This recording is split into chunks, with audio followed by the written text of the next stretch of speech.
25. Now Samuel died, and all Israel assembled and mourned for him, and they buried him at his home in Ramah. Then David moved down into the desert of Paran. A certain man of Maon, who had property there at Carmel, was very wealthy.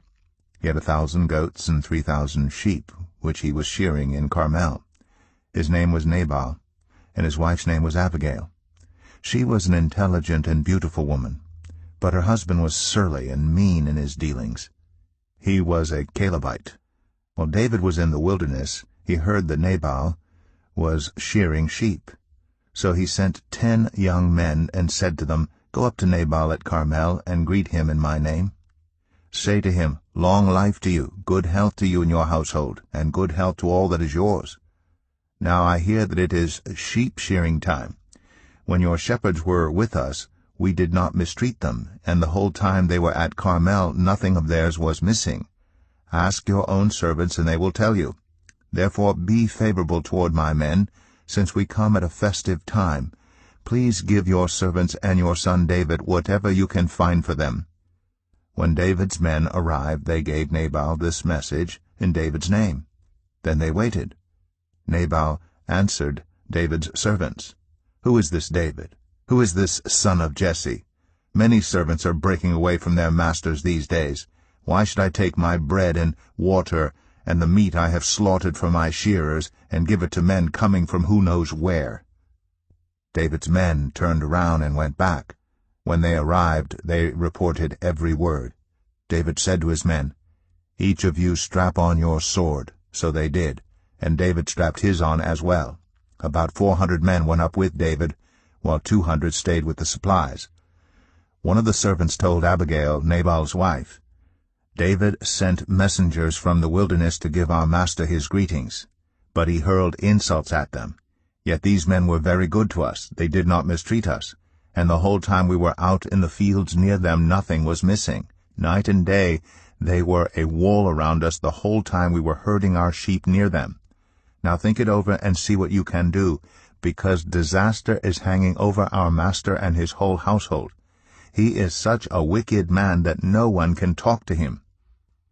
Abigail acted quickly. She took 200 loaves of bread, 2 skins of wine, 5 dressed sheep, 5 seahs of roasted grain, 100 cakes of raisins, and 200 cakes of pressed figs, and loaded them on donkeys. Then she told her servants, 'Go on ahead, I'll follow you.' But she did not tell her husband, Nabal. As she came riding her donkey into a mountain ravine, there were David and his men descending toward her, and she met them. David had just said, 'It's been useless, all my watching over this fellow's property in the wilderness so that nothing of his was missing. He has paid me back evil for good. May God deal with David, be it ever so severely, if by morning I leave alive one male of all who belong to him.' When Abigail saw David, she quickly got off her donkey and bowed down before David with her face to the ground. She fell at his feet and said, 'Pardon your servant, my lord, and let me speak to you. Hear what your servant has to say. Please pay no attention, my lord, to that wicked man Nabal. He is just like his name. His name means fool, and folly goes with him. And as for me, your servant, I did not see the men my lord sent. And now, my lord, as surely as the Lord your God lives, and as you live, since the Lord has kept you from bloodshed, and from avenging yourself with your own hands, may your enemies and all who are intent on harming my lord be like Nabal. And let this gift, which your servant has brought to my lord, be given to the men who follow you. Please forgive your servant's presumption. The Lord your God will certainly make a lasting dynasty for my lord, because you fight the Lord's battles, and no wrongdoing will be found in you as long as you live. Even though someone is pursuing you to take your life, the life of my lord will be bound securely in the bundle of the living by the Lord your God, but the lives of your enemies he will hurl away as from the pocket of a sling.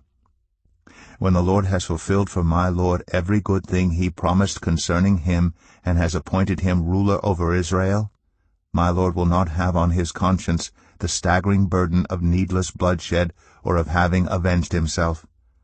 And when the Lord your God has brought my lord success, remember your servant." David said to Abigail, "Praise be to the Lord, the God of Israel, who has sent you today to meet me. May you be blessed for your good judgment, and for keeping me from bloodshed this day, and from avenging myself with my own hands. Otherwise, as surely as the Lord, the God of Israel, lives, who has kept me from harming you, if you had not come quickly to meet me, not one male belonging to Nabal would have been left alive by daybreak." Then David accepted from her hand what she had brought him, and said, "Go home in peace. I have heard your words and granted your request." When Abigail went to Nabal, he was in the house holding a banquet like that of a king. He was in high spirits and very drunk. So she told him nothing at all until daybreak. Then in the morning, when Nabal was sober, his wife told him all these things, and his heart failed him, and he became like a stone. About 10 days later, the Lord struck Nabal, and he died.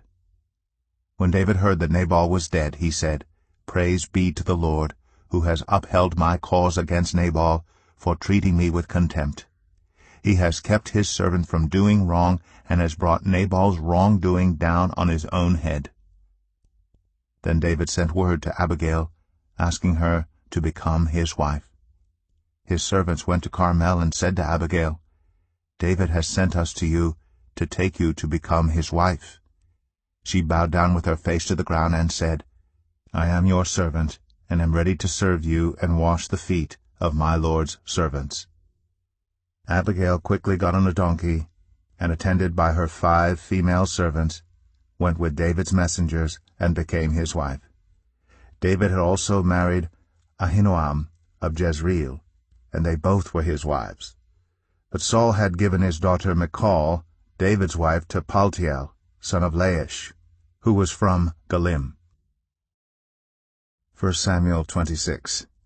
The Ziphites went to Saul at Gibeah and said, "Is not David hiding on the hill of Hachilah, which faces Jeshimon?" So Saul went down to the desert of Ziph with his 3,000 select Israelite troops to search there for David. Saul made his camp beside the road on the hill of Hachilah, facing Jeshimon. But David stayed in the wilderness. When he saw that Saul had followed him there, he sent out scouts and learned that Saul had definitely arrived. Then David set out and went to the place where Saul had camped. He saw where Saul and Abner, son of Ner, the commander of the army, had lain down. Saul was lying inside the camp, with the army encamped around him.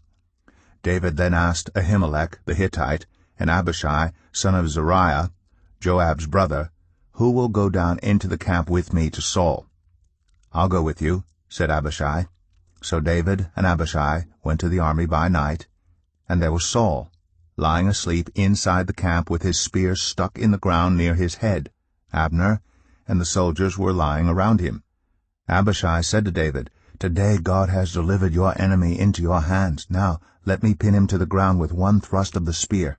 I won't strike him twice." But David said to Abishai, "Don't destroy him. Who can lay a hand on the Lord's anointed and be guiltless?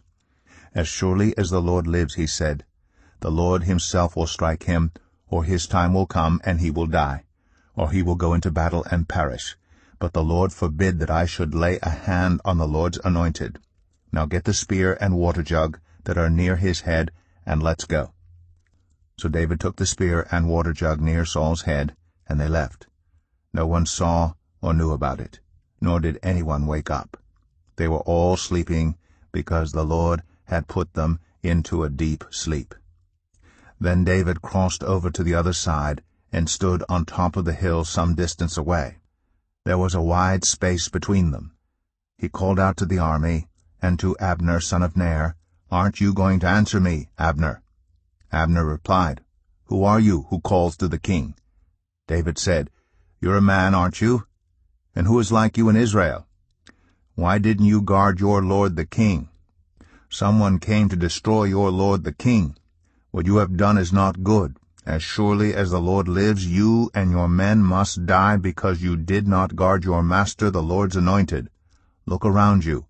Where are the king's spear and water jug that were near his head?" Saul recognized David's voice, and said, "Is that your voice, David, my son?" David replied, "Yes, it is, my lord the king." And he added, "Why is my lord pursuing his servant? What have I done, and what wrong am I guilty of? Now let my lord the king listen to his servant's words. If the Lord has incited you against me, then may he accept an offering. If, however, people have done it, may they be cursed before the Lord. They have driven me today from my share in the Lord's inheritance and have said, 'Go serve other gods.' Now, do not let my blood fall to the ground far from the presence of the Lord. The king of Israel has come out to look for a flea, as one hunts a partridge in the mountains." Then Saul said, "I have sinned. Come back, David, my son, because you considered my life precious today. I will not try to harm you again. Surely I have acted like a fool, and have been terribly wrong." "Here is the king's spear," David answered. "Let one of your young men come over and get it. The Lord rewards everyone for their righteousness and faithfulness. The Lord delivered you into my hands today, but I would not lay a hand on the Lord's anointed. As surely as I valued your life today, so may the Lord value my life, and deliver me from all trouble." Then Saul said to David, "May you be blessed, David my son. You will do great things, and surely triumph." So David went on his way, and Saul returned home. 1 Samuel 27. But David thought to himself, "One of these days I will be destroyed by the hand of Saul. The best thing I can do is to escape to the land of the Philistines. Then Saul will give up searching for me anywhere in Israel, and I will slip out of his hand." So David and the 600 men with him left, and went over to Achish son of Maoch, king of Gath. David and his men settled in Gath with Achish. Each man had his family with him, and David had his 2 wives, Ahinoam of Jezreel, and Abigail of Carmel, the widow of Nabal. When Saul was told that David had fled to Gath, he no longer searched for him. Then David said to Achish, "If I have found favor in your eyes, let a place be assigned to me in one of the country towns, that I may live there. Why should your servant live in the royal city with you?" So on that day Achish gave him Ziklag, and it has belonged to the kings of Judah ever since. David lived in Philistine territory 1 year and 4 months. Now David and his men went up and raided the Geshurites, the Girzites, and the Amalekites. From ancient times these peoples had lived in the land extending to Shur and Egypt. Whenever David attacked an area, he did not leave a man or woman alive, but took sheep and cattle, donkeys and camels and clothes. Then he returned to Achish. When Achish asked, "Where did you go raiding today?" David would say, "Against the Negev of Judah, or against the Negev of Jerahmeel, or against the Negev of the Kenites." He did not leave a man or woman alive to be brought to Gath, for he thought, "They might inform on us and say, 'This is what David did.'" And such was his practice, as long as he lived in Philistine territory. Achish trusted David and said to himself, "He has become so obnoxious to his people, the Israelites, that he will be my servant for life." 1 Samuel 28. In those days the Philistines gathered their forces to fight against Israel. Achish said to David, "You must understand that you and your men will accompany me in the army." David said, "Then you will see for yourself what your servant can do." Achish replied, "Very well. I will make you my bodyguard for life." Now Samuel was dead, and all Israel had mourned for him and buried him in his own town of Ramah. Saul had expelled the mediums and spiritists from the land. The Philistines assembled and came and set up camp at Shunem, while Saul gathered all Israel and set up camp at Gilboa. When Saul saw the Philistine army, he was afraid. Terror filled his heart. He inquired of the Lord, but the Lord did not answer him by dreams or Urim or prophets. Saul then said to his attendants, "Find me a woman who is a medium, so I may go and inquire of her." "There is one in Endor," they said. So Saul disguised himself, putting on other clothes, and at night he and 2 men went to the woman. "Consult a spirit for me," he said, "and bring up for me the one I name. But the woman said to him, "Surely you know what Saul has done. He has cut off the mediums and spiritists from the land. Why have you set a trap for my life to bring about my death?" Saul swore to her by the Lord, "As surely as the Lord lives, you will not be punished for this." Then the woman asked, "Whom shall I bring up for you?" "Bring up Samuel," he said. When the woman saw Samuel, she cried out at the top of her voice and said to Saul, "Why have you deceived me? You are Saul." The king said to her, "Don't be afraid. What do you see?" The woman said, "I see a ghostly figure coming up out of the earth." "What does he look like?" he asked. "An old man wearing a robe is coming up," she said. Then Saul knew it was Samuel, and he bowed down and prostrated himself with his face to the ground. Samuel said to Saul, "Why have you disturbed me by bringing me up?" "I am in great distress," Saul said. "The Philistines are fighting against me, and God has departed from me. He no longer answers me, either by prophets or by dreams. So I have called on you to tell me what to do." Samuel said, "Why do you consult me, now that the Lord has departed from you and become your enemy? The Lord has done what he predicted through me. The Lord has torn the kingdom out of your hands and given it to one of your neighbors, to David. Because you did not obey the Lord or carry out his fierce wrath against the Amalekites, the Lord has done this to you today. The Lord will deliver both Israel and you into the hands of the Philistines, and tomorrow you and your sons will be with me. The Lord will also give the army of Israel into the hands of the Philistines." Immediately Saul fell full length on the ground, filled with fear because of Samuel's words. His strength was gone, for he had eaten nothing all that day and all that night. When the woman came to Saul and saw that he was greatly shaken, she said, "Look, your servant has obeyed you. I took my life in my hands and did what you told me to do. Now please listen to your servant, and let me give you some food so you may eat and have the strength to go on your way." He refused and said, "I will not eat." But his men joined the woman in urging him, and he listened to them. He got up from the ground and sat on the couch. The woman had a fattened calf at the house, which she butchered at once. She took some flour, kneaded it, and baked bread without yeast. Then she set it before Saul and his men, and they ate. That same night they got up and left. 1 Samuel 29.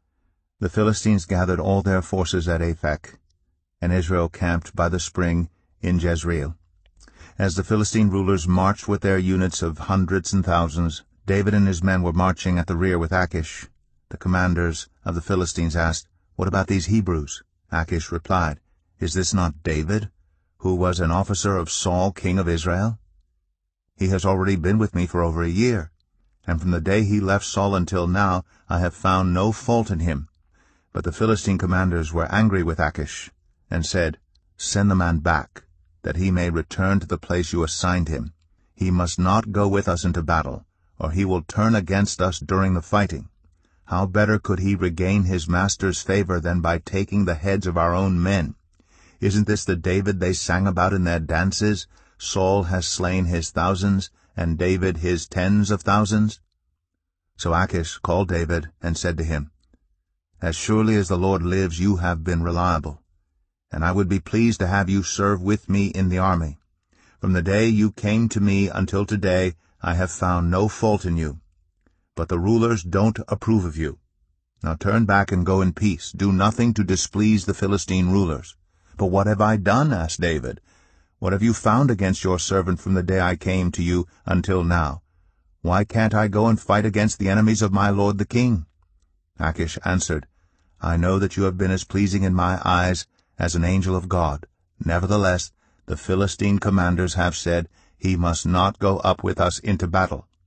Now get up early, along with your master's servants who have come with you, and leave in the morning as soon as it is light." So David and his men got up early in the morning to go back to the land of the Philistines, and the Philistines went up to Jezreel. 1 Samuel 30.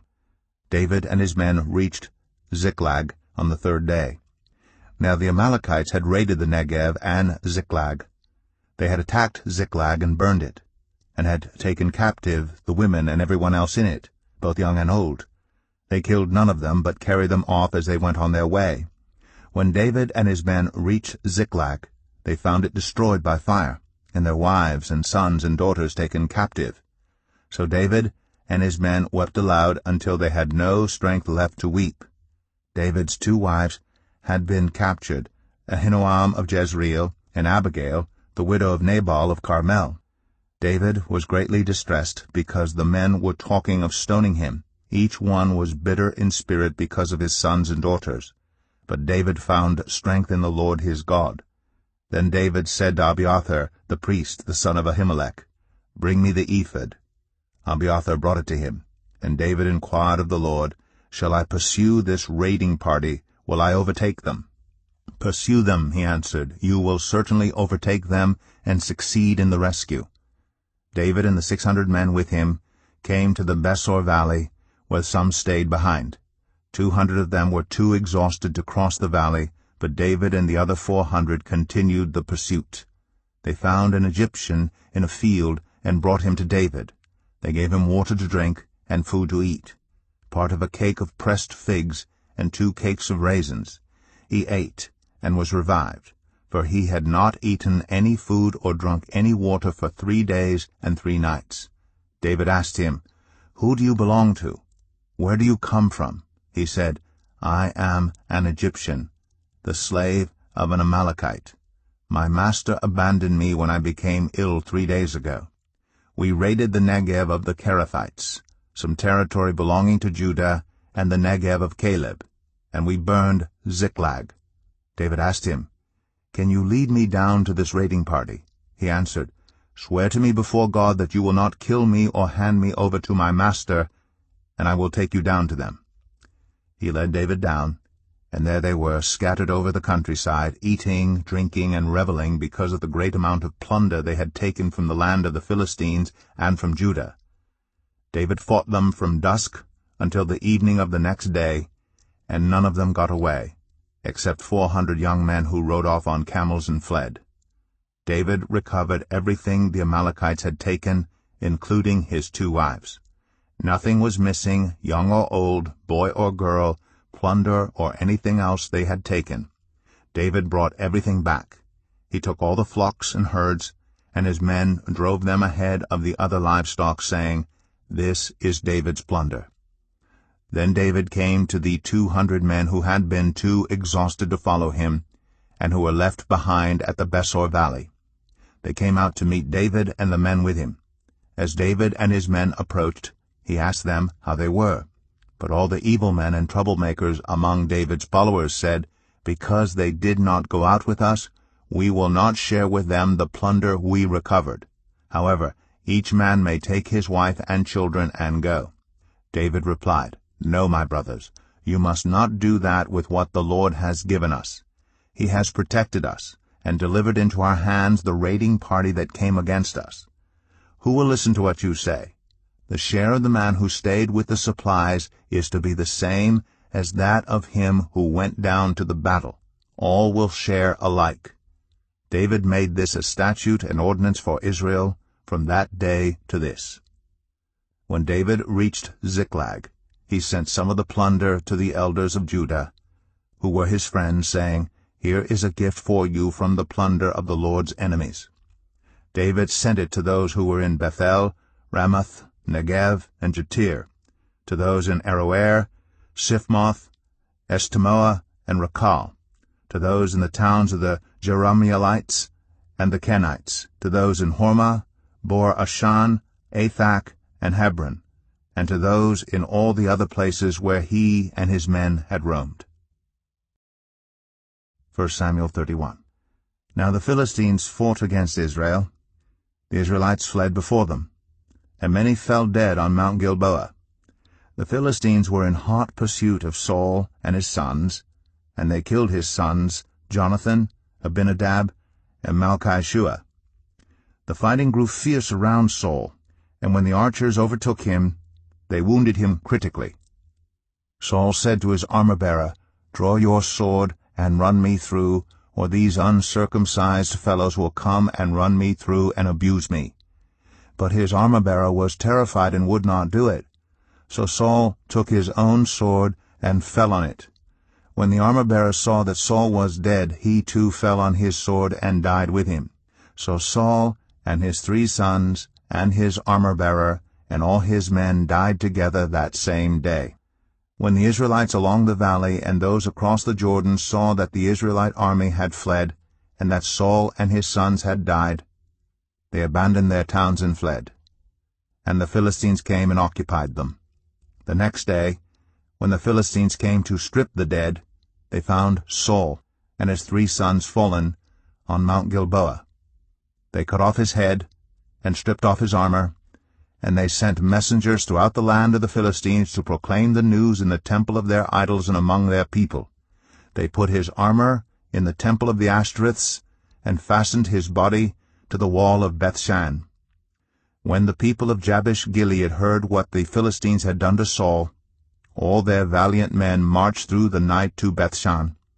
They took down the bodies of Saul and his sons from the wall of Bethshan, and went to Jabesh, where they burned them. Then they took their bones and buried them under a tamarisk tree at Jabesh, and they fasted 7 days. The book of 2 Samuel, chapter 1. After the death of Saul, David returned from striking down the Amalekites, and stayed in Ziklag 2 days. On the 3rd day a man arrived from Saul's camp, with his clothes torn and dust on his head. When he came to David, he fell to the ground to pay him honor. "Where have you come from?" David asked him. He answered, "I have escaped from the Israelite camp." "What happened?" David asked. "Tell me." "The men fled from the battle," he replied. "Many of them fell and died, and Saul and his son Jonathan are dead." Then David said to the young man who brought him the report, "How do you know that Saul and his son Jonathan are dead?" "I happened to be on Mount Gilboa," the young man said, "and there was Saul, leaning on his spear, with the chariots and their drivers in hot pursuit. When he turned around and saw me, he called out to me, and I said, 'What can I do?' He asked me, 'Who are you?' 'An Amalekite,' I answered. Then he said to me, 'Stand here by me and kill me. I'm in the throes of death, but I'm still alive.' So I stood beside him and killed him, because I knew that after he had fallen he could not survive. And I took the crown that was on his head and the band on his arm, and have brought them here to my lord." Then David and all the men with him took hold of their clothes and tore them.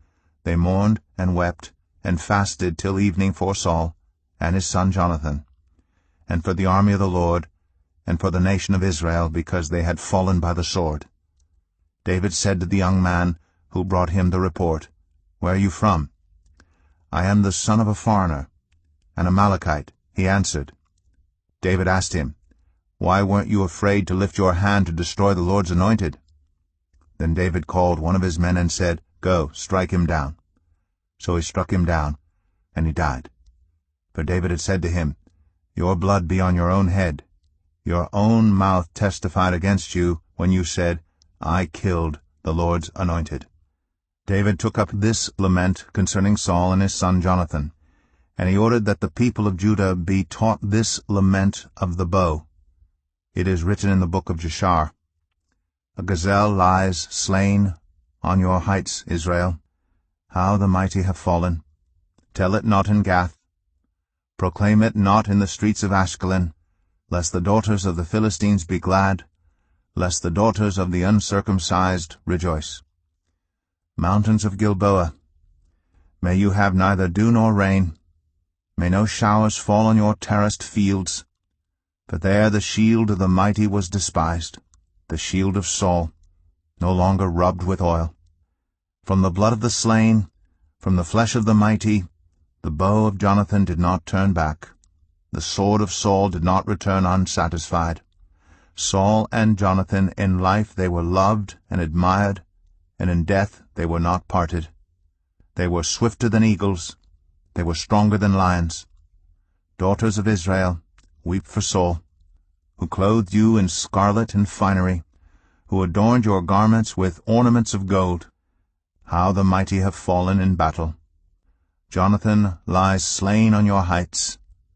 I grieved for you, Jonathan, my brother. You were very dear to me. Your love for me was wonderful, more wonderful than that of women. How the mighty have fallen! The weapons of war have perished. 2 Samuel 2. In the course of time David inquired of the Lord. "Shall I go up to one of the towns of Judah?" he asked. The Lord said, "Go up." David asked, "Where shall I go?" "To Hebron," the Lord answered. So David went up there with his 2 wives, Ahinoam of Jezreel, and Abigail, the widow of Nabal of Carmel. David also took the men who were with him, each with his family, and they settled in Hebron and its towns. Then the men of Judah came to Hebron, and there they anointed David king over the tribe of Judah. When David was told that it was the men from Jabesh-Gilead who had buried Saul, he sent messengers to them to say to them, "The Lord bless you for showing this kindness to Saul, your master, by burying him.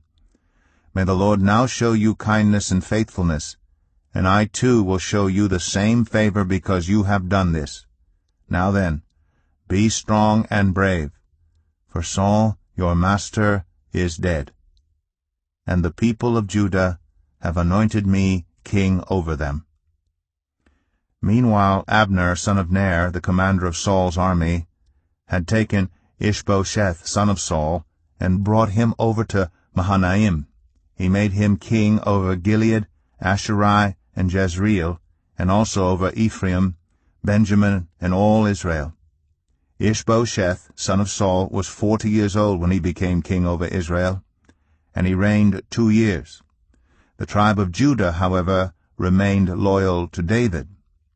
The length of time David was king in Hebron over Judah was 7 years and 6 months. Abner, son of Ner, together with the men of Ishbosheth, son of Saul, left Mahanaim and went to Gibeon. Joab, son of Zeruiah, and David's men went out and met them at the pool of Gibeon. One group sat down on one side of the pool, and one group on the other side. Then Abner said to Joab, "Let's have some of the young men get up and fight hand to hand in front of us." "All right, let them do it," Joab said. So they stood up and were counted off, 12 men for Benjamin and Ishbosheth, son of Saul, and 12 for David.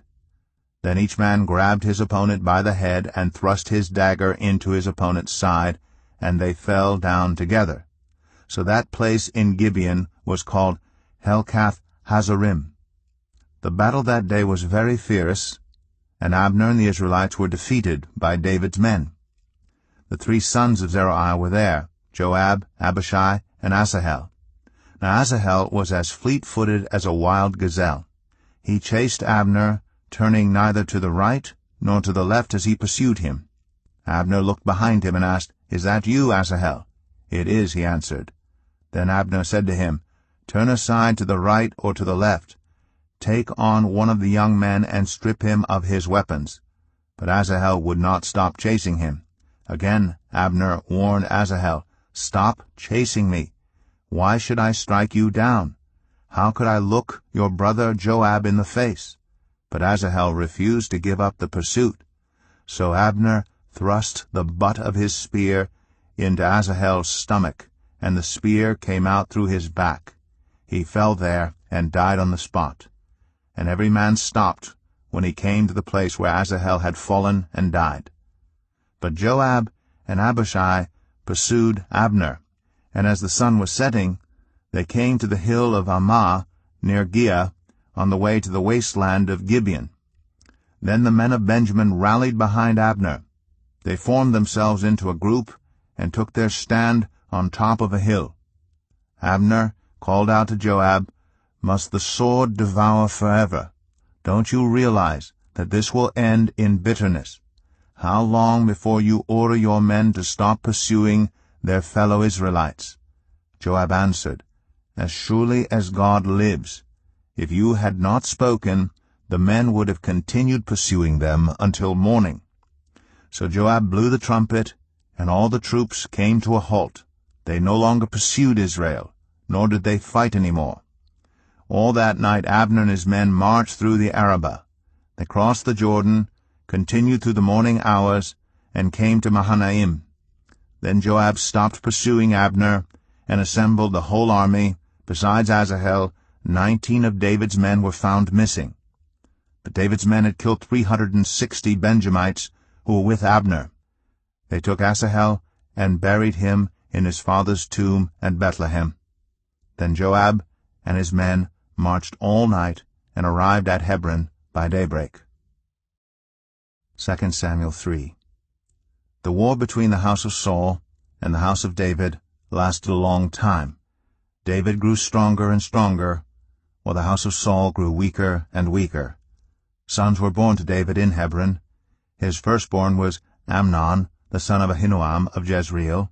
His second, Cheliab, the son of Abigail, the widow of Nabal of Carmel. The third, Absalom, the son of Maacah, daughter of Talmai, king of Geshur. The fourth, Adonijah, the son of Haggith. The fifth, Shephatiah, the son of Abital. And the sixth, Ithream, the son of David's wife, Eglah. These were born to David in Hebron. During the war between the house of Saul and the house of David, Abner had been strengthening his own position in the house of Saul. Now Saul had had a concubine named Rizpah, daughter of Aiah. And Ishbosheth said to Abner, "Why did you sleep with my father's concubine?" Abner was very angry because of what Ishbosheth said, so he answered, "Am I a dog's head on Judah's side? This very day I am loyal to the house of your father Saul, and to his family and friends. I haven't handed you over to David. Yet now you accuse me of an offense involving this woman. May God deal with Abner, be it ever so severely, if I do not do for David what the Lord promised him on oath, and transfer the kingdom from the house of Saul, and establish David's throne over Israel and Judah from Dan to Beersheba." Ishbosheth did not dare to say another word to Abner, because he was afraid of him. Then Abner sent messengers on his behalf to say to David, "Whose land is it? Make an agreement with me, and I will help you bring all Israel over to you." "Good," said David, "I will make an agreement with you. But I demand one thing of you. Do not come into my presence unless you bring Michal, daughter of Saul, when you come to see me." Then David sent messengers to Ishbosheth, son of Saul, demanding, "Give me my wife Michal, whom I betrothed to myself for the price of 100 Philistine foreskins." So Ishbosheth gave orders and had her taken away from her husband Paltiel, son of Laish. Her husband, however, went with her, weeping behind her all the way to Bahurim. Then Abner said to him, "Go back home." So he went back. Abner conferred with the elders of Israel and said, "For some time you have wanted to make David your king. Now do it. For the Lord promised David, 'By my servant David I will rescue my people Israel from the hand of the Philistines and from the hand of all their enemies.'" Abner also spoke to the Benjamites in person. Then he went to Hebron to tell David everything that Israel and the whole tribe of Benjamin wanted to do. When Abner, who had 20 men with him, came to David at Hebron, David prepared a feast for him and his men. Then Abner said to David, "Let me go at once and assemble all Israel for my lord the king, so that they may make a covenant with you, and that you may rule over all that your heart desires." So David sent Abner away, and he went in peace. Just then David's men and Joab returned from a raid and brought with him a great deal of plunder. But Abner was no longer with David in Hebron, because David had sent him away, and he had gone in peace. When Joab and all the soldiers with him arrived, he was told that Abner, son of Ner, had come to the king, and that the king had sent him away, and that he had gone in peace. So Joab went to the king and said, "What have you done? Look, Abner came to you. Why did you let him go? Now he is gone. You know Abner, son of Ner. He came to deceive you and observe your movements and find out everything you are doing." Joab then left David and sent messengers after Abner, and they brought him back from the cistern at Sirah. But David did not know it. Now when Abner returned to Hebron, Joab took him aside into an inner chamber as if to speak with him privately, and there, to avenge the blood of his brother Asahel, Joab stabbed him in the stomach, and he died. Later, when David heard about this, he said, I and my kingdom are forever innocent before the Lord concerning the blood of Abner son of Ner. May his blood fall on the head of Joab and on his whole family. May Joab's family never be without someone who has a running sore or leprosy, or who leans on a crutch, or who falls by the sword, or who lacks food. Joab and his brother Abishai murdered Abner because he had killed their brother Asahel in the battle at Gibeon. Then David said to Joab and all the people with him, Tear your clothes, and put on sackcloth, and walk in mourning in front of Abner. King David himself walked behind the bier. They buried Abner in Hebron, and the king wept aloud at Abner's tomb. All the people wept also. The king sang this lament for Abner. Should Abner have died as the lawless die? Your hands were not bound, your feet were not fettered. You fell as one falls before the wicked. And all the people wept over him again. Then they all came and urged David to eat something while it was still day.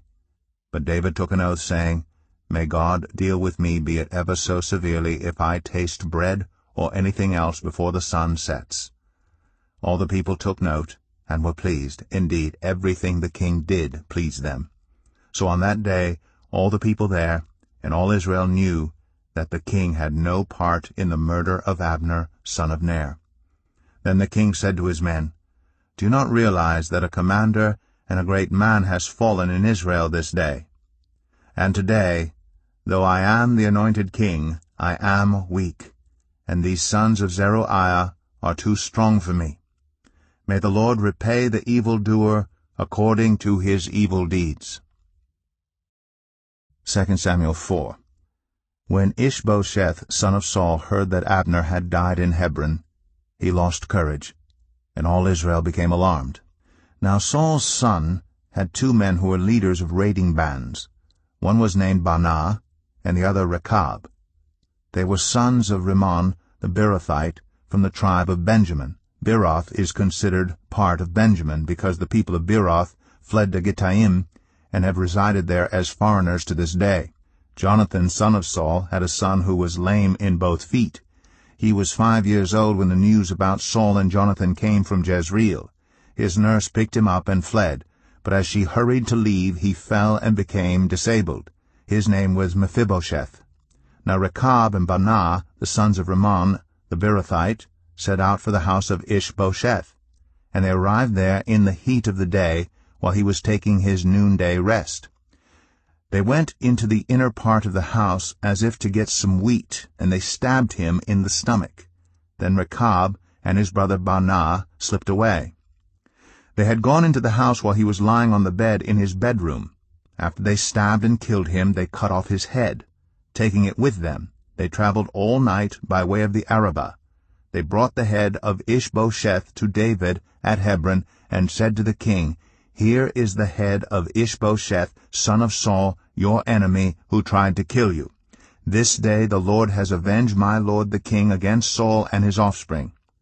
David answered Rechab and his brother Baanah, the sons of Rimmon the Beerothite, As surely as the Lord lives, who has delivered me out of every trouble, when someone told me Saul is dead, and thought he was bringing good news, I seized him and put him to death in Ziklag. That was the reward I gave him for his news.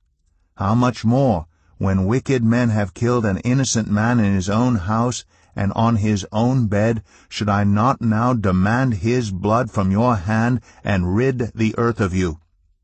So David gave an order to his men, and they killed them.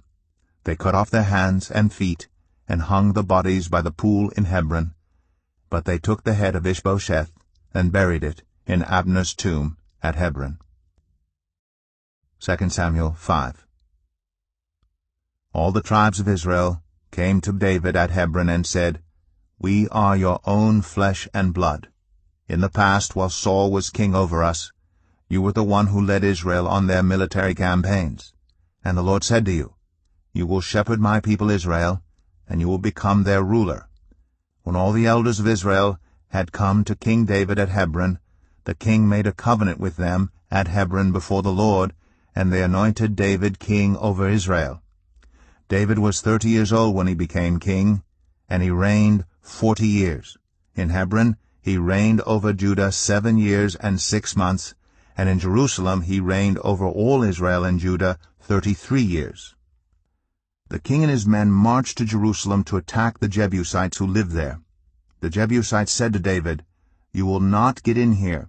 Even the blind and the lame can ward you off." They thought, "David cannot get in here."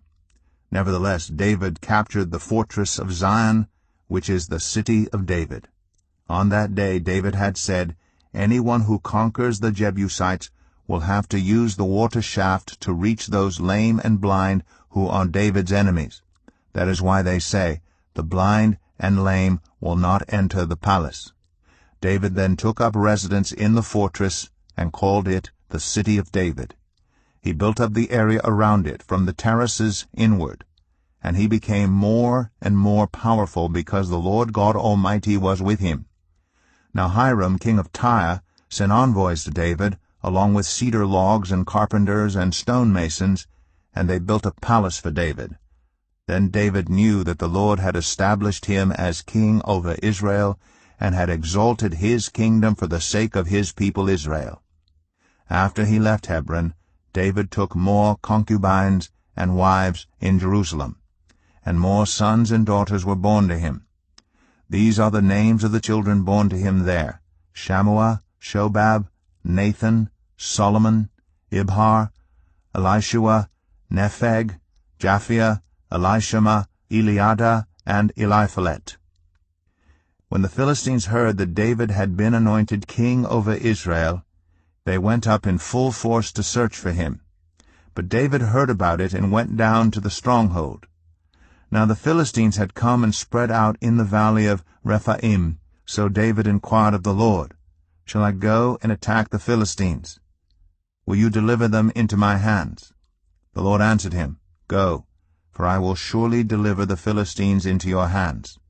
So David went to Baal-perazim, and there he defeated them. He said, "As waters break out, the Lord has broken out against my enemies before me."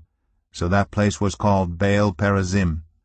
The Philistines abandoned their idols there, and David and his men carried them off. Once more the Philistines came up and spread out in the valley of Rephaim. So David inquired of the Lord, and he answered, "Do not go straight up, but circle around behind them and attack them in front of the poplar trees. As soon as you hear the sound of marching in the tops of the poplar trees, move quickly, because that will mean the Lord has gone out in front of you to strike the Philistine army." So David did as the Lord commanded him, and he struck down the Philistines all the way from Gibeon to Gezer. 2 Samuel 6. David again brought together all the able young men of Israel, 30,000. He and all his men went to Baalah in Judah to bring up from there the ark of God, which is called by the name of the Lord Almighty, who is enthroned between the cherubim on the ark. They set the ark of God on a new cart, and brought it from the house of Abinadab, which was on the hill. Uzzah and Ahio, sons of Abinadab, were guiding the new cart with the ark of God on it, and Ahio was walking in front of it. David and all Israel were celebrating with all their might before the Lord, with castanets, harps, lyres, timbrels, sistrums, and cymbals. When they came to the threshing floor of Nacon, Uzzah reached out and took hold of the ark of God, because the oxen stumbled. The Lord's anger burned against Uzzah because of his irreverent act. Therefore God struck him down, and he died there beside the ark of God. Then David was angry because the Lord's wrath had broken out against Uzzah, and to this day that place is called Perez Uzzah. David was afraid of the Lord that day, and said, "How can the ark of the Lord ever come to me?" He was not willing to take the ark of the Lord to be with him in the city of David. Instead he took it to the house of Obed-Edom the Gittite. The ark of the Lord remained in the house of Obed-Edom the Gittite for 3 months, and the Lord blessed him and his entire household. Now King David was told, "The Lord has blessed the household of Obed-Edom and everything he has because of the ark of God." So David went to bring up the ark of God from the house of Obed-Edom to the city of David with rejoicing. When those who were carrying the ark of the Lord had taken 6 steps, he sacrificed a bull and a fattened calf. Wearing a linen ephod, David was dancing before the Lord with all his might, while he and all Israel were bringing up the ark of the Lord with shouts and the sound of trumpets. As the ark of the Lord was entering the city of David, Michal, daughter of Saul, watched from a window, and when she saw King David leaping and dancing before the Lord, she despised him in her heart. They brought the ark of the Lord and set it in its place inside the tent that David had pitched for it. And David sacrificed burnt offerings and fellowship offerings before the Lord. After he had finished sacrificing the burnt offerings and fellowship offerings, he blessed the people in the name of the Lord Almighty. Then he gave a loaf of bread, a cake of dates, and a cake of raisins to each person in the whole crowd of Israelites, both men and women, and all the people went to their homes. When David returned home to bless his household, Michal, daughter of Saul, came out to meet him and said, "How the king of Israel has distinguished himself today, going around half naked in full view of the slave girls of his servants, as any vulgar fellow would." David said to Michal, "It was before the Lord, who chose me rather than your father or anyone from his house when he appointed me ruler over the Lord's people Israel. I will celebrate before the Lord. I will become even more undignified than this, and I will be humiliated in my own eyes. But by these slave girls you spoke of, I will be held in honor." And Michal, daughter of Saul, had no children to the day of her death. 2 Samuel 7. After the king was settled in his palace, and the Lord had given him rest from all his enemies around him, he said to Nathan the prophet, "Here I am, living in a house of cedar, while the ark of God remains in a tent." Nathan replied to the king, "Whatever you have in mind, go ahead and do it, for the Lord is with you." But that night the word of the Lord came to Nathan, saying, "Go and tell my servant David, this is what the Lord says, Are you the one to build me a house to dwell in? I have not dwelt in a house from the day I brought the Israelites up out of Egypt to this day. I have been moving from place to place with a tent as my dwelling. Wherever I have moved with all the Israelites, did I ever say to any of their rulers whom I commanded to shepherd my people Israel, Why have you not built me a house of cedar?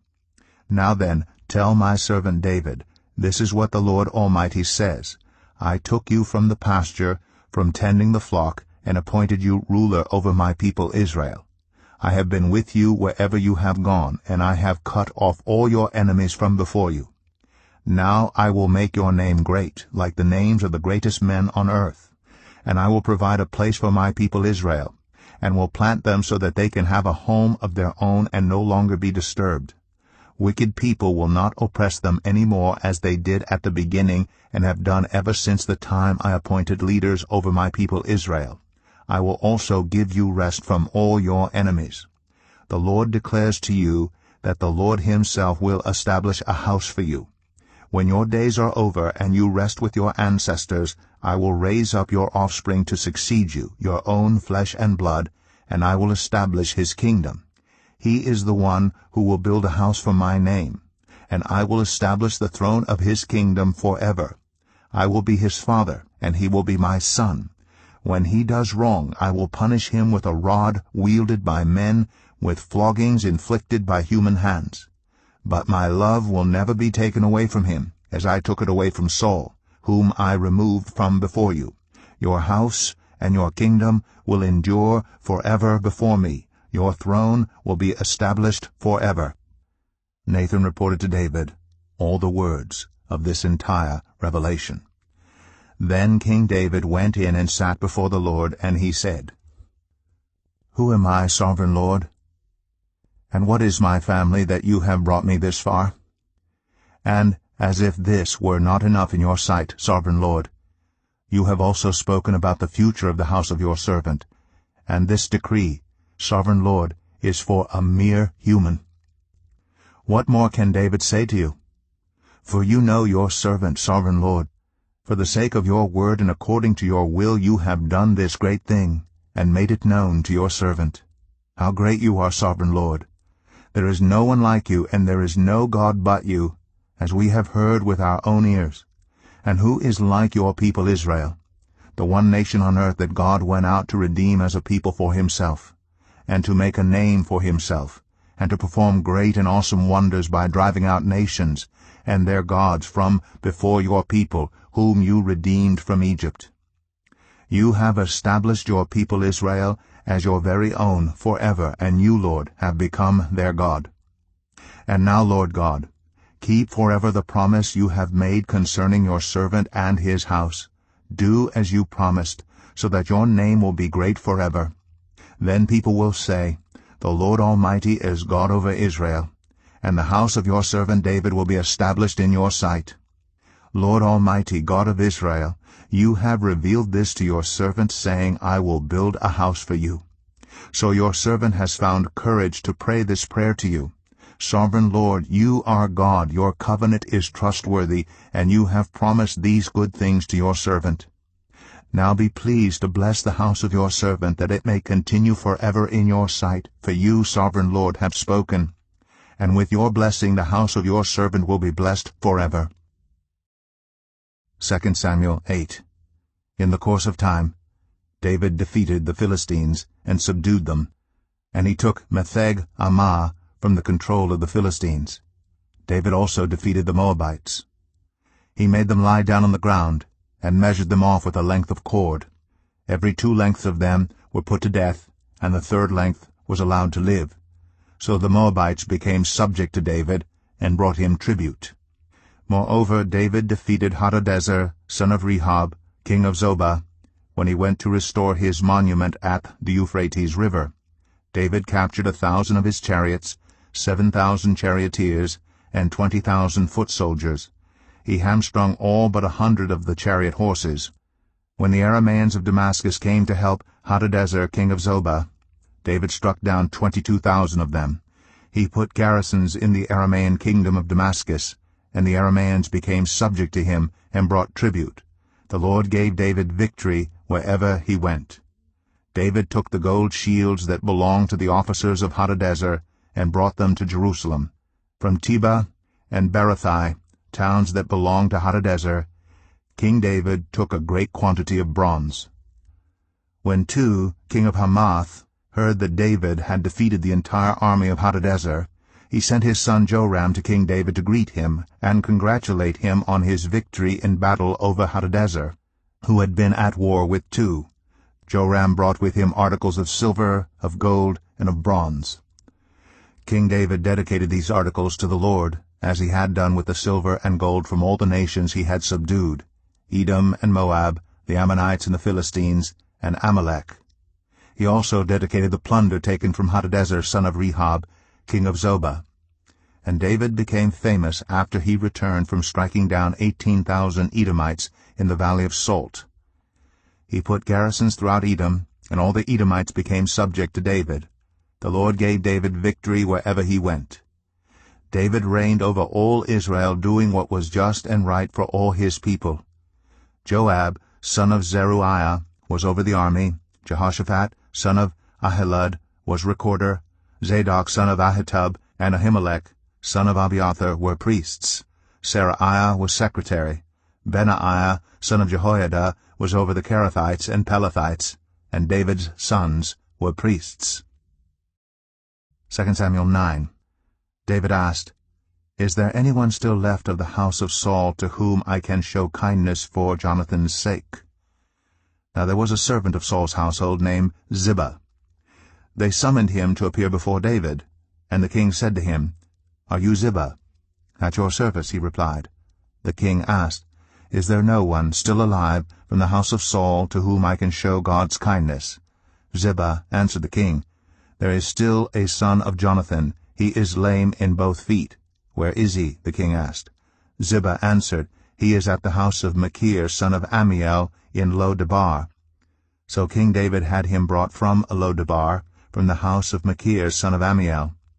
When Mephibosheth, son of Jonathan, the son of Saul, came to David, he bowed down to pay him honor. David said, "Mephibosheth." "At your service," he replied.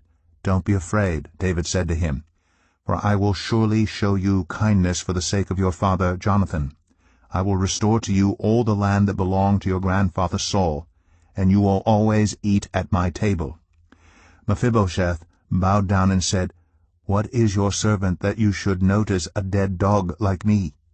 Then the king summoned Ziba, Saul's steward, and said to him, "I have given your master's grandson everything that belonged to Saul and his family. You and your sons and your servants are to farm the land for him and bring in the crops, so that your master's grandson may be provided for. And Mephibosheth, grandson of your master, will always eat at my table." Now Ziba had 15 sons and 20 servants. Then Ziba said to the king, "Your servant will do whatever my lord the king commands his servant to do." So Mephibosheth ate at David's table like one of the king's sons. Mephibosheth had a young son named Micah, and all the members of Ziba's household were servants of Mephibosheth. And Mephibosheth lived in Jerusalem because he always ate at the king's table. He was lame in both feet. 2 Samuel 10. In the course of time the king of the Ammonites died, and his son Hanun succeeded him as king. David thought, "I will show kindness to Hanun son of Nahash, just as his father showed kindness to me." So David sent a delegation to express his sympathy to Hanun concerning his father. When David's men came to the land of the Ammonites, the Ammonite commanders said to Hanun their lord, "Do you think David is honoring your father by sending envoys to you to express sympathy? Hasn't David sent them to you only to explore the city and spy it out and overthrow it?" So Hanun seized David's envoys, shaved off half of each man's beard, cut off their garments at the buttocks, and sent them away. When David was told about this, he sent messengers to meet the men, for they were greatly humiliated. The king said, "Stay at Jericho till your beards have grown, and then come back." When the Ammonites realized that they had become obnoxious to David, they hired 20,000 Aramean foot soldiers from Beth-rehob and Zobah, as well as the king of Maacah with 1,000 men, and also 12,000 men from Tob. On hearing this, David sent Joab out with the entire army of fighting men. The Ammonites came out and drew up in battle formation at the entrance of their city gate, while the Arameans of Zobah and Rehob and the men of Tob and Maacah were by themselves in the open country. Joab saw that there were battle lines in front of him and behind him. So he selected some of the best troops in Israel, and deployed them against the Arameans. He put the rest of the men under the command of Abishai his brother, and deployed them against the Ammonites. Joab said, "If the Arameans are too strong for me, then you are to come to my rescue. But if the Ammonites are too strong for you, then I will come to rescue you. Be strong, and let us fight bravely for our people and the cities of our God. The Lord will do what is good in his sight." Then Joab and the troops with him advanced to fight the Arameans, and they fled before him. When the Ammonites realized that the Arameans were fleeing, they fled before Abishai and went inside the city. So Joab returned from fighting the Ammonites and came to Jerusalem. After the Arameans saw that they had been routed by Israel, they regrouped. Hadadezer had Arameans brought from beyond the Euphrates River. They went to Helam, with Shobak the commander of Hadadezer's army leading them. When David was told of this, he gathered all Israel, crossed the Jordan, and went to Helam. The Arameans formed their battle lines to meet David and fought against him, but they fled before Israel. And David killed 700 of their charioteers and 40,000 of their foot soldiers. He also struck down Shobak, the commander of their army, and he died there.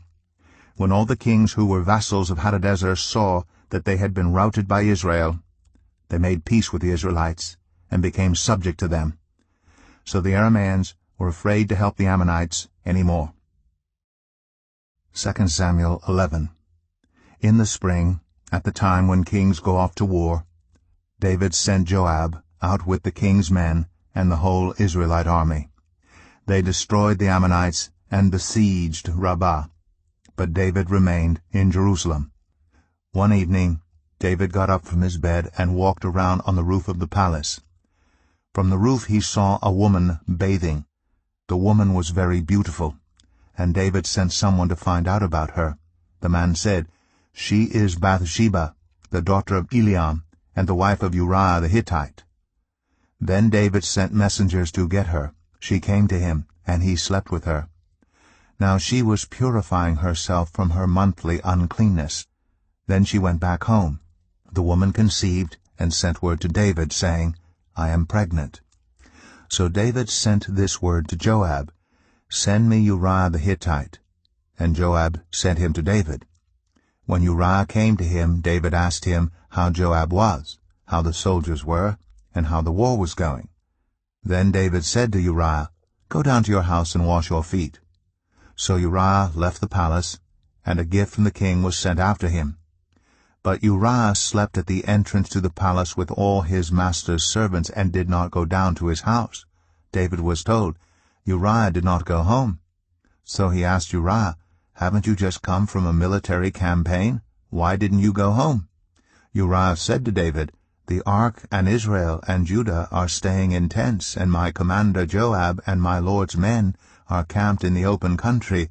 How could I go to my house to eat and drink, and make love to my wife? As surely as you live, I will not do such a thing." Then David said to him, "Stay here one more day, and tomorrow I will send you back." So Uriah remained in Jerusalem that day and the next. At David's invitation he ate and drank with him, and David made him drunk. But in the evening Uriah went out to sleep on his mat among his master's servants. He did not go home. In the morning David wrote a letter to Joab and sent it with Uriah. In it he wrote, "Put Uriah out in front where the fighting is fiercest. Then withdraw from him, so he will be struck down and die." So while Joab had the city under siege, he put Uriah at a place where he knew the strongest defenders were. When the men of the city came out and fought against Joab, some of the men in David's army fell. Moreover, Uriah the Hittite died. Joab sent David a full account of the battle. He instructed the messenger, "When you have finished giving the king this account of the battle, the king's anger may flare up, and he may ask you, 'Why did you get so close to the city to fight? Didn't you know they would shoot arrows from the wall? Who killed Abimelech, son of Jerub-Besheth? Didn't a woman drop an upper millstone on him from the wall, so that he died in Thebez? Why did you get so close to the wall?' If he asks you this, then say to him, 'Moreover, your servant Uriah the Hittite is dead.'" The messenger set out, and when he arrived, he told David everything Joab had sent him to say. The messenger said to David, "The men overpowered us and came out against us in the open, but we drove them back to the entrance of the city gate. Then the archers shot arrows at your servants from the wall, and some of the king's men died. Moreover, your servant Uriah the Hittite is dead." David told the messenger, "Say this to Joab, 'Don't let this upset you. The sword devours one as well as another. Press the attack against the city and destroy it.' Say this to encourage Joab." When Uriah's wife heard that her husband was dead, she mourned for him. After the time of mourning was over, David had her brought to his house, and she became his wife, and bore him a son. But the thing David had done displeased the Lord. 2 Samuel 12. The Lord sent Nathan to David. When he came to him, he said, "There were 2 men in a certain town, one rich and the other poor. The rich man had a very large number of sheep and cattle, but the poor man had nothing except one little ewe lamb he had bought. He raised it, and it grew up with him and his children. It shared his food, drank from his cup, and even slept in his arms. It was like a daughter to him. Now a traveler came to the rich man, but the rich man refrained from taking one of his own sheep or cattle to prepare a meal for the traveler who had come to him. Instead, he took the ewe lamb that belonged to the poor man and prepared it for the one who had come to him. David burned with anger against the man, and said to Nathan, "As surely as the Lord lives, the man who did this must die. He must pay for that lamb 4 times over, because he did such a thing and had no pity." Then Nathan said to David, "You are the man. This is what the Lord, the God of Israel, says. I anointed you king over Israel, and I delivered you from the hand of Saul. I gave your master's house to you, and your master's wives into your arms. I gave you all Israel and Judah, and if all this had been too little, I would have given you even more. Why did you despise the word of the Lord by doing what is evil in his eyes? You struck down Uriah the Hittite with the sword, and took his wife to be your own. You killed him with the sword of the Ammonites. Now therefore the sword will never depart from your house, because you despised me, and took the wife of Uriah the Hittite to be your own. This is what the Lord says. Out of your own household I am going to bring calamity on you. Before your very eyes I will take your wives and give them to one who is close to you, and he will sleep with your wives in broad daylight. You did it in secret, but I will do this thing in broad daylight before all Israel." Then David said to Nathan, "I have sinned against the Lord." Nathan replied, "The Lord has taken away your sin. You are not going to die. But because by doing this you have shown utter contempt for the Lord, the son born to you will die."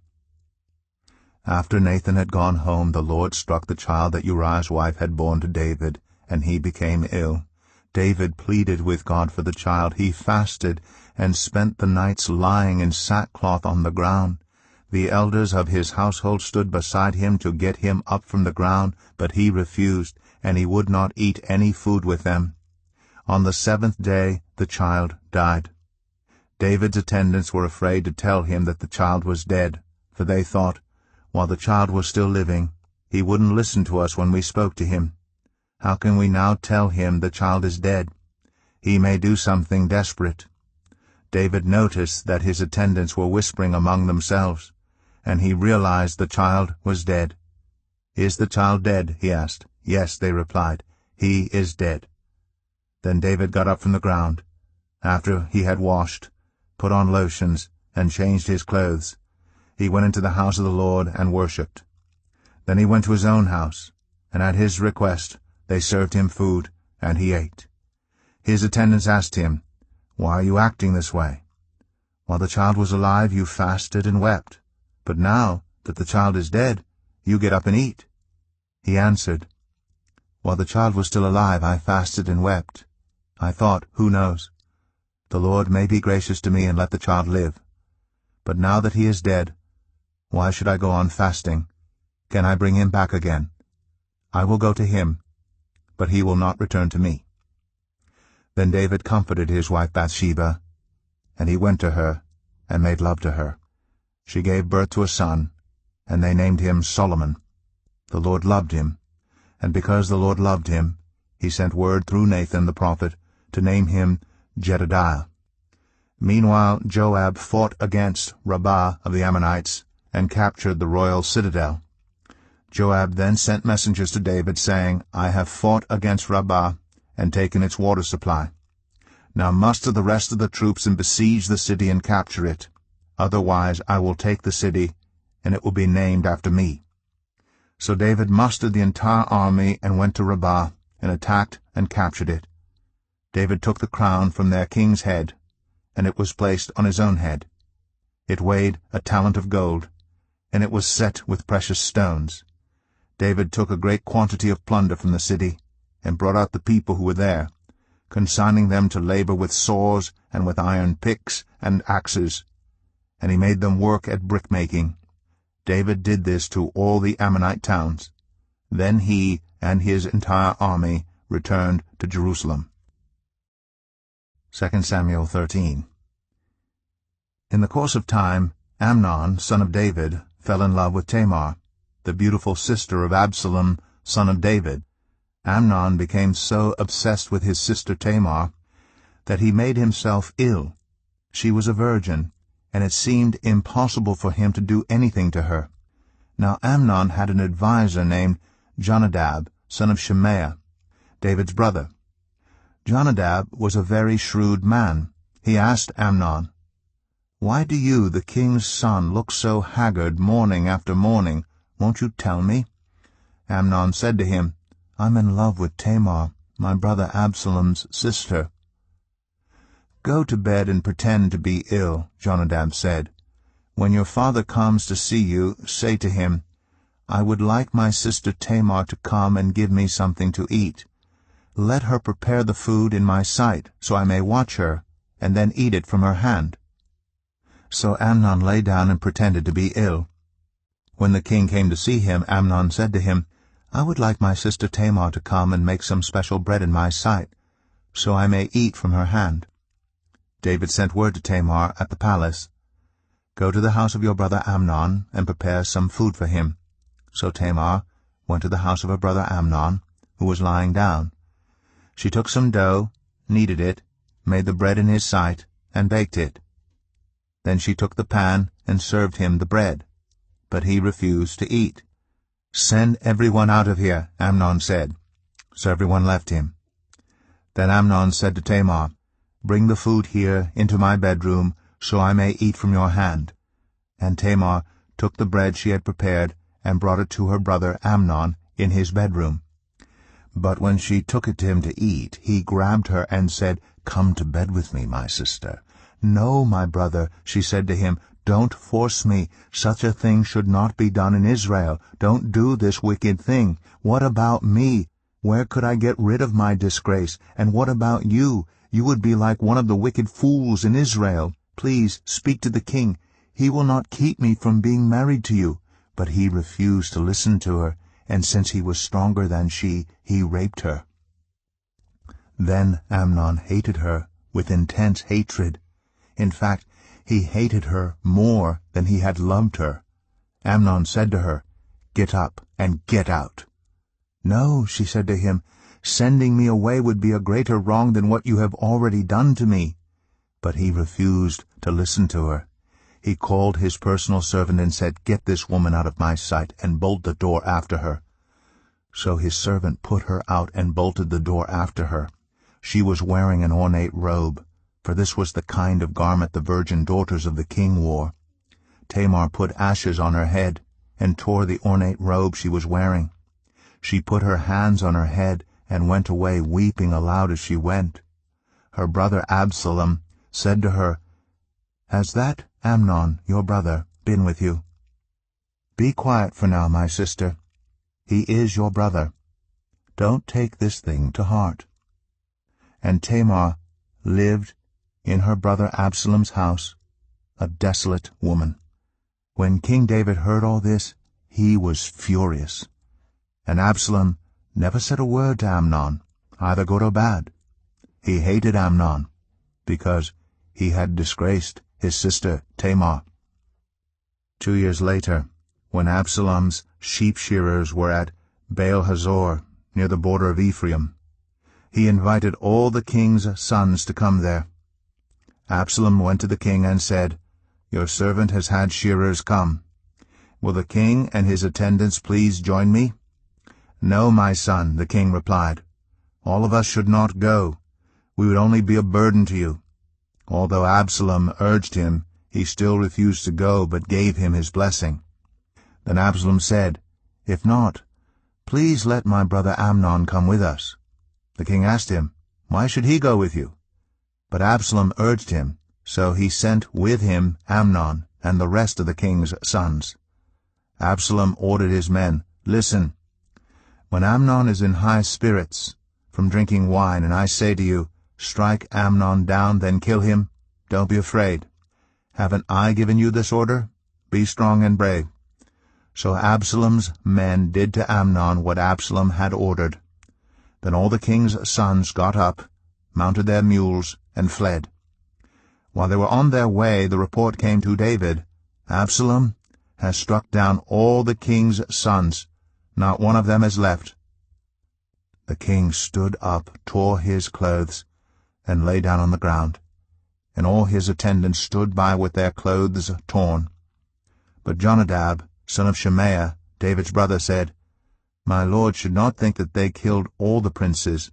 Only Amnon is dead. This has been Absalom's express intention ever since the day Amnon raped his sister Tamar. My lord the king should not be concerned about the report that all the king's sons are dead. Only Amnon is dead. Meanwhile, Absalom had fled. Now the man standing watch looked up and saw many people on the road west of him, coming down the side of the hill. The watchman went and told the king, I see men in the direction of Horonaim, on the side of the hill. Jonadab said to the king, See, the king's sons have come. It has happened just as your servant said. As he finished speaking, the king's sons came in, wailing loudly. The king too, and all his attendants wept very bitterly. Absalom fled, and went to Talmai, son of Ammihud, the king of Geshur. But King David mourned many days for his son. After Absalom fled, and went to Geshur, he stayed there 3 years. And King David longed to go to Absalom, for he was consoled concerning Amnon's death. 2 Samuel 14. Joab, son of Zeruiah, knew that the king's heart longed for Absalom. So Joab sent someone to Tekoa, and had a wise woman brought from there. He said to her, Pretend you are in mourning, dress in mourning clothes, and don't use any cosmetic lotions. Act like a woman who has spent many days grieving for the dead. Then go to the king, and speak these words to him. And Joab put the words in her mouth. When the woman from Tekoa went to the king, she fell with her face to the ground to pay him honor, and she said, Help me, your majesty. The king asked her, What is troubling you? She said, I am a widow. My husband is dead. I, your servant, had 2 sons. They got into a fight with each other in the field, and no one was there to separate them. One struck the other and killed him. Now the whole clan has risen up against your servant. They say, Hand over the one who struck his brother down, so that we may put him to death for the life of his brother whom he killed. Then we will get rid of the heir as well. They would put out the only burning coal I have left, leaving my husband neither name nor descendant on the face of the earth. The king said to the woman, Go home, and I will issue an order in your behalf. But the woman from Tekoa said to him, Let my lord the king pardon me and my family, and let the king and his throne be without guilt. The king replied, If anyone says anything to you, bring them to me, and they will not bother you again. She said, Then let the king invoke the Lord his God to prevent the avenger of blood from adding to the destruction, so that my son will not be destroyed. As surely as the Lord lives, he said, not one hair of your son's head will fall to the ground. Then the woman said, Let your servant speak a word to my lord the king. Speak, he replied. The woman said, Why then have you devised a thing like this against the people of God? When the king says this, does he not convict himself? For the king has not brought back his banished son. Like water spilled on the ground, which cannot be recovered, so we must die. But that is not what God desires. Rather, he devises ways so that a banished person does not remain banished from him. And now I have come to say this to my lord the king, because the people have made me afraid. Your servant thought, I will speak to the king. Perhaps he will grant his servant's request. Perhaps the king will agree to deliver his servant from the hand of the man who is trying to cut off both me and my son from God's inheritance. And now your servant says, May the word of my lord the king secure my inheritance, for my lord the king is like an angel of God in discerning good and evil. May the Lord your God be with you. Then the king said to the woman, Don't keep from me the answer to what I'm going to ask you. Let my lord the king speak, the woman said. The king asked, Isn't the hand of Joab with you in all this?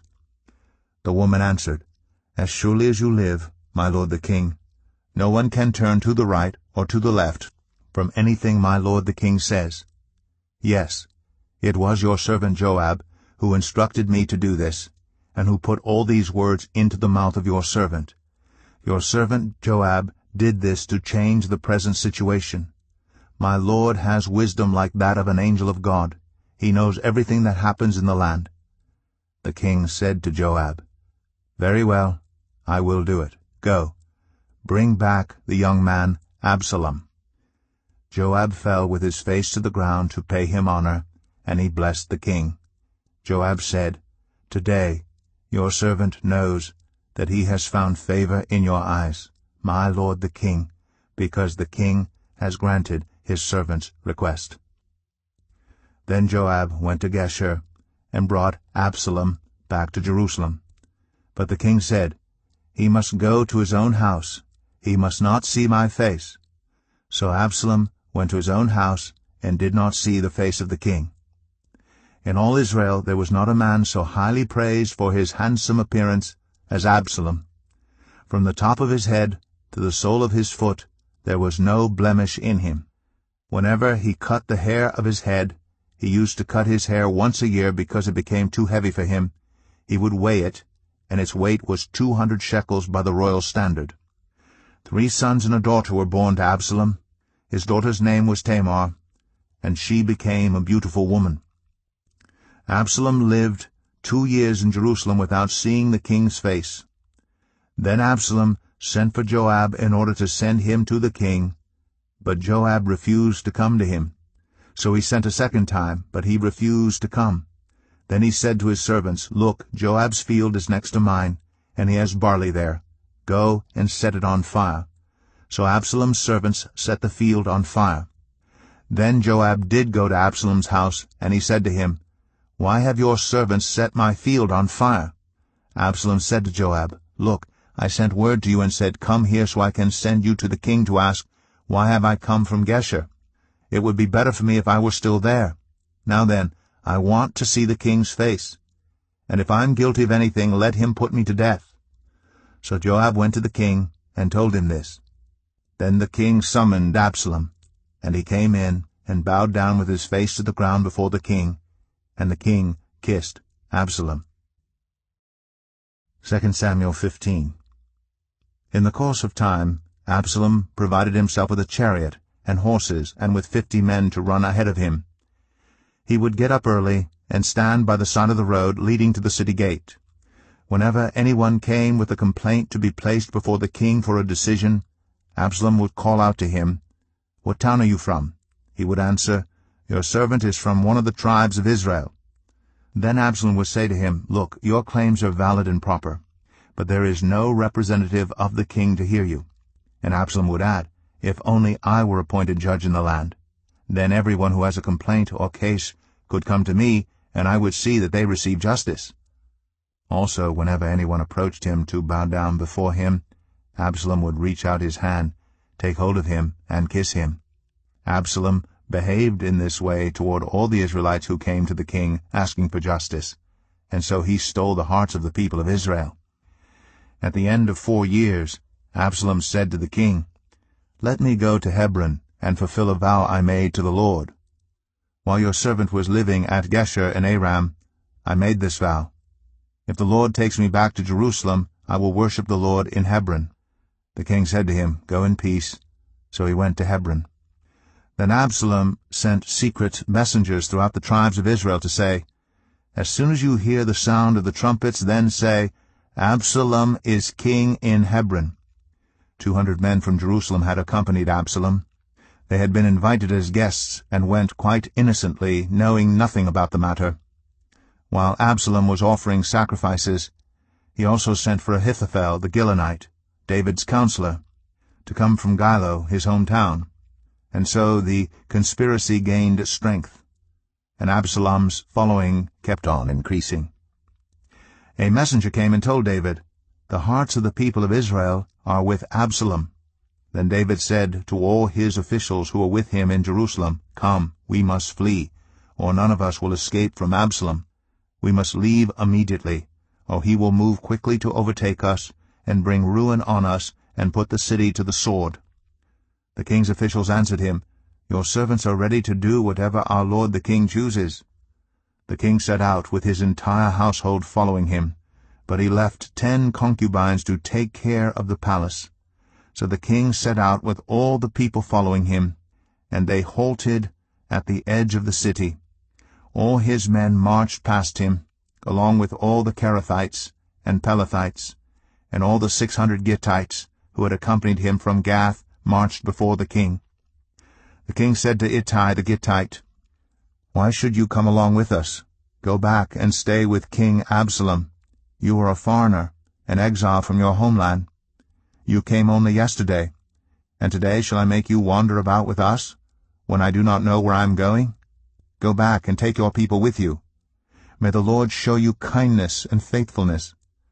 But Ittai replied to the king, "As surely as the Lord lives, and as my lord the king lives, wherever my lord the king may be, whether it means life or death, there will your servant be." David said to Ittai, "Go ahead, march on." So Ittai the Gittite marched on with all his men and the families that were with him. The whole countryside wept aloud as all the people passed by. The king also crossed the Kidron valley, and all the people moved on toward the wilderness. Zadok was there too, and all the Levites who were with him were carrying the ark of the covenant of God. They set down the ark of God, and Abiathar offered sacrifices until all the people had finished leaving the city. Then the king said to Zadok, "Take the ark of God back into the city. If I find favor in the Lord's eyes, he will bring me back and let me see it and his dwelling place again. But if he says, 'I am not pleased with you,' then I am ready. Let him do to me whatever seems good to him." The king also said to Zadok the priest, "Do you understand? Go back to the city with my blessing. Take your son Ahimaaz with you, and also Abiathar's son Jonathan. You and Abiathar return with your 2 sons. I will wait at the fords in the wilderness until word comes from you to inform me." So Zadok and Abiathar took the ark of God back to Jerusalem and stayed there. But David continued up the Mount of Olives, weeping as he went. His head was covered, and he was barefoot. All the people with him covered their heads too, and were weeping as they went up. Now David had been told, "Ahithophel is among the conspirators with Absalom." So David prayed, "Lord, turn Ahithophel's counsel into foolishness." When David arrived at the summit, where people used to worship God, Hushai the Archite was there to meet him, his robe torn and dust on his head. David said to him, "If you go with me, you will be a burden to me. But if you return to the city and say to Absalom, 'Your Majesty, I will be your servant. I was your father's servant in the past, but now I will be your servant,' then you can help me by frustrating Ahithophel's advice. Won't the priests Zadok and Abiathar be there with you? Tell them anything you hear in the king's palace. Their 2 sons, Ahimaaz, son of Zadok, and Jonathan, son of Abiathar, are there with them. Send them to me with anything you hear." So Hushai, David's confidant, arrived at Jerusalem as Absalom was entering the city. 2 Samuel 16. When David had gone a short distance beyond the summit, there was Ziba, the steward of Mephibosheth, waiting to meet him. He had a string of donkeys saddled and loaded with 200 loaves of bread, 100 cakes of raisins, 100 cakes of figs, and a skin of wine. The king asked Ziba, "Why have you brought these?" Ziba answered, "The donkeys are for the king's household to ride on, the bread and fruit are for the men to eat, and the wine is to refresh those who become exhausted in the wilderness." The king then asked, "Where is your master's grandson?" Ziba said to him, "He is staying in Jerusalem because he thinks today the Israelites will restore to me my grandfather's kingdom." Then the king said to Ziba, "All that belonged to Mephibosheth is now yours." "I humbly bow," Ziba said. "May I find favor in your eyes, my lord the king." As King David approached Bahurim, a man from the same clan as Saul's family came out from there. His name was Shimei, son of Gera, and he cursed as he came out. He pelted David and all the king's officials with stones, though all the troops in the special guard were on David's right and left. As he cursed, Shimei said, get out, you murderer, you scoundrel. The Lord has repaid you for all the blood you shed in the household of Saul. in whose place you have reigned. The Lord has given the kingdom into the hands of your son Absalom. You have come to ruin because you are a murderer." Then Abishai son of Zeruiah said to the king, "Why should this dead dog curse my lord the king? Let me go over and cut off his head." But the king said, "What does this have to do with you, you sons of Zeruiah? If he's cursing because the Lord said to him, 'Curse David,' who can ask, 'Why do you do this?'" David then said to Abishai and all his officials, "My son, my own flesh and blood is trying to kill me. How much more, then, this Benjamite? Leave him alone, let him curse, for the Lord has told him to. It may be that the Lord will look upon my misery and restore to me his covenant blessing instead of his curse today." So David and his men continued along the road while Shimei was going along the hillside opposite him, cursing as he went and throwing stones at him and showering him with dirt. The king and all the people with him arrived at their destination exhausted, and there he refreshed himself. Meanwhile Absalom and all the men of Israel came to Jerusalem, and Ahithophel was with him. Then Hushai the Archite, David's confidant, went to Absalom and said to him, "Long live the king! Long live the king!" Absalom said to Hushai, "So this is the love you show your friend? If he's your friend, why didn't you go with him?"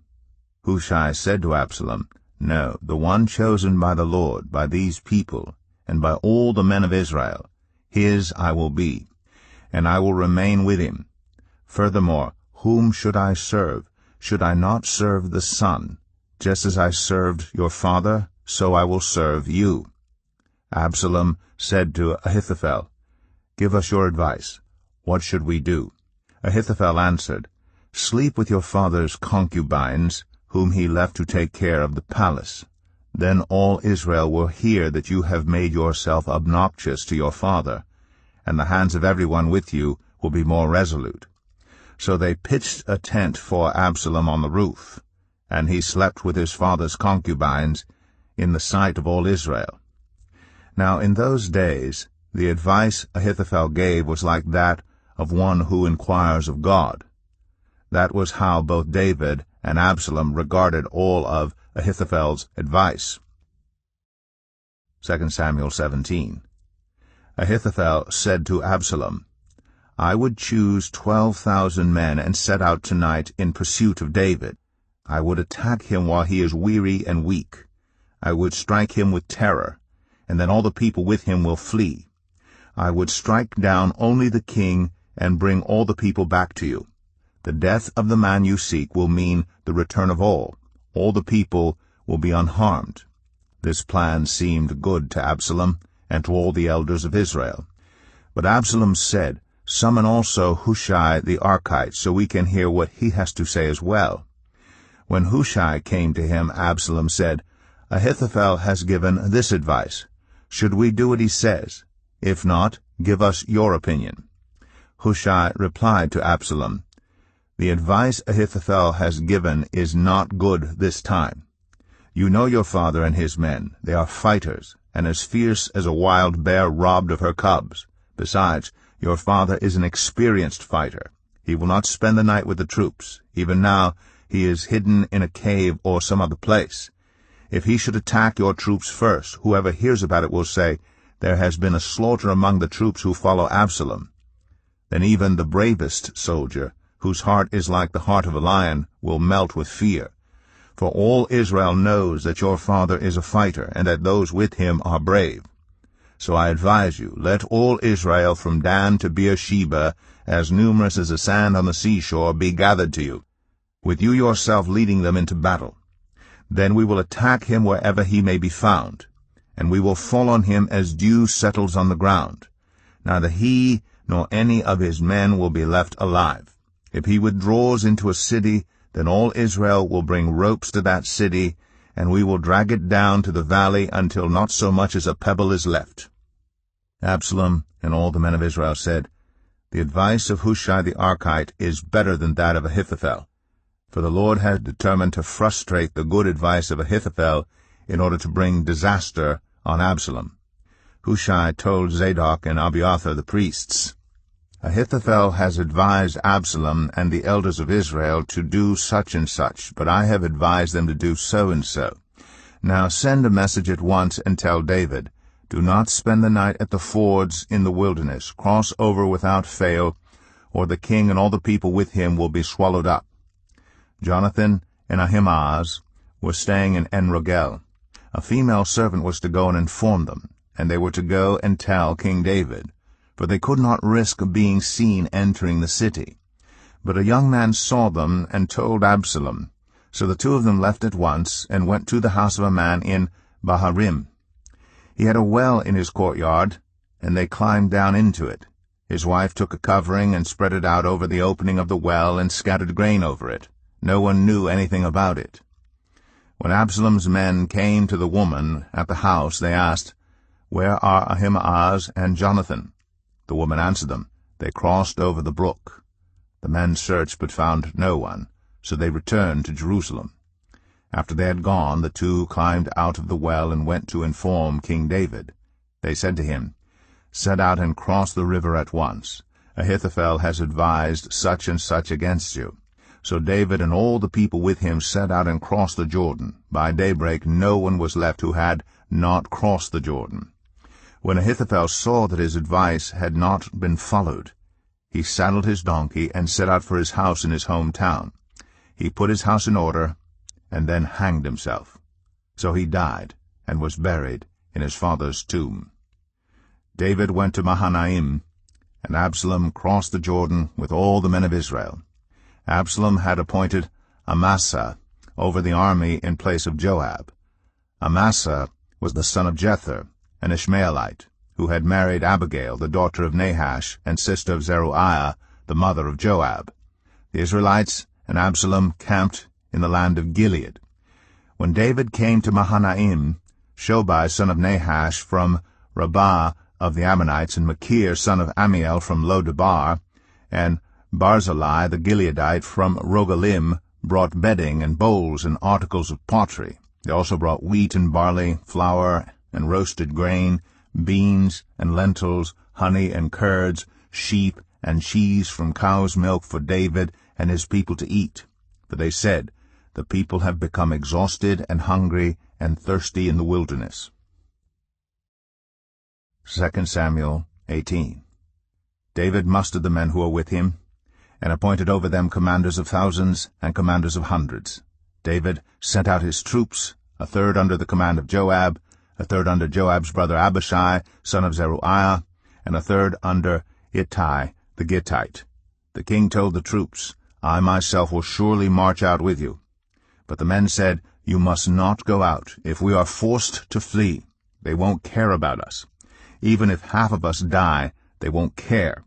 But you are worth 10,000 of us. It would be better now for you to give us support from the city."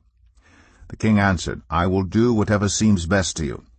So the king stood beside the gate while all his men marched out in units of hundreds and of thousands. The king commanded Joab, Abishai, and Ittai, "Be gentle with the young man Absalom for my sake." And all the troops heard the king giving orders concerning Absalom to each of the commanders. David's army marched out of the city to fight Israel, and the battle took place in the forest of Ephraim. There Israel's troops were routed by David's men, and the casualties that day were great, 20,000 men. The battle spread out over the whole countryside, and the forest swallowed up more men that day than the sword. Now Absalom happened to meet David's men. He was riding his mule, and as the mule went under the thick branches of a large oak, Absalom's hair got caught in the tree. He was left hanging in mid-air, while the mule he was riding kept on going. When one of the men saw what had happened, he told Joab, "I just saw Absalom hanging in an oak tree." Joab said to the man who had told him this, "What? You saw him? Why didn't you strike him to the ground right there? Then I would have had to give you 10 shekels of silver and a warrior's belt." But the man replied, "Even if 1,000 shekels were weighed out into my hands, I would not lay a hand on the king's son. In our hearing, the king commanded you and Abishai and Ittai, protect the young man Absalom for my sake. And if I had put my life in jeopardy, and nothing is hidden from the king. You would have kept your distance from me." Joab said, "I'm not going to wait like this for you." So he took 3 javelins in his hand and plunged them into Absalom's heart while Absalom was still alive in the oak tree. And 10 of Joab's armor-bearers surrounded Absalom, struck him, and killed him. Then Joab sounded the trumpet, and the troops stopped pursuing Israel, for Joab halted them. They took Absalom, threw him into a big pit in the forest, and piled up a large heap of rocks over him. Meanwhile all the Israelites fled to their homes. During his lifetime, Absalom had taken a pillar and erected it in the king's valley as a monument to himself, for he thought, "I have no son to carry on the memory of my name." He named the pillar after himself, and it is called Absalom's monument to this day. Now Ahimaaz, son of Zadok, said, "Let me run and take the news to the king that the Lord has vindicated him by delivering him from the hand of his enemies."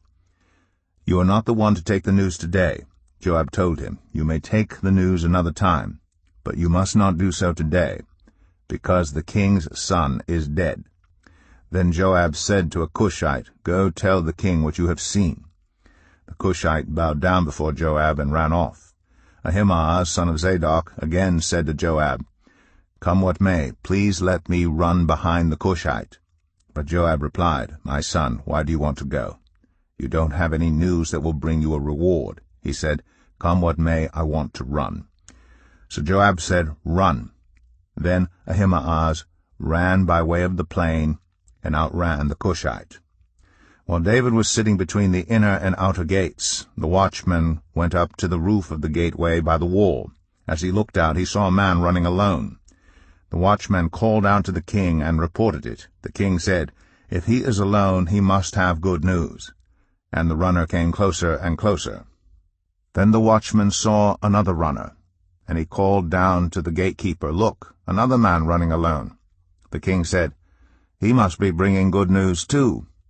The watchman said, "It seems to me that the first one runs like Ahimaaz, son of Zadok." "He's a good man," the king said. "He comes with good news." Then Ahimaaz called out to the king, "All is well." He bowed down before the king with his face to the ground and said, "Praise be to the Lord your God. He has delivered up those who lifted their hands against my lord the king." The king asked, "Is the young man Absalom safe?" Ahimaaz answered, "I saw great confusion, just as Joab was about to send the king's servant and me, your servant. But I don't know what it was." The king said, "Stand aside and wait here." So he stepped aside and stood there. Then the Cushite arrived and said, "My lord the king, hear the good news. The Lord has vindicated you today by delivering you from the hand of all who rose up against you." The king asked the Cushite, "Is the young man Absalom safe?" The Cushite replied, "May the enemies of my lord the king and all who rise up to harm you be like that young man." The king was shaken. He went up to the room over the gateway and wept. As he went, he said, "O my son Absalom, my son Absalom, if only I had died instead of you. O Absalom, my son, my son." 2 Samuel 19. Joab was told, "The king is weeping and mourning for Absalom." And for the whole army the victory that day was turned into mourning, because on that day the troops heard it said, "The king is grieving for his son." The men stole into the city that day as men steal in who are ashamed when they flee from battle. The king covered his face and cried aloud, "O my son Absalom, O Absalom, my son, my son." Then Joab went into the house to the king and said, "Today you have humiliated all your men, who have just saved your life and the lives of your sons and daughters and the lives of your wives and concubines. You love those who hate you and hate those who love you. You have made it clear today that the commanders and their men mean nothing to you. I see that you would be pleased if Absalom were alive today and all of us were dead. Now go out and encourage your men. I swear by the Lord that if you don't go out, not a man will be left with you by nightfall. This will be worse for you than all the calamities that have come on you from your youth till now." So the king got up and took his seat in the gateway. When the men were told, "The king is sitting in the gateway," they all came before him. Meanwhile the Israelites had fled to their homes. Throughout the tribes of Israel all the people were arguing among themselves, saying, "The king delivered us from the hand of our enemies. He is the one who rescued us from the hand of the Philistines. But now he has fled the country to escape from Absalom. And Absalom, whom we anointed to rule over us, has died in battle. So why do you say nothing about bringing the king back?" King David sent this message to Zadok and Abiathar the priests. "Ask the elders of Judah, why should you be the last to bring the king back to his palace, since what is being said throughout Israel has reached the king at his quarters? You are my relatives, my own flesh and blood. So why should you be the last to bring back the king? And say to Amasa, are you not my own flesh and blood? May God deal with me, be it ever so severely, if you are not the commander of my army for life in place of Joab." He won over the hearts of the men of Judah so that they were all of one mind. They sent word to the king, "Return, you and all your men." Then the king returned and went as far as the Jordan. Now the men of Judah had come to Gilgal to go out and meet the king and bring him across the Jordan. Shimei son of Gera, the Benjamite from Bahurim, hurried down with the men of Judah to meet King David. With him were 1,000 Benjamites, along with Ziba, the steward of Saul's household, and his 15 sons and 20 servants. They rushed to the Jordan where the king was. They crossed at the ford to take the king's household over and to do whatever he wished. When Shimei son of Gera crossed the Jordan, he fell prostrate before the king, and said to him, "May my lord not hold me guilty. Do not remember how your servant did wrong on the day my lord the king left Jerusalem. May the king put it out of his mind. For I your servant know that I have sinned, but today I have come here as the first from the tribes of Joseph to come down and meet my lord the king." Then Abishai son of Zeruiah said, "Shouldn't Shimei be put to death for this? He cursed the Lord's anointed." David replied, "What does this have to do with you, you sons of Zeruiah? What right do you have to interfere? Should anyone be put to death in Israel today? Don't I know that today I am king over Israel?" So the king said to Shimei, "You shall not die." And the king promised him on oath. Mephibosheth, Saul's grandson, also went down to meet the king. He had not taken care of his feet, or trimmed his mustache, or washed his clothes from the day the king left until the day he returned safely. When he came from Jerusalem to meet the king asked him, "Why didn't you go with me, Mephibosheth?" He said, "My lord the king, since I your servant am lame," I said, "I will have my donkey saddled, and will ride on it so I can go with the king. But Ziba my servant betrayed me, and he has slandered your servant to my lord the king. My lord the king is like an angel of God, so do whatever you wish. All my grandfather's descendants deserve nothing but death from my lord the king. But you gave your servant a place among those who eat at your table. So what right do I have to make any more appeals to the king?" The king said to him, "Why say more? I order you and Ziba to divide the land." Mephibosheth said to the king, "Let him take everything, now that my lord the king has returned home safely." Barzillai the Gileadite also came down from Rogelim to cross the Jordan with the king and to send him on his way from there. Now Barzillai was very old, 80 years of age. He had provided for the king during his stay in Mahanaim, for he was a very wealthy man. The king said to Barzillai, "Cross over with me and stay with me in Jerusalem, and I will provide for you." But Barzillai answered the king, "How many more years will I live, that I should go up to Jerusalem with the king? I am now 80 years old. Can I tell the difference between what is enjoyable and what is not? Can your servant taste what he eats and drinks? Can I still hear the voices of male and female singers? Why should your servant be an added burden to my lord the king? Your servant will cross over the Jordan with the king for a short distance, But why should the king reward me in this way? Let your servant return, that I may die in my own town near the tomb of my father and mother. But here is your servant Kimham. Let him cross over with my lord the king. Do for him whatever you wish." The king said, "Kimham shall cross over with me, and I will do for him whatever you wish, and anything you desire from me I will do for you." So all the people crossed the Jordan, and then the king crossed over. The king kissed Barzillai and bid him farewell, and Barzillai returned to his home. When the king crossed over to Gilgal, Kimham crossed with him. All the troops of Judah and half the troops of Israel had taken the king over.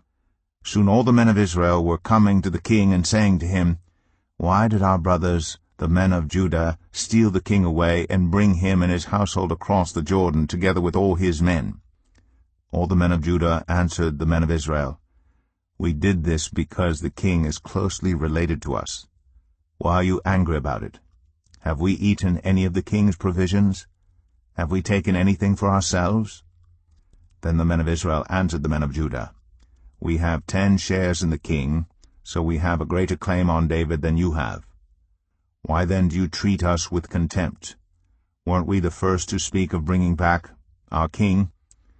But the men of Judah pressed their claims even more forcefully than the men of Israel. 2 Samuel 20. Now a troublemaker named Sheba, son of Bichri, a Benjamite, happened to be there. He sounded the trumpet and shouted, "We have no share in David, no part in Jesse's son. Every man to his tent, Israel."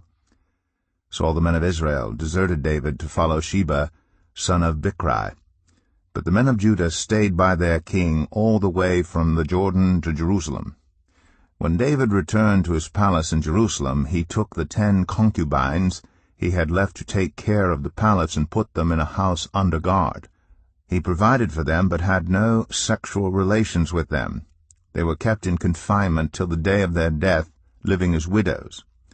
Then the king said to Amasa, "Summon the men of Judah to come to me within 3 days, and be here yourself." But when Amasa went to summon Judah, he took longer than the time the king had set for him. David said to Abishai, "Now Sheba, son of Bichri, will do us more harm than Absalom did. Take your master's men and pursue him, or he will find fortified cities and escape from us." So Joab's men and the Kerethites and Pelethites and all the mighty warriors went out under the command of Abishai. They marched out from Jerusalem to pursue Sheba, son of Bichri. While they were at the great rock in Gibeon, Amasa came to meet them. Joab was wearing his military tunic, and strapped over it at his waist was a belt with a dagger in its sheath. As he stepped forward, it dropped out of its sheath. Joab said to Amasa, "How are you, my brother?" Then Joab took Amasa by the beard with his right hand to kiss him. Amasa was not on his guard against the dagger in Joab's hand, and Joab plunged it into his belly, and his intestines spilled out on the ground. Without being stabbed again, Amasa died. Then Joab and his brother Abishai pursued Sheba, son of Bichri. One of Joab's men stood beside Amasa and said, "Whoever favors Joab and whoever is for David, let him follow Joab." Amasa lay wallowing in his blood in the middle of the road, and the man saw that all the troops came to a halt there. When he realized that everyone who came up to Amasa stopped, he dragged him from the road into a field and threw a garment over him. After Amasa had been removed from the road, everyone went on with Joab to pursue Sheba, son of Bichri. Sheba passed through all the tribes of Israel to Abel Beth Maachah, and through the entire region of the Bichrites, who gathered together and followed him. All the troops with Joab came and besieged Sheba in Abel Beth Maachah. They built a siege ramp up to the city, and it stood against the outer fortifications. While they were battering the wall to bring it down, a wise woman called from the city, "Listen, listen, tell Joab to come here so I can speak to him." He went toward her, and she asked, "Are you Joab?" "I am," he answered. She said, "Listen to what your servant has to say." "I'm listening," he said. She continued, "Long ago they used to say, 'Get your answer at Abel,' and that settled it. We are the peaceful and faithful in Israel. You are trying to destroy a city that is a mother in Israel. Why do you want to swallow up the Lord's inheritance?" "Far be it from me," Joab replied. "Far be it from me to swallow up or destroy. That is not the case. A man named Sheba, son of Bichri, from the hill country of Ephraim, has lifted up his hand against the king, against David. Hand over this one man, and I'll withdraw from the city." The woman said to Joab, "His head will be thrown to you from the wall." Then the woman went to all the people with her wise advice, and they cut off the head of Sheba, son of Bichri, and threw it to Joab. So he sounded the trumpet, and his men dispersed from the city, each returning to his home, and Joab went back to the king in Jerusalem. Joab was over Israel's entire army. Benaiah, son of Jehoiada, was over the Kerethites and Pelethites. Adoniram was in charge of forced labor. Jehoshaphat, son of Ahilud, was recorder. Sheva was secretary. Zadok and Abiathar were priests, and Ira the Jairite was David's priest. 2 Samuel 21.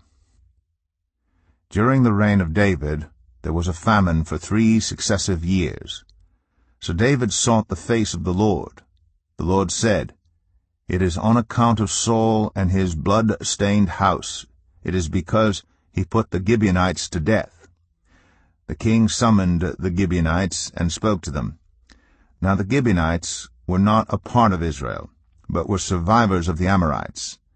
The Israelites had sworn to spare them, but Saul, in his zeal for Israel and Judah, had tried to annihilate them.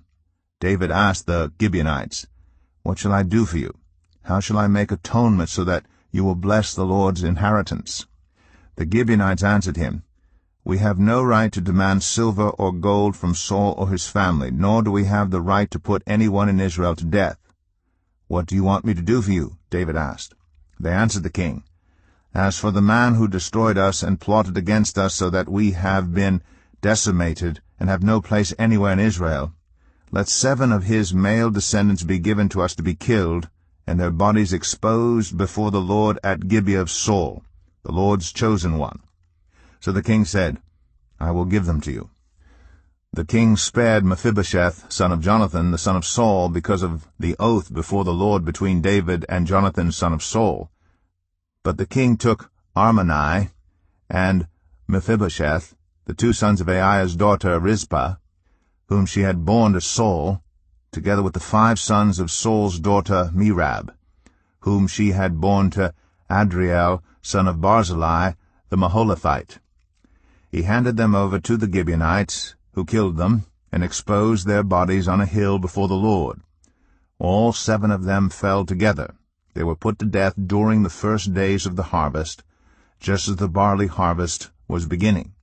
Rizpah, daughter of Aiah, took sackcloth and spread it out for herself on a rock.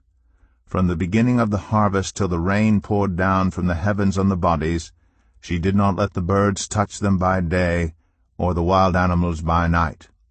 When David was told what Aiah's daughter Rizpah, Saul's concubine, had done, he went and took the bones of Saul and his son Jonathan from the citizens of Jabesh-Gilead. They had stolen their bodies from the public square at Bethshan, where the Philistines had hung them after they struck Saul down on Gilboa. David brought the bones of Saul and his son Jonathan from there, and the bones of those who had been killed and exposed were gathered up. They buried the bones of Saul and his son Jonathan in the tomb of Saul's father Kish, at Zelah in Benjamin, and did everything the king commanded. After that, God answered prayer in behalf of the land. Once again there was a battle between the Philistines and Israel. David went down with his men to fight against the Philistines, and he became exhausted. And Ishbi-Benob, one of the descendants of Rapha, whose bronze spearhead weighed 300 shekels, and who was armed with a new sword, said he would kill David. But Abishai son of Zeruiah came to David's rescue. He struck the Philistine down and killed him. Then David's men swore to him, saying, Never again will you go out with us to battle, so that the lamp of Israel will not be extinguished. In the course of time there was another battle with the Philistines, at Gob. At that time Sibbecai the Hushathite killed Saph, one of the descendants of Rapha. In another battle with the Philistines at Gob, Elhanan son of Jair, the Bethlehemite, killed the brother of Goliath the Gittite, who had a spear with a shaft like a weaver's rod. In still another battle which took place at Gath, there was a huge man with 6 fingers on each hand and 6 toes on each foot, 24 in all. He also was descended from Rapha. When he taunted Israel, Jonathan son of Shemaiah, David's brother, killed him. These 4 were descendants of Rapha in Gath, and they fell at the hands of David and his men. 2 Samuel 22. David sang to the Lord the words of this song, when the Lord delivered him from the hand of all his enemies, and from the hand of Saul. He said, The Lord is my rock, my fortress, and my deliverer. My God is my rock, in whom I take refuge, my shield, and the horn of my salvation. He is my stronghold, my refuge, and my Saviour. From violent people you saved me. I called to the Lord, who is worthy of praise, and have been saved from my enemies. The waves of death swirled about me. The torrents of destruction overwhelmed me. The cords of the grave coiled around me. The snares of death confronted me. In my distress I called to the Lord. I called out to my God. From his temple he heard my voice. My cry came to his ears. The earth trembled and quaked. The foundations of the heavens shook. They trembled because he was angry. Smoke rose from his nostrils. Consuming fire came from his mouth. Burning coals blazed out of it. He parted the heavens and came down. Dark clouds were under his feet. He mounted the cherubim and flew. He soared on the wings of the wind. He made darkness his canopy around him, the dark rain clouds of the sky. Out of the brightness of his presence bolts of lightning blazed forth. The Lord thundered from heaven. The voice of the Most High resounded. He shot his arrows and scattered the enemy. With great bolts of lightning he routed them. The valleys of the sea were exposed, and the foundations of the earth laid bare at the rebuke of the Lord, at the blast of breath from his nostrils. He reached down from on high and took hold of me. He drew me out of deep waters. He rescued me from my powerful enemy, from my foes, who were too strong for me. They confronted me in the day of my disaster, but the Lord was my support. He brought me out into a spacious place. He rescued me because he delighted in me. The Lord has dealt with me. According to my righteousness, according to the cleanness of my hands, he has rewarded me. For I have kept the ways of the Lord. I am not guilty of turning from my God. All his laws are before me. I have not turned away from his decrees. I have been blameless before him, and have kept myself from sin. The Lord has rewarded me according to my righteousness, according to my cleanness in his sight. To the faithful you show yourself faithful. To the blameless you show yourself blameless. To the pure you show yourself pure. But to the devious you show yourself shrewd. You save the humble, but your eyes are on the haughty to bring them low. You, Lord, are my lamp. The Lord turns my darkness into light. With your help I can advance against a troop. With my God I can scale a wall. As for God, his way is perfect. The Lord's word is flawless. He shields all who take refuge in him. For who is God besides the Lord? And who is the rock except our God? It is God who arms me with strength and keeps my way secure. He makes my feet like the feet of a deer. He causes me to stand on the heights. He trains my hands for battle. My arms can bend a bow of bronze. You make your saving help my shield. Your help has made me great. You provide a broad path for my feet, so that my ankles do not give way. I pursued my enemies and crushed them. I did not turn back till they were destroyed. I crushed them completely, and they could not rise. They fell beneath my feet. You armed me with strength for battle. You humbled my adversaries before me. You made my enemies turn their backs in flight, and I destroyed my foes. They cried for help, but there was no one to save them. To the Lord, but he did not answer. I beat them as fine as the dust of the earth. I pounded and trampled them like mud in the streets. You have delivered me from the attacks of the peoples. You have preserved me as the head of nations. People I did not know now serve me. Foreigners cower before me. As soon as they hear of me, they obey me. They all lose heart. They come trembling from their strongholds. The Lord lives. Praise be to my rock. Exalted be my God, the rock, my Savior. He is the God who avenges me, who puts the nations under me, who sets me free from my enemies. You exalted me above my foes. From a violent man you rescued me. Therefore I will praise you, Lord, among the nations. I will sing the praises of your name. He gives his king great victories. He shows unfailing kindness to his anointed, to David and his descendants forever. 2 Samuel 23. These are the last words of David, the inspired utterance of David, son of Jesse, the utterance of the man exalted by the Most High, the man anointed by the God of Jacob, the hero of Israel's songs. The Spirit of the Lord spoke through me. His word was on my tongue.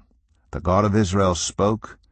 The Rock of Israel said to me, when one rules over people in righteousness, when he rules in the fear of God, he is like the light of morning at sunrise, on a cloudless morning, like the brightness after rain that brings grass from the earth. If my house were not right with God, surely he would not have made with me an everlasting covenant, arranged and secured in every part. Surely he would not bring to fruition my salvation and grant me my every desire. But evil men are all to be cast aside like thorns, which are not gathered with the hand. Whoever touches thorns uses a tool of iron or the shaft of a spear. They are burned up where they lie. These are the names of David's mighty warriors. Josheb-Basshebeth, a Tahkemonite, was chief of the 3. He raised his spear against 800 men, whom he killed in one encounter. Next to him was Eleazar, son of Dodai, the Ahohite. As one of the 3 mighty warriors, he was with David when they taunted the Philistines, gathered at Pas-Dammim for battle. Then the Israelites retreated, but Eleazar stood his ground and struck down the Philistines till his hand grew tired and froze to the sword. The Lord brought about a great victory that day. The troops returned to Eleazar, but only to strip the dead. Next to him was Shammah, son of Agi, the Hararite. When the Philistines banded together at a place where there was a field full of lentils, Israel's troops fled from them. But Shammah took his stand in the middle of the field. He defended it, and struck the Philistines down, and the Lord brought about a great victory. During harvest time 3 of the 30 chief warriors came down to David at the cave of Adullam, while a band of Philistines was encamped in the valley of Rephaim.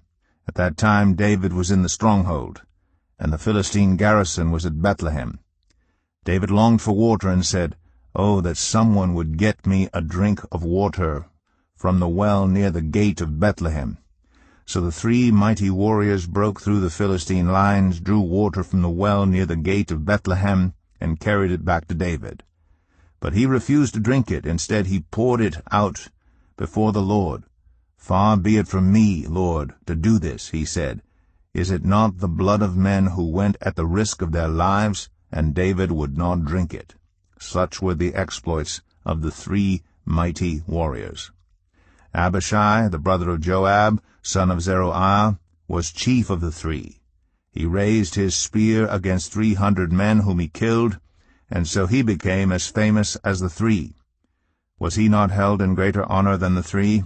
He became their commander, even though he was not included among them. Benahiah, son of Jehoiada, a valiant fighter from Kabzeel, performed great exploits. He struck down Moab's 2 mightiest warriors. He also went down into a pit on a snowy day and killed a lion, and he struck down a huge Egyptian, although the Egyptian had a spear in his hand. Benaiah went against him with a club. He snatched the spear from the Egyptian's hand and killed him with his own spear. Such were the exploits of Benaiah, son of Jehoiada. He too was as famous as the 3 mighty warriors. He was held in greater honor than any of the 30, but he was not included among the 3, and David put him in charge of his bodyguard. Among the 30 were Asahel, the brother of Joab, Elhanan, son of Dodo from Bethlehem, Shammah the Harodite, Elika the Harodite, Helez the Paltite, Ira son of Ikish from Tekoa, Abiezer from Anathoth, Sibbecai the Hushathite, Zalman the Aohite, Maharai the Netophathite, Heled son of Banah the Netophathite, Ithai son of Ribai from Gibeah in Benjamin, Benaiah the Parathonite, Hiddai from the ravines of Gash, Abi Alban the Arbathite, Asmaveth the Barhumite, Eliabai the Shalbanite, the sons of Jashan, Jonathan son of Shammah the Hararite, Ahiam son of Sharar the Hararite, Eliphalet son of Abishai the Maacathite, Eliam son of Ahithophel the Gilonite, Hezro the Carmelite, Perai the Arbite, Igal son of Nathan from Zobah, the son of Hagri, Zelek the Ammonite, Naharai the Beerothite, the armor-bearer of Joab son of Zeruiah, Ira the Ithrite, Gareb the Ithrite, and Uriah the Hittite. There were 37 in all. 2 Samuel 24. Again the anger of the Lord burned against Israel, and he incited David against them, saying, Go and take a census of Israel and Judah. So the king said to Joab and the army commanders with him, Go throughout the tribes of Israel from Dan to Beersheba, and enroll the fighting men, so that I may know how many there are. But Joab replied to the king, May the Lord your God multiply the troops 100 times over, and may the eyes of my lord the king see it. But why does my lord the king want to do such a thing? The king's word, however, overruled Joab and the army commanders, so they left the presence of the king to enroll the fighting men of Israel. After crossing the Jordan, they camped near Aroer, south of the town in the gorge, and then went through Gad and on to Jazer. They went to Gilead and the region of Tatim Hodshai, and on to Dan Jan, and around toward Sidon. Then they went toward the fortress of Tyre, and all the towns of the Hivites and Canaanites. Finally they went on to Beersheba in the Negev of Judah. After they had gone through the entire land, they came back to Jerusalem at the end of 9 months and 20 days. Joab reported the number of the fighting men to the king. In Israel there were 800,000 able-bodied men who could handle a sword, and in Judah 500,000.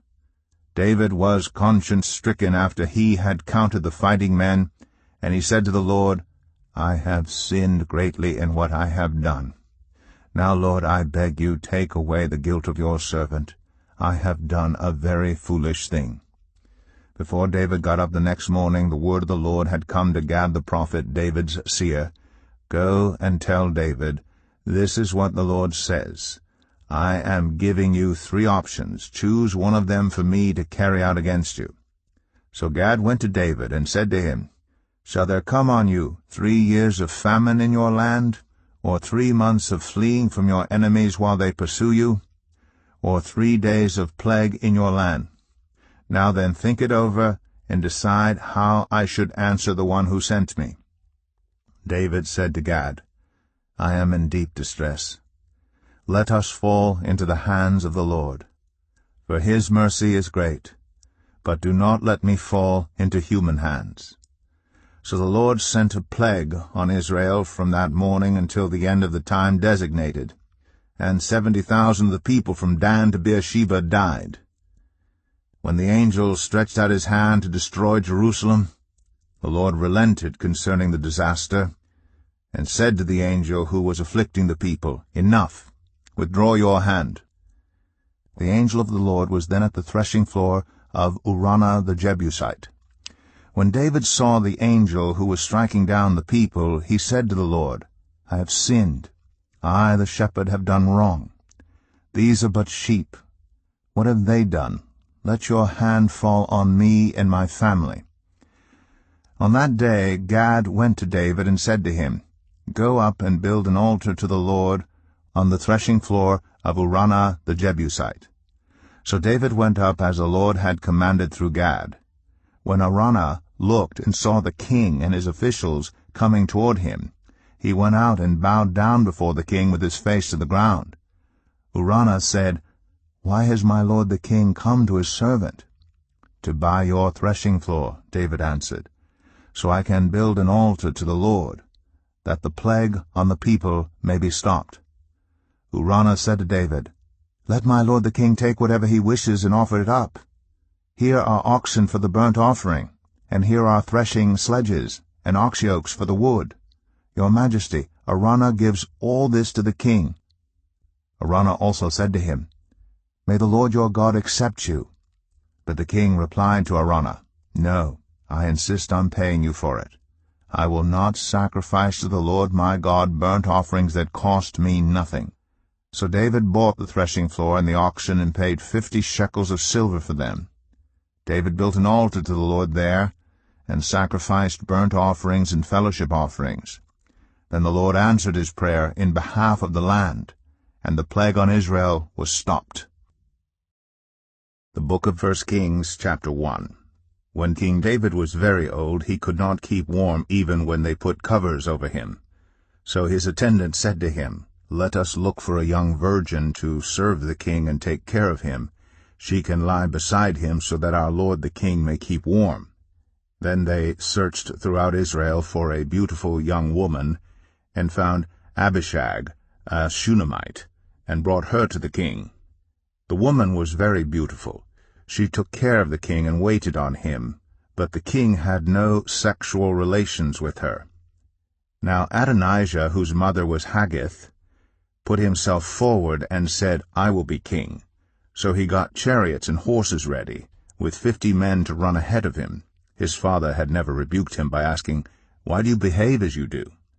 He was also very handsome and was born next after Absalom. Adonijah conferred with Joab, son of Zeruiah, and with Abiathar the priest, and they gave him their support. But Zadok the priest, Benaiah son of Jehoiada, Nathan the prophet, Shimei, and Rei, and David's special guard did not join Adonijah. Adonijah then sacrificed sheep, cattle, and fattened calves at the stone of Zeholeth near En-Rogel. He invited all his brothers, the king's sons, and all the royal officials of Judah.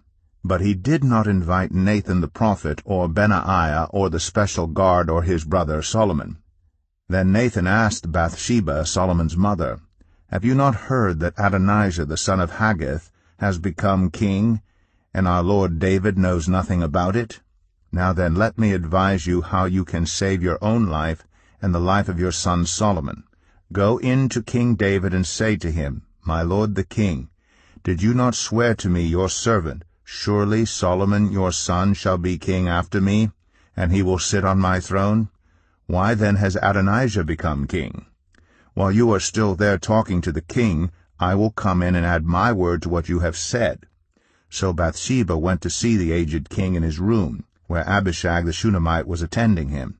Bathsheba bowed down, prostrating herself before the king. 'What is it you want?' the king asked. She said to him, 'My lord, you yourself swore to me, your servant, by the Lord your God, Solomon your son shall be king after me, and he will sit on my throne. But now Adonijah has become king, and you, my lord, the king, do not know about it. He has sacrificed great numbers of cattle, fattened calves, and sheep, and has invited all the king's sons, Abiathar the priest, and Joab the commander of the army, but he has not invited Solomon your servant. My lord the king, the eyes of all Israel are on you, to learn from you who will sit on the throne of my lord the king after him. Otherwise, as soon as my lord the king is laid to rest with his ancestors, I and my son Solomon will be treated as criminals." While she was still speaking with the king, Nathan the prophet arrived, and the king was told, "Nathan the prophet is here." So he went before the king and bowed with his face to the ground. Nathan said, "Have you, my lord the king, declared that Adonijah shall be king after you, and that he will sit on your throne? Today he has gone down and sacrificed great numbers of cattle, fattened calves and sheep. He has invited all the king's sons, the commanders of the army, and Abiathar the priest. Right now they are eating and drinking with him and saying, 'Long live King Adonijah.' But me, your servant, and Zadok the priest, and Benaiah son of Jehoiada, and your servant Solomon, he did not invite. Is this something my lord the king has done without letting his servants know who should sit on the throne of my lord the king after him?" Then King David said, "Call in Bathsheba." So she came into the king's presence and stood before him. The king then took an oath, "As surely as the Lord lives, who has delivered me out of every trouble, I will surely carry out this very day what I swore to you by the Lord, the God of Israel. Solomon your son shall be king after me, and he will sit on my throne in my place." Then Bathsheba bowed down with her face to the ground, prostrating herself before the king, and said, "May my lord King David live forever." King David said, "Call in Zadok the priest, Nathan the prophet, and Benaiah son of Jehoiada." When they came before the king, he said to them, "Take your lord's servants with you, and have Solomon my son mount my own mule and take him down to Gihon. There have Zadok the priest and Nathan the prophet anoint him king over Israel. Blow the trumpet and shout, 'Long live King Solomon!' Then you are to go up with him, and he is to come and sit on my throne and reign in my place. I have appointed him ruler over Israel and Judah." Benaiah son of Jehoiada answered the king, "Amen. May the Lord, the God of my lord the king, so declare it. As the Lord was with my lord the king, so may he be with Solomon to make his throne even greater than the throne of my lord King David." So Zadok the priest, Nathan the prophet, Benaiah son of Jehoiada, the Kerethites and the Pelethites went down and had Solomon mount King David's mule, and they escorted him to Gihon. Zadok the priest took the horn of oil from the sacred tent and anointed Solomon. Then they sounded the trumpet, and all the people shouted, "Long live King Solomon!" And all the people went up after him, playing pipes and rejoicing greatly, so that the ground shook with the sound. Adonijah and all the guests who were with him heard it as they were finishing their feast. On hearing the sound of the trumpet, Joab asked, "What's the meaning of all the noise in the city?" Even as he was speaking, Jonathan son of Abiathar the priest arrived. Adonijah said, "Come in. A worthy man like you must be bringing good news." "Not at all," Jonathan answered. "Our lord King David has made Solomon king. The king has sent with him Zadok the priest, Nathan the prophet, Benaiah son of Jehoiada, the Kerethites and the Pelethites, and they have put him on the king's mule. And Zadok the priest and Nathan the prophet have anointed him king at Gihon. From there they have gone up cheering, and the city resounds with it. That's the noise you hear. Moreover, Solomon has taken his seat on the royal throne. Also the royal officials have come to congratulate our lord King David, saying, 'May your God make Solomon's name more famous than yours, and his throne greater than yours.'" And the king bowed in worship on his bed and said, "Praise be to the Lord, the God of Israel, who has allowed my eyes to see a successor on my throne today." At this all Adonijah's guests rose in alarm and dispersed. But Adonijah, in fear of Solomon, went and took hold of the horns of the altar. Then Solomon was told, "Adonijah is afraid of King Solomon, and is clinging to the horns of the altar. He says, 'Let King Solomon swear to me today that he will not put his servant to death with the sword.' Solomon replied, 'If he shows himself to be worthy, not a hair of his head will fall to the ground, but if evil is found in him, he will die.' Then King Solomon sent men, and they brought him down from the altar. And Adonijah came and bowed down to King Solomon, and Solomon said, 'Go to your home.'" 1 Kings 2. When the time drew near for David to die, he gave a charge to Solomon his son. "I'm about to go the way of all the earth," he said. "So be strong, act like a man, and observe what the Lord your God requires. walk in obedience to him, and keep his decrees and commands, his laws and regulations, as written in the law of Moses. Do this so that you may prosper in all you do and wherever you go, and that the Lord may keep his promise to me. If your descendants watch how they live, and if they walk faithfully before me with all their heart and soul, you will never fail to have a successor on the throne of Israel. Now you yourself know what Joab son of Zeruiah did to me, what he did to the 2 commanders of Israel's army, Abner son of Ner, and Amasa son of Jether. He killed them, shedding their blood in peacetime, as if in battle, and with that blood he stained the belt around his waist and the sandals on his feet. Deal with him according to your wisdom, but do not let his gray head go down to the grave in peace. But show kindness to the sons of Barzillai of Gilead, and let them be among those who eat at your table. They stood by me when I fled from your brother Absalom. And remember, you have with you Shimei, son of Gera, the Benjamite from Bahurim, who called down bitter curses on me the day I went to Mahanaim. When he came down to meet me at the Jordan, I swore to him by the Lord, I will not put you to death by the sword. But now do not consider him innocent. You are a man of wisdom. You will know what to do to him. Bring his gray head down to the grave in blood. Then David rested with his ancestors and was buried in the city of David. He had reigned 40 years over Israel, 7 years in Hebron, and 33 in Jerusalem. So Solomon sat on the throne of his father David, and his rule was firmly established. Now Adonijah the son of Haggith went to Bathsheba, Solomon's mother. Bathsheba asked him, Do you come peacefully? He answered, Yes, peacefully. Then he added, I have something to say to you. You may say it, she replied. As you know, he said, the kingdom was mine. All Israel looked to me as their king. But things changed, and the kingdom has gone to my brother, for it has come to him from the Lord. Now I have one request to make of you. Do not refuse me. You may make it, she said. So he continued, Please ask King Solomon, he will not refuse you, to give me Abishag the Shunammite as my wife.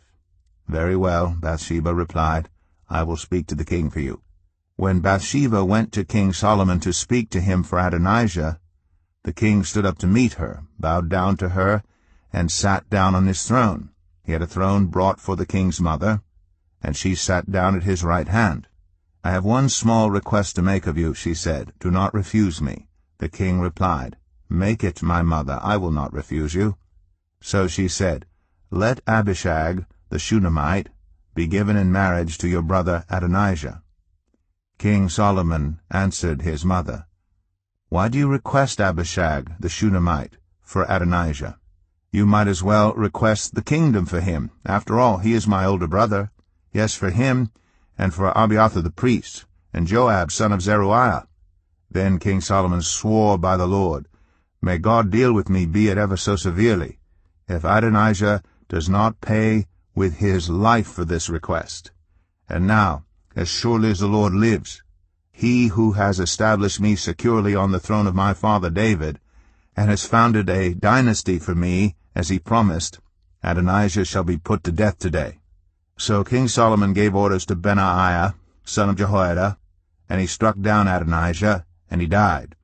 To Abiathar the priest the king said, Go back to your fields in Anathoth. You deserve to die. But I will not put you to death now, because you carried the ark of the sovereign Lord before my father David, and shared all my father's hardships.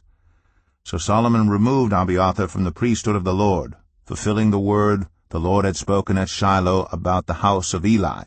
When the news reached Joab, who had conspired with Adonijah, though not with Absalom, he fled to the tent of the Lord, and took hold of the horns of the altar. King Solomon was told that Joab had fled to the tent of the Lord, and was beside the altar. Then Solomon ordered Benaiah, son of Jehoiada, Go, strike him down. So Benaiah entered the tent of the Lord, and said to Joab, The king says, Come out.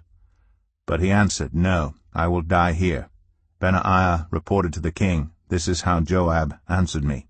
Then the king commanded Benaiah, Do as he says, strike him down and bury him, and so clear me and my whole family of the guilt of the innocent blood that Joab shed. The Lord will repay him for the blood he shed, because without my father David knowing it, he attacked 2 men and killed them with the sword, both of them, Abner, son of Ner, commander of Israel's army, and Amasa, son of Jether, commander of Judah's army, were better men and more upright than he. May the guilt of their blood rest on the head of Joab and his descendants forever. But on David and his descendants, his house and his throne, may there be the Lord's peace forever.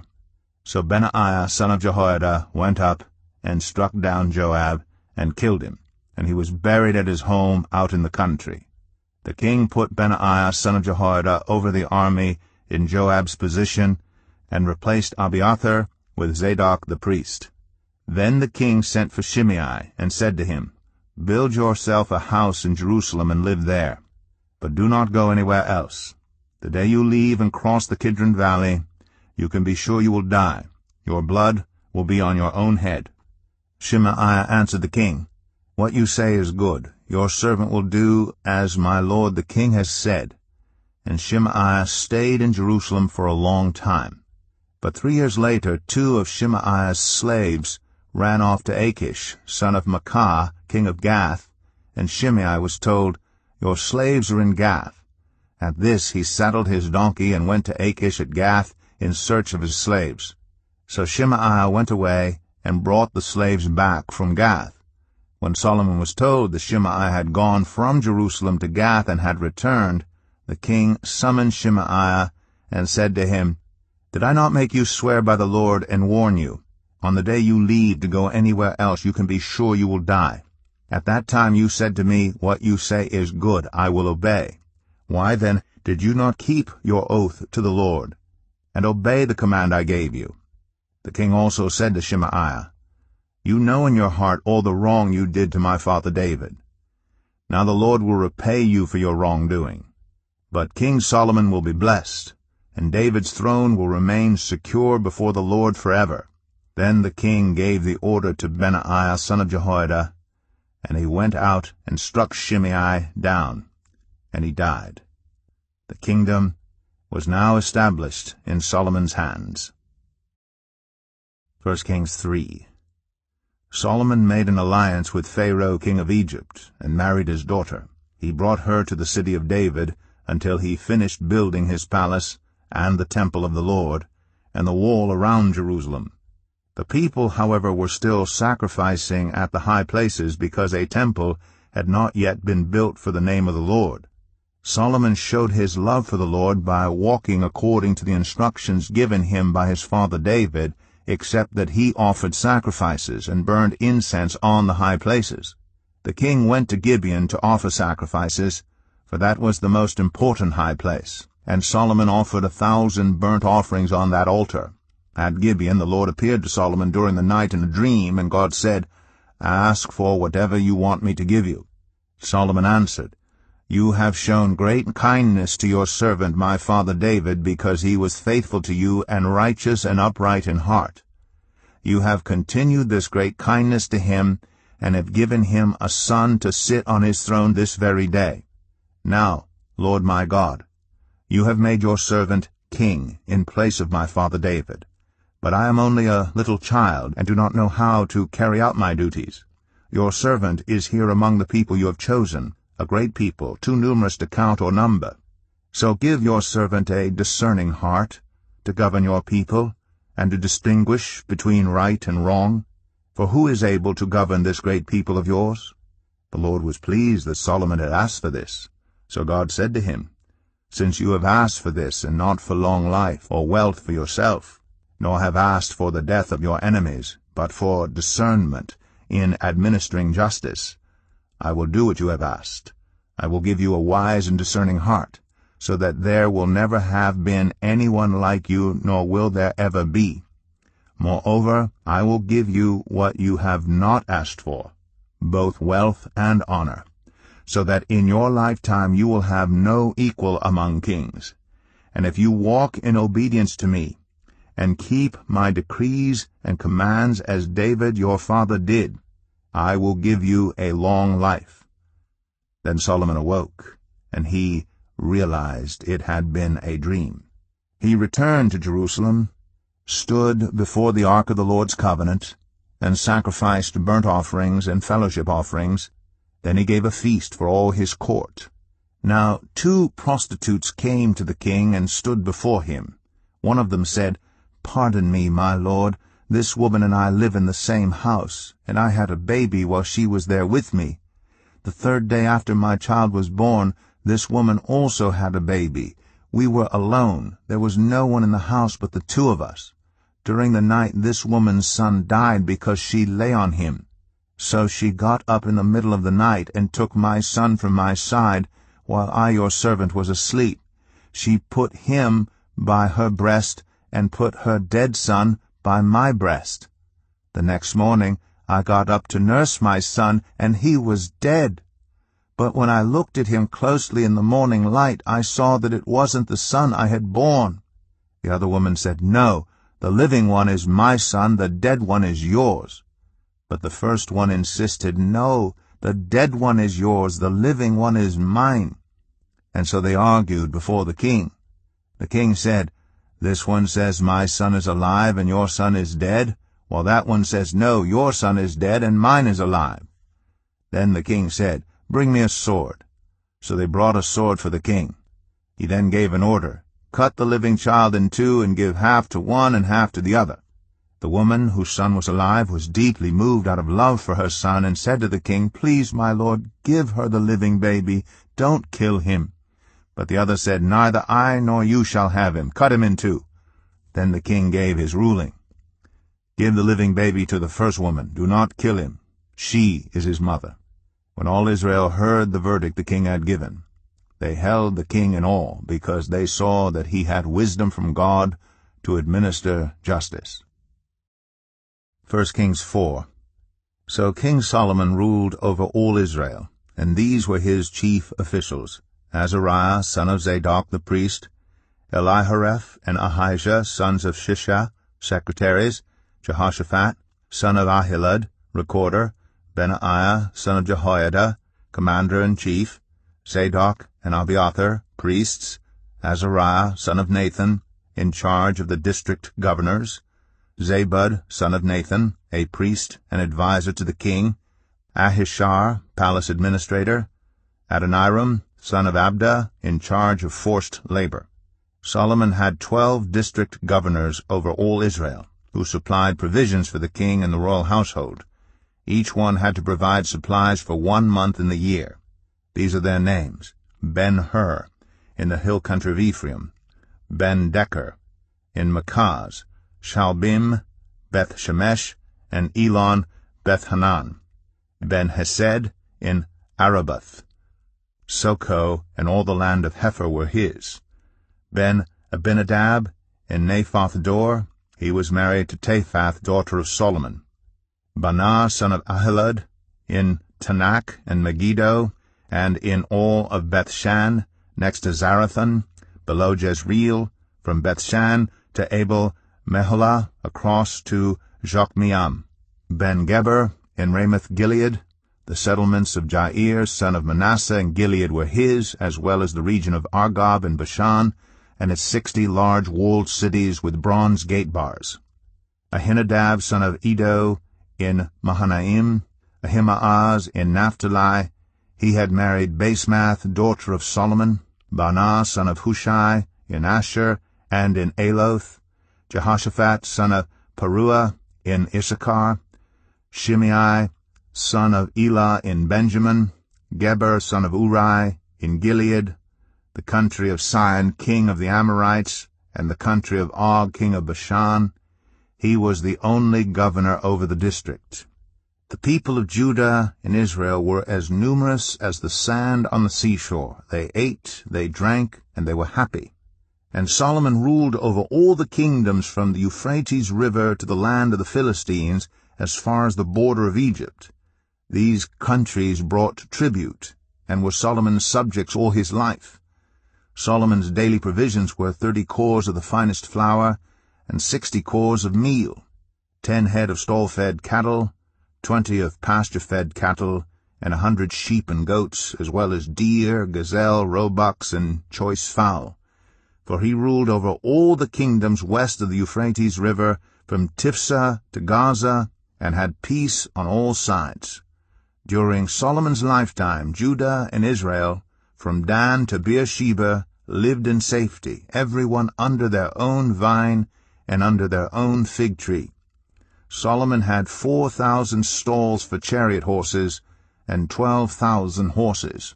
The district governors, each in his month, supplied provisions for King Solomon and all who came to the king's table.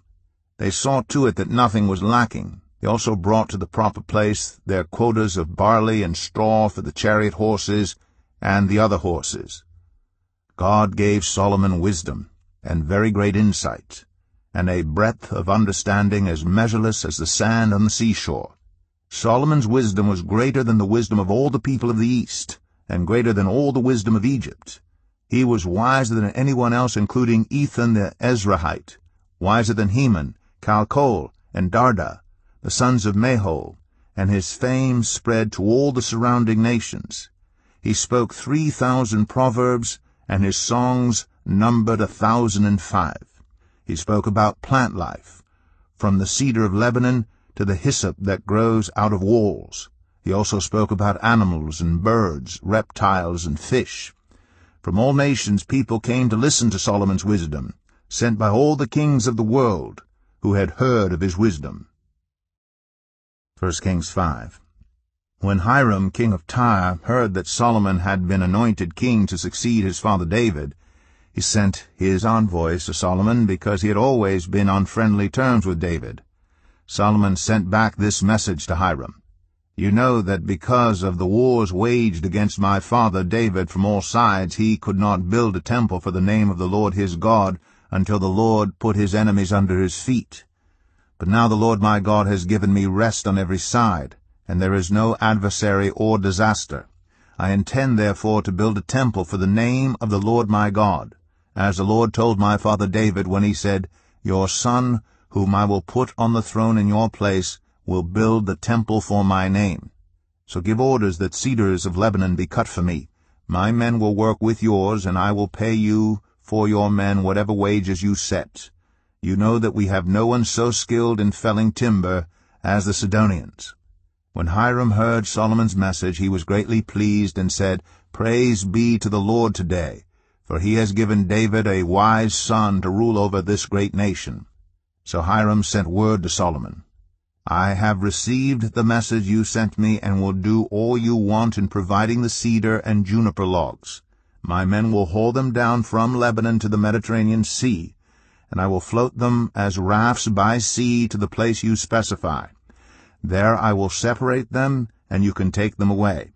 And you are to grant my wish by providing food for my royal household." In this way Hiram kept Solomon supplied with all the cedar and juniper logs he wanted. And Solomon gave Hiram 20,000 cores of wheat as food for his household, in addition to 20,000 baths of pressed olive oil. Solomon continued to do this for Hiram year after year. The Lord gave Solomon wisdom, just as he had promised him. There were peaceful relations between Hiram and Solomon, and the two of them made a treaty. King Solomon conscripted laborers from all Israel, 30,000 men. He sent them off to Lebanon in shifts of 10,000 a month, so that they spent 1 month in Lebanon and 2 months at home. Adoniram was in charge of the forced labor. Solomon had 70,000 carriers and 80,000 stone cutters in the hills, as well as 3,300 foremen who supervised the project and directed the workers.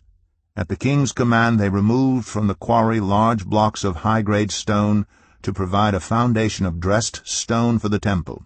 The craftsmen of Solomon and Hiram and workers from Byblos cut and prepared the timber and stone for the building of the temple. 1 Kings 6. In the 480th year after the Israelites came out of Egypt, in the 4th year of Solomon's reign over Israel, in the month of Ziv, the 2nd month, he began to build the temple of the Lord. The temple that King Solomon built for the Lord was 60 cubits long, 20 wide, and 30 high. The portico at the front of the main hall of the temple extended the width of the temple, that is 20 cubits, and projected 10 cubits from the front of the temple. He made narrow windows high up in the temple walls. Against the walls of the main hall and inner sanctuary he built a structure around the building in which there were side rooms. The lowest floor was 5 cubits wide, the middle floor 6 cubits, and the third floor 7. He made offset ledges around the outside of the temple so that nothing would be inserted into the temple walls. In building the temple, only blocks dressed at the quarry were used, and no hammer, chisel, or any other iron tool was heard at the temple site while it was being built. The entrance to the lowest floor was on the south side of the temple. A stairway led up to the middle level and from there to the third. So he built the temple and completed it, roofing it with beams and cedar planks. And he built the side rooms all along the temple. The height of each was 5 cubits, and they were attached to the temple by beams of cedar. The word of the Lord came to Solomon, "As for this temple you are building, if you follow my decrees, observe my laws, and keep all my commands and obey them, I will fulfill through you the promise I gave to David your father, and I will live among the Israelites, and will not abandon my people Israel."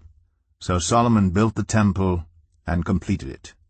He lined its interior walls with cedar boards, paneling them from the floor of the temple to the ceiling, and covered the floor of the temple with planks of juniper. He partitioned off 20 cubits at the rear of the temple with cedar boards from floor to ceiling to form within the temple an inner sanctuary, the most holy place. The main hall in front of this room was 40 cubits long. The inside of the temple was cedar, carved with gourds and open flowers. Everything was cedar. No stone was to be seen. He prepared the inner sanctuary within the temple to set the ark of the covenant of the Lord there. The inner sanctuary was 20 cubits long, 20 wide, and 20 high. He overlaid the inside with pure gold, and he also overlaid the altar of cedar. Solomon covered the inside of the temple with pure gold, and he extended gold chains across the front of the inner sanctuary, which was overlaid with gold.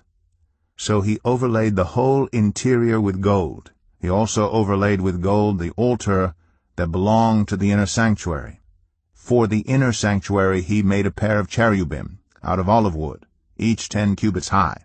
One wing of the first cherub was 5 cubits long, and the other wing 5 cubits, 10 cubits from wingtip to wingtip.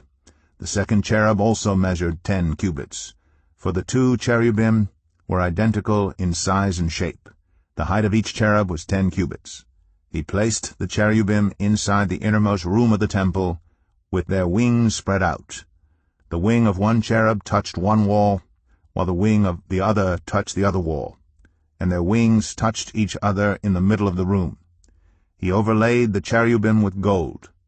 On the walls all around the temple, in both the inner and outer rooms, he carved cherubim, palm trees, and open flowers. He also covered the floors of both the inner and outer rooms of the temple with gold.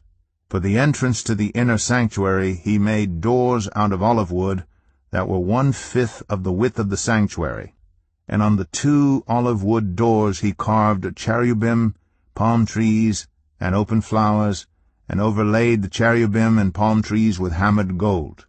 In the same way, for the entrance to the main hall he made door frames out of olive wood that were 1/4 of the width of the hall. He also made 2 doors out of juniper wood, each having 2 leaves that turned in sockets. He carved cherubim, palm trees, and open flowers on them, and overlaid them with gold, hammered evenly over the carvings. And he built the inner courtyard of 3 courses of dressed stone, and 1 course of trimmed cedar beams. The foundation of the temple of the Lord was laid in the 4th year, in the month of Ziv. In the 11th year, in the month of Bul, the 8th month, the temple was finished in all its details according to its specifications.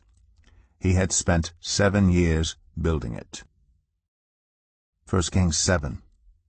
It took Solomon 13 years, however, to complete the construction of his palace. He built the palace of the forest of Lebanon 100 cubits long, 50 wide, and 30 high, with 4 rows of cedar columns supporting trimmed cedar beams. It was roofed with cedar above the beams that rested on the columns, 45 beams, 15 to a row. Its windows were placed high in sets of 3, facing each other. All the doorways had rectangular frames. They were in the front part in sets of 3, facing each other. He made a colonnade 50 cubits long and 30 wide. In front of it was a portico, and in front of that were pillars and an overhanging roof. He built the throne hall, the hall of justice, where he was to judge, and he covered it with cedar from floor to ceiling. And the palace in which he was to live, set farther back, was similar in design. Solomon also made a palace like this hall for Pharaoh's daughter, whom he had married.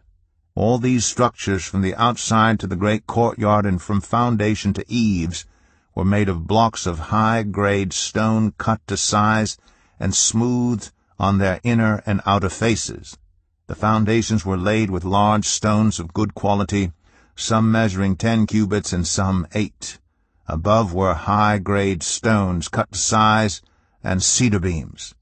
The great courtyard was surrounded by a wall of 3 courses of dressed stone and 1 course of trimmed cedar beams, as was the inner courtyard of the temple of the Lord with its portico. King Solomon sent to Tyre and brought Huram, whose mother was a widow, from the tribe of Naphtali, and whose father was from Tyre and a skilled craftsman in bronze. Huram was filled with wisdom, with understanding, and with knowledge to do all kinds of bronze work. He came to King Solomon and did all the work assigned to him. He cast 2 bronze pillars, each 18 cubits high and 12 cubits in circumference. He also made 2 capitals of cast bronze to set on the tops of the pillars. Each capital was 5 cubits high. A network of interwoven chains adorned the capitals on top of the pillars, 7 for each capital. He made pomegranates in 2 rows encircling each network to decorate the capitals on top of the pillars. He did the same for each capital. The capitals on top of the pillars in the portico were in the shape of lilies, 4 cubits high. On the capitals of both pillars above the bowl-shaped part next to the network were the 200 pomegranates in rows all around. He erected the pillars at the portico of the temple. The pillar to the south he named Jachin, and the one to the north Boaz. The capitals on top were in the shape of lilies, and so the work on the pillars was completed. He made the sea of cast metal, circular in shape, measuring 10 cubits from rim to rim and 5 cubits high. It took a line of 30 cubits to measure around it. Below the rim, gourds encircled it, 10 to a cubit. The gourds were cast in 2 rows in one piece with the sea. The sea stood on 12 bulls, 3 facing north, 3 facing west, 3 facing south, and 3 facing east. The sea rested on top of them, and their hind quarters were toward the center. It was a handbreadth in thickness, and its rim was like the rim of a cup, like a lily blossom. It held 2,000 baths. He also made 10 movable stands of bronze. Each was 4 cubits long, 4 wide, and 3 high.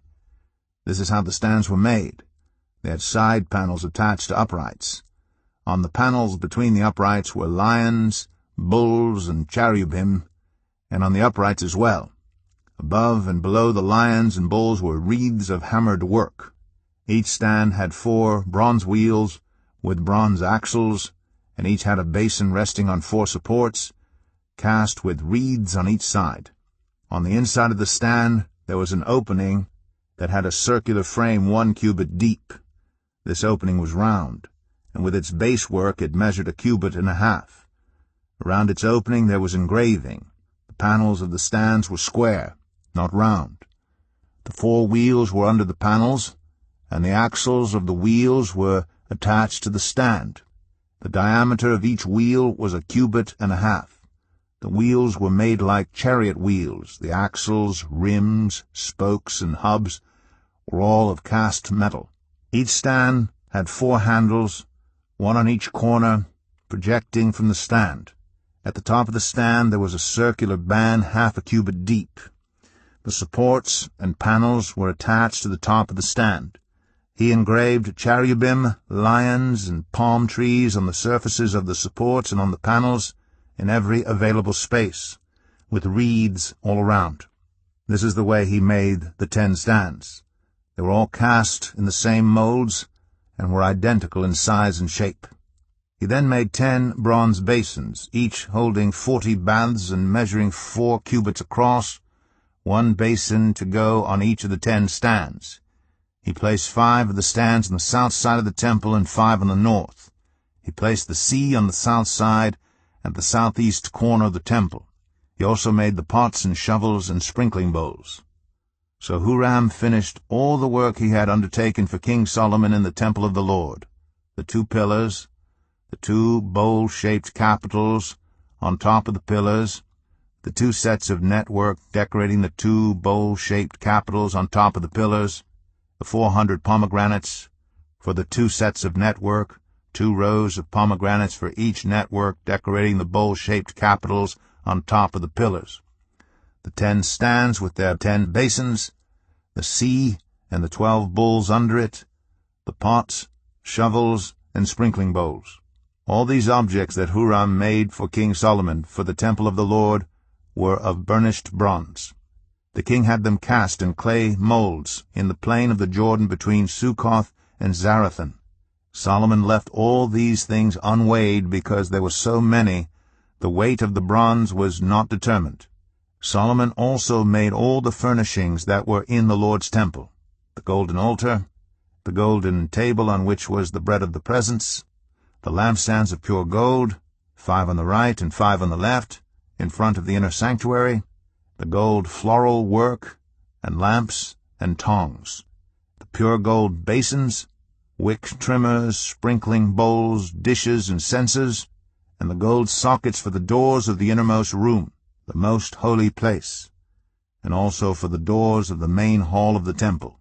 When all the work King Solomon had done for the temple of the Lord was finished, he brought in the things his father David had dedicated, the silver and gold and the furnishings, and he placed them in the treasuries of the Lord's temple. 1 Kings 8. Then King Solomon summoned into his presence at Jerusalem the elders of Israel, all the heads of the tribes and the chiefs of the Israelite families, to bring up the ark of the Lord's covenant from Zion, the city of David. All the Israelites came together to King Solomon at the time of the festival in the month of Ethanim, the 7th month.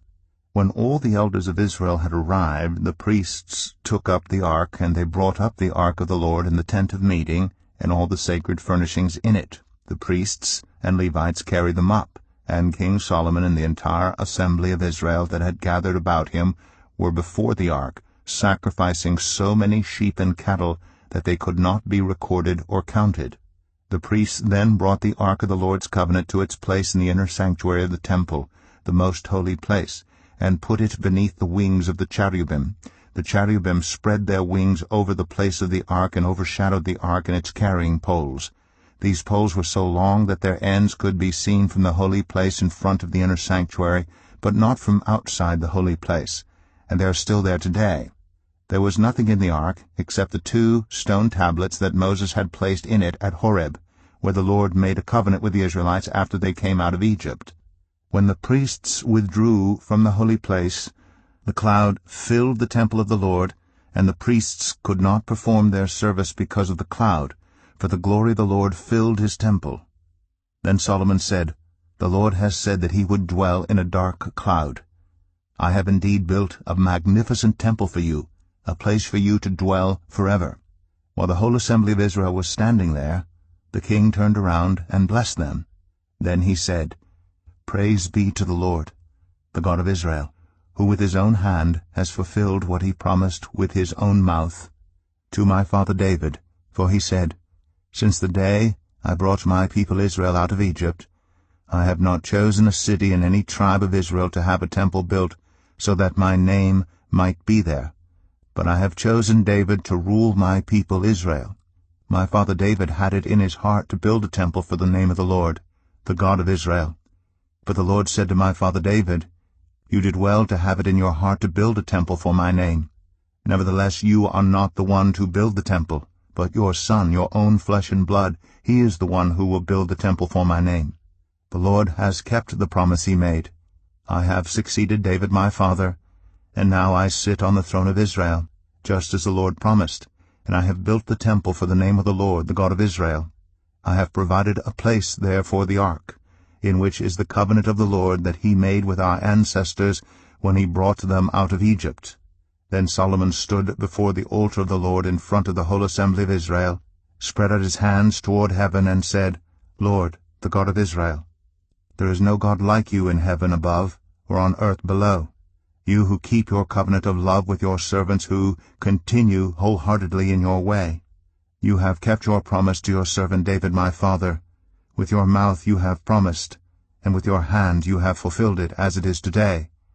Now, Lord, the God of Israel, keep for your servant David my father the promises you made to him when you said, You shall never fail to have a successor to sit before me on the throne of Israel, if only your descendants are careful in all they do to walk before me faithfully, as you have done. And now, God of Israel, let your word that you promised your servant David my father come true. But will God really dwell on earth? The heavens, even the highest heaven, cannot contain you. How much less this temple I have built? Yet give attention to your servant's prayer, and his plea for mercy, Lord my God. Hear the cry and the prayer that your servant is praying in your presence this day. May your eyes be open toward this temple night and day, this place of which you said, My name shall be there, so that you will hear the prayer your servant prays toward this place. Hear the supplication of your servant and of your people Israel, when they pray toward this place. Hear from heaven, your dwelling place, and when you hear, forgive. When anyone wrongs their neighbor, and is required to take an oath, and they come and swear the oath before your altar in this temple, then hear from heaven and act. Judge between your servants, condemning the guilty by bringing down on their heads what they have done, and vindicating the innocent by treating them in accordance with their innocence. When your people Israel have been defeated by an enemy because they have sinned against you, and when they turn back to you and give praise to your name, praying and making supplication to you in this temple, then hear from heaven, and forgive the sin of your people Israel, and bring them back to the land you gave to their ancestors. When the heavens are shut up, and there is no rain because your people have sinned against you, and when they pray toward this place and give praise to your name, and turn from their sin because you have afflicted them, then hear from heaven, and forgive the sin of your servants, your people Israel. Teach them the right way to live, and send rain on the land you gave your people for an inheritance. When famine or plague comes to the land, or blight or mildew, locusts or grasshoppers, or when an enemy besieges them in any of their cities, whatever disaster or disease may come, and when a prayer or plea is made by anyone among your people Israel, being aware of the afflictions of their own hearts, and spreading out their hands toward this temple, then hear from heaven, your dwelling place. Forgive and act. Deal with everyone according to all they do, since you know their hearts, for you alone know every human heart, so that they will fear you all the time they live in the land you gave our ancestors. As for the foreigner who does not belong to your people Israel, but has come from a distant land because of your name, for they will hear of your great name, and your mighty hand, and your outstretched arm, when they come and pray toward this temple, then hear from heaven, your dwelling place. Do whatever the foreigner asks of you, so that all the peoples of the earth may know your name and fear you, as do your own people Israel, and may know that this house I have built bears your name. When your people go to war against their enemies, wherever you send them, and when they pray to the Lord toward the city you have chosen and the temple I have built for your name, then hear from heaven their prayer and their plea, and uphold their cause. When they sin against you, for there is no one who does not sin, and you become angry with them and give them over to their enemies, who take them captive to their own lands, far away or near, and if they have a change of heart in the land where they are held captive, and repent and plead with you in the land of their captors, and say, We have sinned, we have done wrong, we have acted wickedly, and if they turn back to you with all their heart and soul in the land of their enemies, who took them captive, and pray to you toward the land you gave their ancestors, toward the city you have chosen, and the temple I have built for your name, then from heaven your dwelling place hear their prayer and their plea, and uphold their cause. and forgive your people, who have sinned against you. Forgive all the offenses they have committed against you, and cause their captors to show them mercy. For they are your people and your inheritance, whom you brought out of Egypt, out of that iron-smelting furnace. May your eyes be open to your servants' plea, and to the plea of your people Israel, and may you listen to them whenever they cry out to you. For you singled them out from all the nations of the world to be your own inheritance, just as you declared through your servant Moses, when you, sovereign Lord, brought our ancestors out of Egypt. When Solomon had finished all these prayers and supplications to the Lord, he rose from before the altar of the Lord, where he had been kneeling with his hands spread out toward heaven. He stood and blessed the whole assembly of Israel in a loud voice, saying, Praise be to the Lord, who has given rest to his people Israel, just as he promised. Not one word has failed of all the good promises he gave through his servant Moses. May the Lord our God be with us as he was with our ancestors. May he never leave us nor forsake us. May he turn our hearts to him, to walk in obedience to him, and keep the commands, decrees, and laws he gave our ancestors. And may these words of mine which I have prayed before the Lord be near to the Lord our God day and night, that he may uphold the cause of his servant and the cause of his people Israel according to each day's need, so that all the peoples of the earth may know that the Lord is God, and that there is no other. And may your hearts be fully committed to the Lord our God, to live by his decrees and obey his commands, as at this time. Then the king and all Israel with him offered sacrifices before the Lord. Solomon offered as sacrifice of fellowship offerings to the Lord 22,000 cattle and 120,000 sheep and goats. So the king and all the Israelites dedicated the temple of the Lord. On that same day the king consecrated the middle part of the courtyard in front of the temple of the Lord. And there he offered burnt offerings, grain offerings, and the fat of the fellowship offerings, because the bronze altar that stood before the Lord was too small to hold the burnt offerings, the grain offerings, and the fat of the fellowship offerings. So Solomon observed the festival at that time, and all Israel with him, a vast assembly, people from Lebo Hamath to the Wadi of Egypt. They celebrated it before the Lord our God for 7 days, and 7 days more, 14 days in all. On the following day he sent the people away. They blessed the king, and then went home, joyful and glad in heart for all the good things the Lord had done for his servant David and his people Israel. 1 Kings 9. When Solomon had finished building the temple of the Lord and the royal palace, and had achieved all he had desired to do, the Lord appeared to him a second time, as he had appeared to him at Gibeon. The Lord said to him, I have heard the prayer and plea you have made before me. I have consecrated this temple, which you have built by putting my name there forever. My eyes and my heart will always be there. As for you, if you walk before me faithfully, with integrity of heart and uprightness, as David your father did, and do all I command, and observe my decrees and laws, I will establish your royal throne over Israel forever, as I promised David your father when I said, You shall never fail to have a successor on the throne of Israel. But if you or your descendants turn away from me, and do not observe the commands and decrees I have given you, and go off to serve other gods, and worship them, then I will cut off Israel from the land I have given them, and will reject this temple I have consecrated for my name. Israel will then become a byword, and an object of ridicule among all peoples. This temple will become a heap of rubble. All who pass by will be appalled, and will scoff and say, Why has the Lord done such a thing to this land and to this temple? People will answer, Because they have forsaken the Lord their God, who brought their ancestors out of Egypt, and have embraced other gods, worshipping and serving them. That is why the Lord brought all this disaster on them. At the end of 20 years, during which Solomon built these 2 buildings, the temple of the Lord and the royal palace, King Solomon gave 20 towns in Galilee to Hiram king of Tyre, because Hiram had supplied him with all the cedar and juniper and gold he wanted. But when Hiram went from Tyre to see the towns that Solomon had given him, he was not pleased with them. What kind of towns are these you have given me, my brother? He asked. and he called them the land of Cabul, a name they have to this day. Now Hiram had sent to the king 120 talents of gold. Here is the account of the forced labor King Solomon conscripted to build the Lord's temple, his own palace, the terraces, the wall of Jerusalem, and Hazor, Megiddo, and Gezer. Pharaoh, king of Egypt, had attacked and captured Gezer. He had set it on fire. He killed its Canaanite inhabitants, and then gave it as a wedding gift to his daughter, Solomon's wife. And Solomon rebuilt Gezer.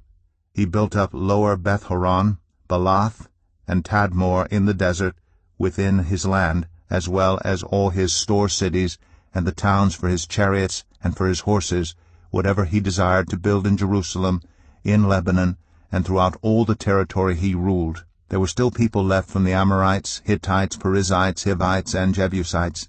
These peoples were not Israelites. Solomon conscripted the descendants of all these peoples remaining in the land, whom the Israelites could not exterminate, to serve as slave labor, as it is to this day. But Solomon did not make slaves of any of the Israelites. They were his fighting men, his government officials, his officers, his captains, and the commanders of his chariots and charioteers. They were also the chief officials in charge of Solomon's projects, 550 officials supervising those who did the work. After Pharaoh's daughter had come up from the city of David to the palace Solomon had built for her, he constructed the terraces. 3 times a year Solomon sacrificed burnt offerings and fellowship offerings on the altar he had built for the Lord, burning incense before the Lord along with them, and so fulfilled the temple obligations. King Solomon also built ships at Ezion-Geber, which is near Elath in Edom, on the shore of the Red Sea. And Hiram sent his men, sailors who knew the sea, to serve in the fleet with Solomon's men. They sailed to Ophir, and brought back 420 talents of gold, which they delivered to King Solomon. 1 Kings 10. When the queen of Sheba heard about the fame of Solomon and his relationship to the Lord, she came to test Solomon with hard questions, arriving at Jerusalem with a very great caravan, with camels carrying spices, large quantities of gold and precious stones. She came to Solomon and talked with him about all that she had on her mind. Solomon answered all her questions. Nothing was too hard for the king to explain to her. When the queen of Sheba saw all the wisdom of Solomon, and the palace he had built, the food on his table, the seating of his officials, the attending servants in their robes, his cupbearers, and the burnt offerings he made at the temple of the Lord, she was overwhelmed. She said to the king, "The report I heard in my own country about your achievements and your wisdom is true, but I did not believe these things until I came and saw with my own eyes. Indeed, not even half was told to me. In wisdom and wealth you have far exceeded the report I heard. How happy your people must be, how happy your officials who continually stand before you and hear your wisdom. Praise be to the Lord your God, who has delighted in you and placed you on the throne of Israel. Because of the Lord's eternal love for Israel, he has made you king to maintain justice and righteousness." And she gave the king 120 talents of gold, large quantities of spices, and precious stones. Never again were so many spices brought in as those the queen of Sheba gave to King Solomon. Hiram's ships brought gold from Ophir, and from there they brought great cargoes of almug wood and precious stones. The king used the almug wood to make supports for the temple of the Lord and for the royal palace, and to make harps and lyres for the musicians. So much almug wood has never been imported or seen since that day. King Solomon gave the queen of Sheba all she desired and asked for, besides what he had given her out of his royal bounty. Then she left and returned with her retinue to her own country. The weight of the gold that Solomon received yearly was 666 talents, not including the revenues from the merchants and traders and from all the Arabian kings and the governors of the territories. King Solomon made 200 large shields of hammered gold. 600 shekels of gold went into each shield. He also made 300 small shields of hammered gold, with 3 minas of gold in each shield. The king put them in the palace of the forest of Lebanon. Then the king made a great throne covered with ivory and overlaid with fine gold. The throne had 6 steps, and its back had a rounded top.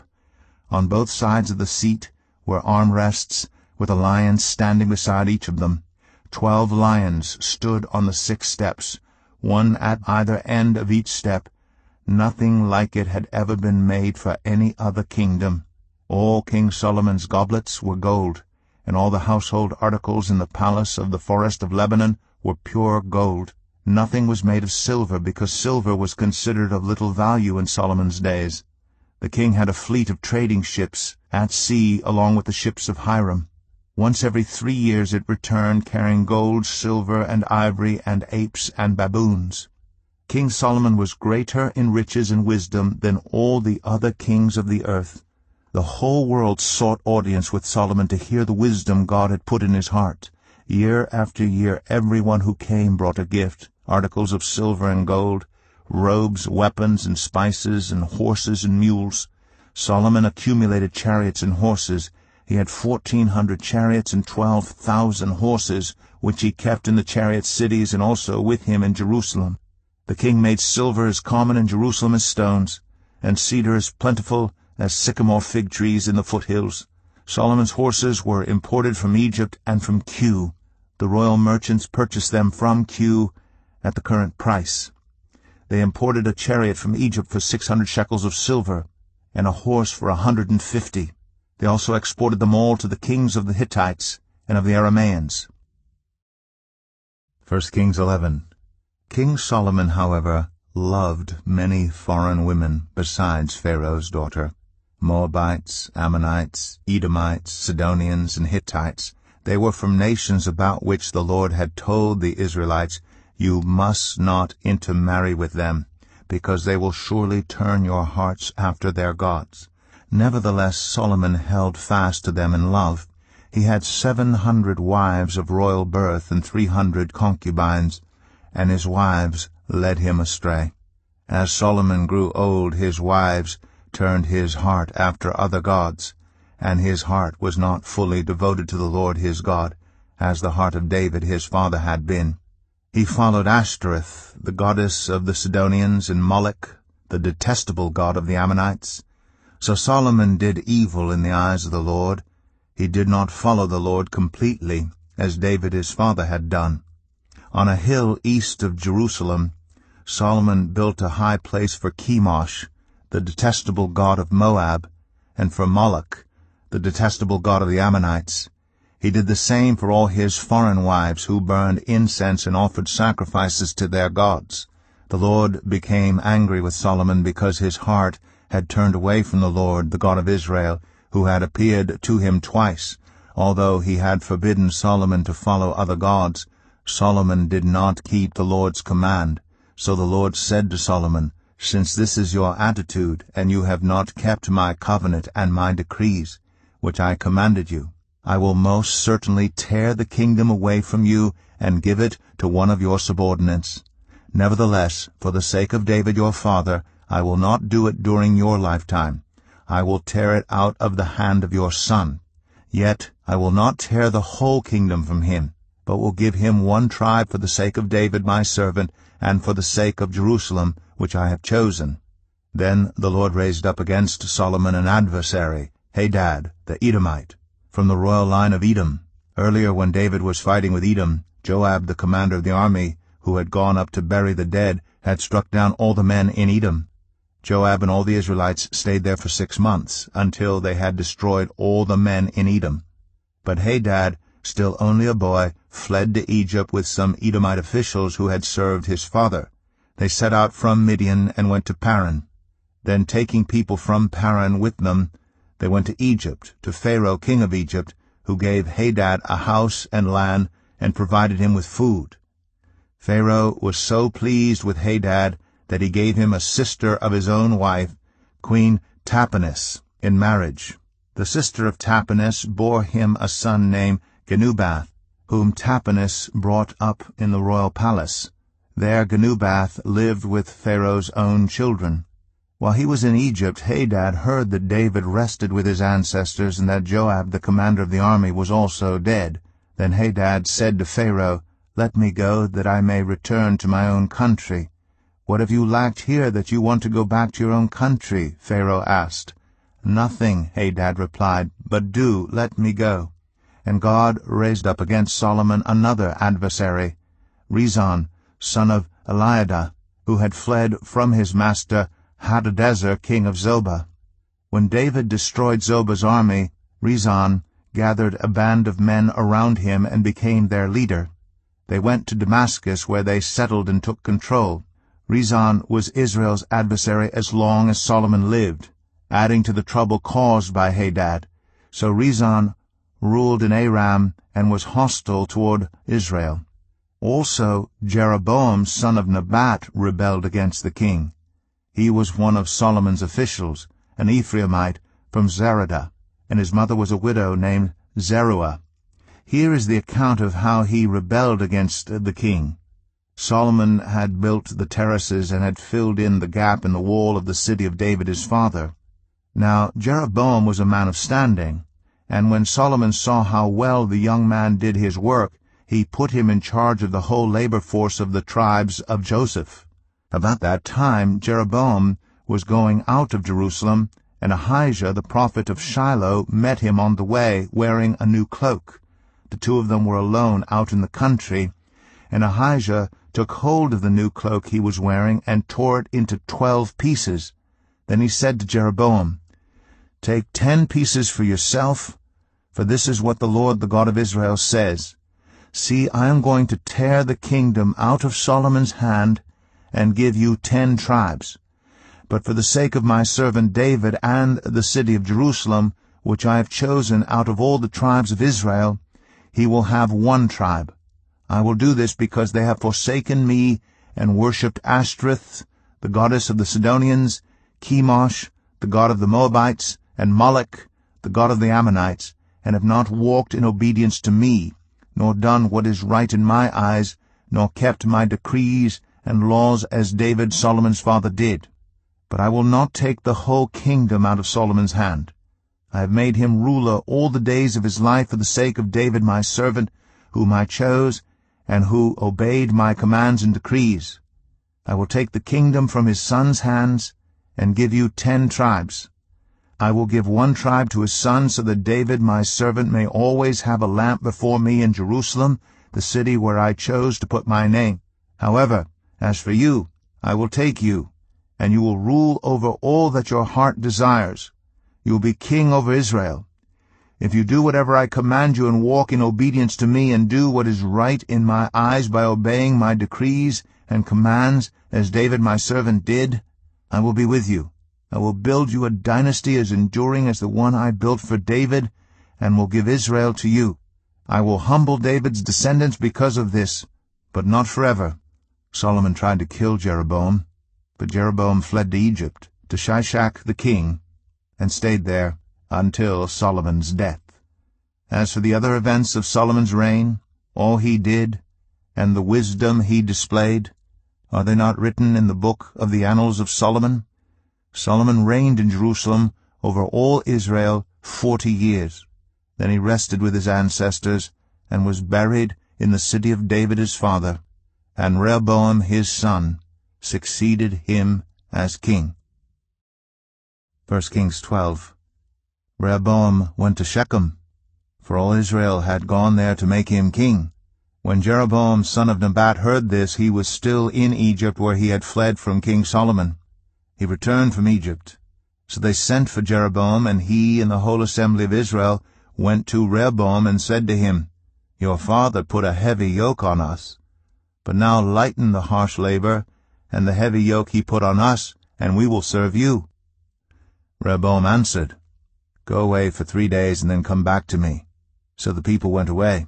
Then King Rehoboam consulted the elders who had served his father Solomon during his lifetime.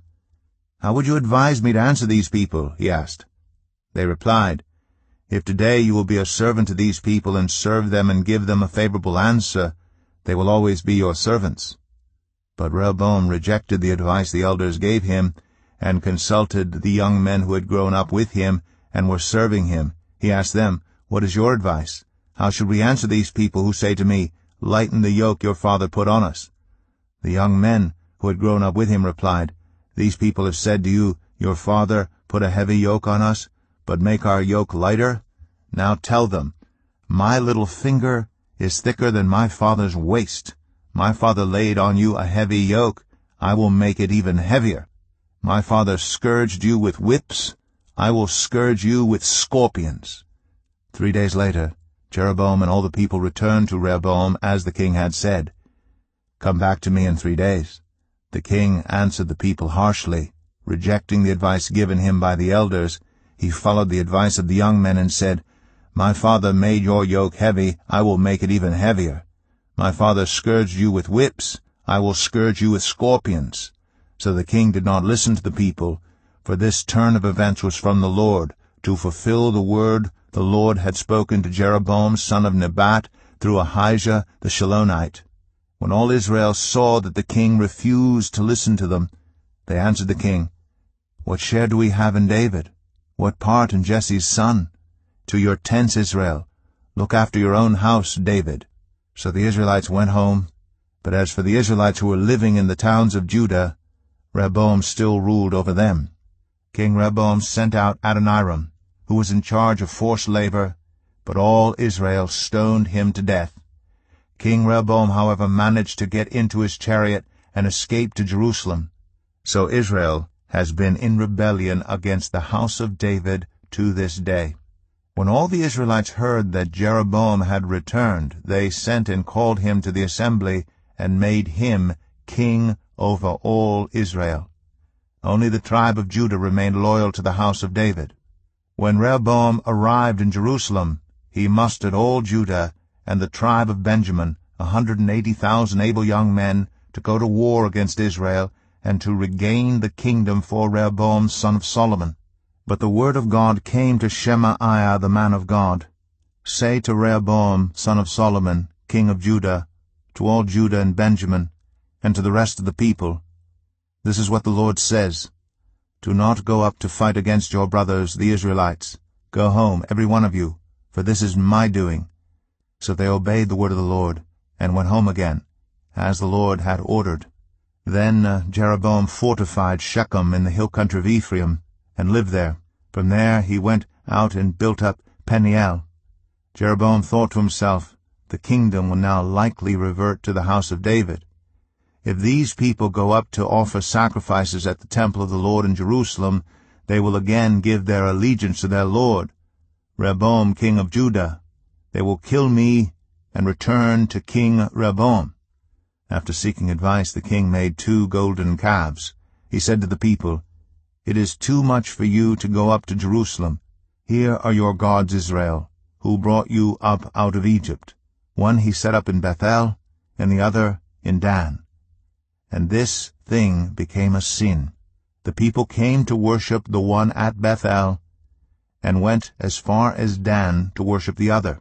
Jeroboam built shrines on high places, and appointed priests from all sorts of people, even though they were not Levites.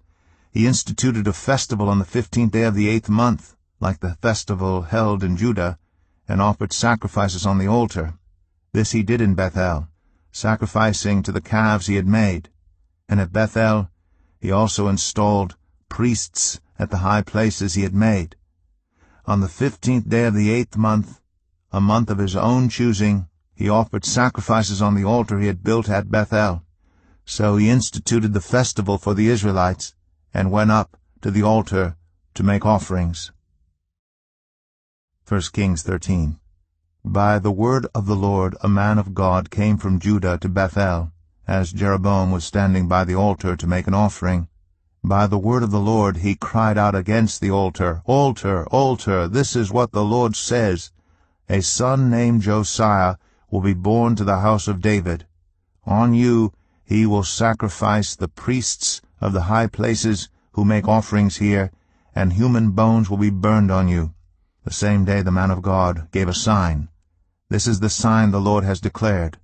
The altar will be split apart, and the ashes on it will be poured out." When King Jeroboam heard what the man of God cried out against the altar at Bethel, he stretched out his hand from the altar and said, "Seize him." But the hand he stretched out toward the man shriveled up, so that he could not pull it back. Also the altar was split apart, and its ashes poured out according to the sign given by the man of God, by the word of the Lord. Then the king said to the man of God, "Intercede with the Lord your God, and pray for me, that my hand may be restored." So the man of God interceded with the Lord, and the king's hand was restored, and became as it was before. The king said to the man of God, "Come home with me for a meal, and I will give you a gift." But the man of God answered the king, "Even if you were to give me half your possessions, I would not go with you, nor would I eat bread or drink water here. For I was commanded by the word of the Lord, you must not eat bread or drink water or return by the way you came." So he took another road, and did not return by the way he had come to Bethel. Now there was a certain old prophet living in Bethel, whose sons came and told him all that the man of God had done there that day. They also told their father what he had said to the king. Their father asked them, "Which way did he go?" And his sons showed him which road the man of God from Judah had taken. So he said to his sons, "Saddle the donkey for me." And when they had saddled the donkey for him, he mounted it, and rode after the man of God. He found him sitting under an oak tree, and asked, "Are you the man of God who came from Judah?" "I am," he replied. So the prophet said to him, "Come home with me and eat." The man of God said, "I cannot turn back and go with you, nor can I eat bread or drink water with you in this place. I have been told by the word of the Lord, you must not eat bread or drink water there, or return by the way you came." The old prophet answered, "I too am a prophet, as you are. And an angel said to me by the word of the Lord, Bring him back with you to your house, so that he may eat bread and drink water." But he was lying to him. So the man of God returned with him, and ate and drank in his house. While they were sitting at the table, the word of the Lord came to the old prophet who had brought him back. He cried out to the man of God who had come from Judah, "This is what the Lord says. You have defied the word of the Lord, and have not kept the command the Lord your God gave you. You came back and ate bread and drank water in the place where he told you not to eat or drink. Therefore your body will not be buried in the tomb of your ancestors." When the man of God had finished eating and drinking, the prophet who had brought him back saddled his donkey for him. As he went on his way, a lion met him on the road and killed him. And his body was left lying on the road, with both the donkey and the lion standing beside it. Some people who passed by saw the body lying there, with the lion standing beside the body, and they went and reported it in the city where the old prophet lived. When the prophet who had brought him back from his journey heard of it, he said, "It is the man of God who defied the word of the Lord. The Lord has given him over to the lion, which has mauled him and killed him, as the word of the Lord had warned him." The prophet said to his sons, "Saddle the donkey for me," and they did so. Then he went out and found the body lying on the road, with the donkey and the lion standing beside it. The lion had neither eaten the body nor mauled the donkey. So the prophet picked up the body of the man of God, laid it on the donkey, and brought it back to his own city to mourn for him and bury him. Then he laid the body in his own tomb. And they mourned over him, and said, "Alas, my brother." After burying him, he said to his sons, "When I die, bury me in the grave where the man of God is buried. Lay my bones beside his bones." For the message he declared by the word of the Lord against the altar in Bethel, and against all the shrines and the high places in the towns of Samaria, will certainly come true. Even after this, Jeroboam did not change his evil ways, but once more appointed priests for the high places from all sorts of people. Anyone who wanted to become a priest he consecrated for the high places.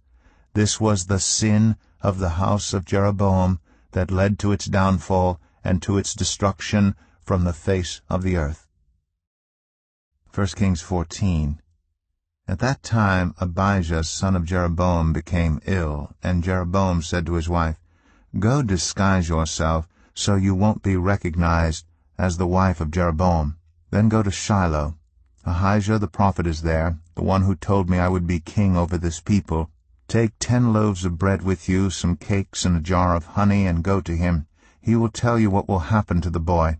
So Jeroboam's wife did what he said, and went to Ahijah's house in Shiloh. Now Ahijah could not see, his sight was gone because of his age. But the Lord had told Ahijah, "Jeroboam's wife is coming to ask you about her son, for he is ill, and you are to give her such and such an answer. When she arrives, she will pretend to be someone else." So when Ahijah heard the sound of her footsteps at the door, he said, "Come in, wife of Jeroboam. Why this pretense? I have been sent to you with bad news. Go tell Jeroboam that this is what the Lord, the God of Israel, says. I raised you up from among the people and appointed you ruler over my people Israel. I tore the kingdom away from the house of David and gave it to you. But you have not been like my servant David, who kept my commands and followed me with all his heart, doing only what was right in my eyes. You have done more evil than all who lived before you. You have made for yourself other gods, idols made of metal. You have aroused my anger and turned your back on me. Because of this I am going to bring disaster on the house of Jeroboam. I will cut off from Jeroboam every last male in Israel, slave or free. I will burn up the house of Jeroboam as one burns dung, until it is all gone. Dogs will eat those belonging to Jeroboam who die in the city, and the birds will feed on those who die in the country. The Lord has spoken. As for you, go back home. When you set foot in your city, the boy will die. All Israel will mourn for him and bury him. He is the only one belonging to Jeroboam who will be buried, because he is the only one in the house of Jeroboam in whom the Lord, the God of Israel, has found anything good. The Lord will raise up for himself a king over Israel, who will cut off the family of Jeroboam. Even now this is beginning to happen. And the Lord will strike Israel so that it will be like a reed swaying in the water. He will uproot Israel from this good land that he gave to their ancestors and scatter them beyond the Euphrates River, because they aroused the Lord's anger by making Asherah poles. And he will give Israel up because of the sins Jeroboam has committed and has caused Israel to commit. Then Jeroboam's wife got up and left, and went to Tirzah. As soon as she stepped over the threshold of the house, the boy died. They buried him, and all Israel mourned for him, as the Lord had said through his servant the prophet Ahijah. The other events of Jeroboam's reign, his wars, and how he ruled, are written in the book of the annals of the kings of Israel. He reigned for 22 years, and then rested with his ancestors, and Nadab, his son, succeeded him as king. Rehoboam, son of Solomon, was king in Judah. He was 41 years old when he became king, and he reigned 17 years in Jerusalem, the city the Lord had chosen out of all the tribes of Israel to which to put his name. His mother's name was Naamah. She was an Ammonite. Judah did evil in the eyes of the Lord. By the sins they committed they stirred up his jealous anger, more than those who were before them had done. They also set up for themselves high places, sacred stones, and Asherah poles on every high hill and under every spreading tree. There were even male shrine prostitutes in the land. The people engaged in all the detestable practices of the nations the Lord had driven out before the Israelites. In the 5th year of King Rehoboam, Shishak, king of Egypt, attacked Jerusalem. He carried off the treasures of the temple of the Lord, and the treasures of the royal palace. He took everything, including all the gold shields Solomon had made. So King Rehoboam made bronze shields to replace them, and assigned these to the commanders of the guard on duty at the entrance to the royal palace. Whenever the king went to the Lord's temple, the guards bore the shields, and afterward they returned them to the guard-room. As for the other events of Rehoboam's reign, and all he did, are they not written in the book of the annals of the kings of Judah? There was continual warfare between Rehoboam and Jeroboam, and Rehoboam rested with his ancestors, and was buried with them in the city of David. His mother's name was Naamah. She was an Ammonite, and Abijah his son succeeded him as king. 1 Kings 15.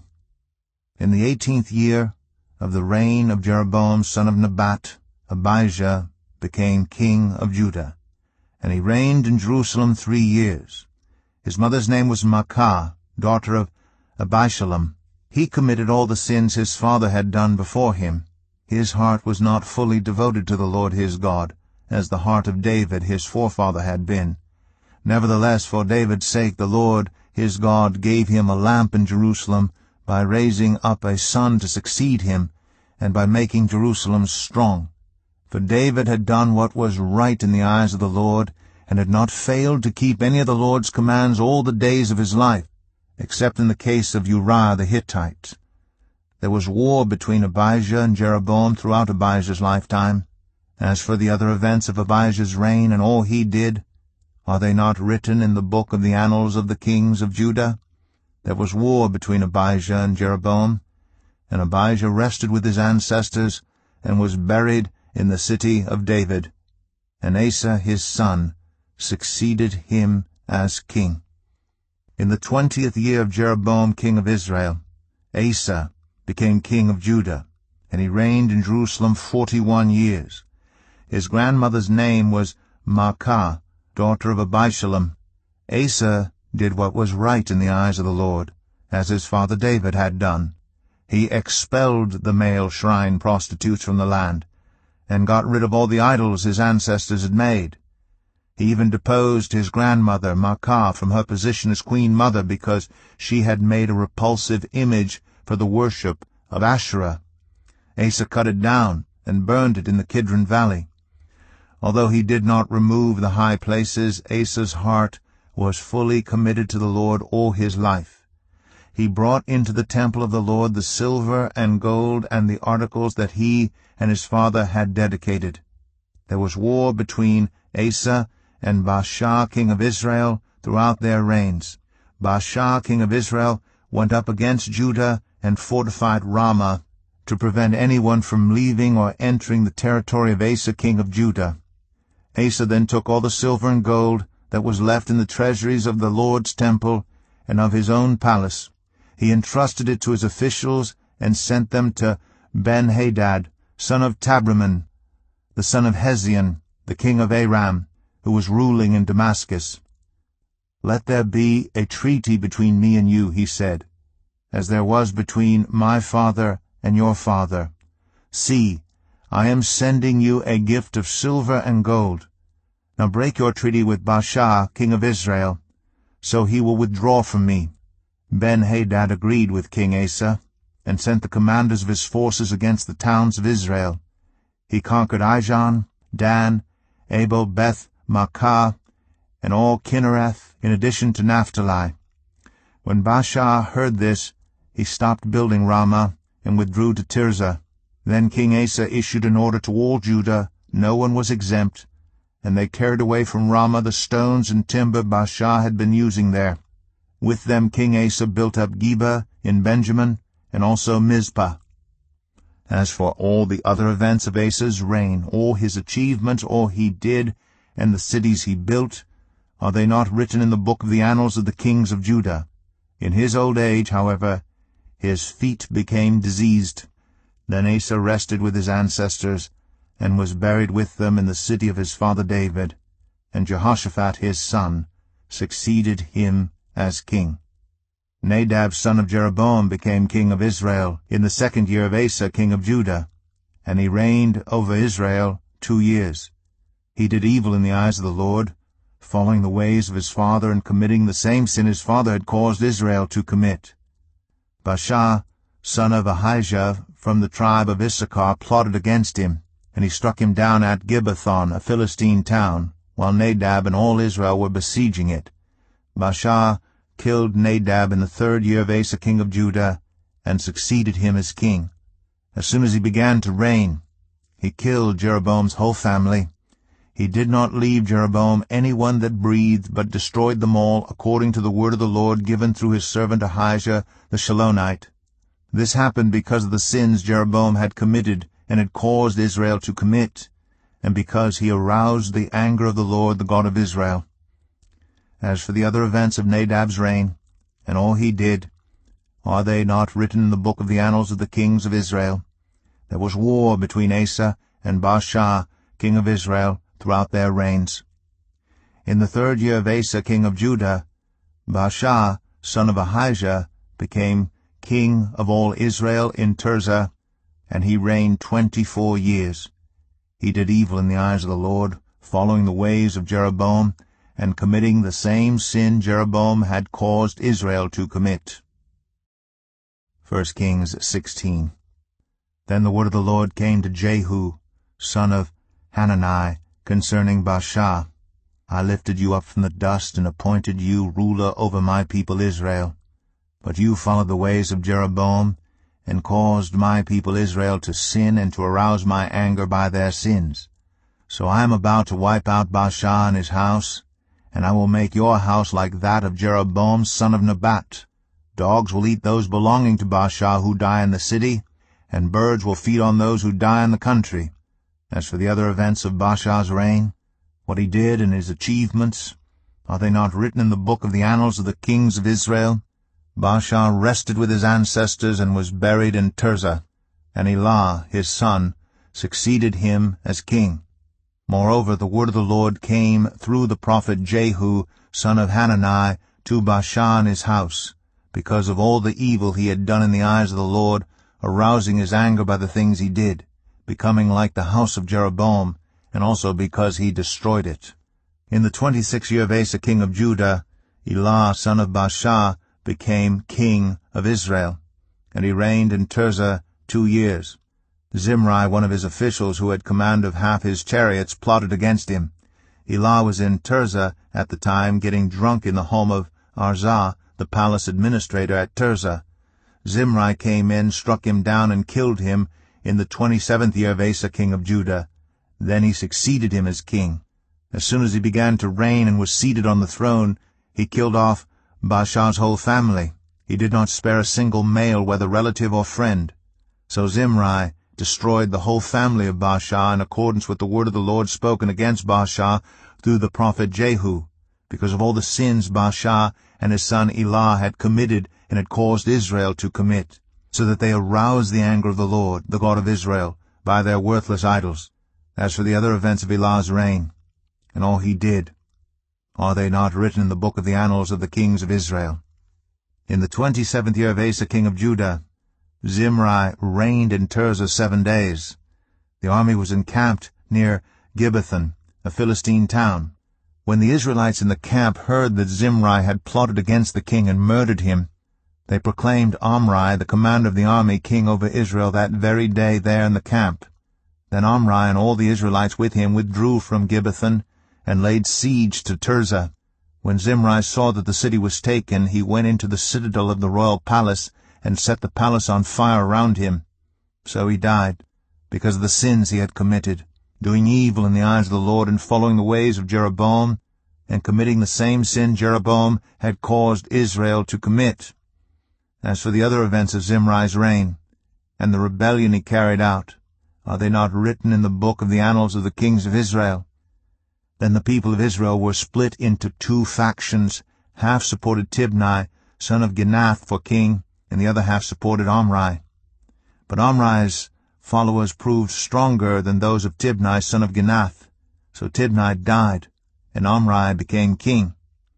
In the 31st year of Asa king of Judah, Omri became king of Israel, and he reigned 12 years, 6 of them in Tirzah. He bought the hill of Samaria from Shemer for 2 talents of silver, and built a city on the hill, calling it Samaria, after Shemer, the name of the former owner of the hill. But Omri did evil in the eyes of the Lord, and sinned more than all those before him. He followed completely the ways of Jeroboam son of Nebat, committing the same sin Jeroboam had caused Israel to commit, so that they aroused the anger of the Lord, the God of Israel, by their worthless idols. As for the other events of Omri's reign, what he did, and the things he achieved, are they not written in the book of the annals of the kings of Israel? Omri rested with his ancestors, and was buried in Samaria, and Ahab his son succeeded him as king. In the 38th year of Asa king of Judah, Ahab son of Omri became king of Israel, and he reigned in Samaria over Israel 22 years. Ahab son of Omri did more evil in the eyes of the Lord than any of those before him.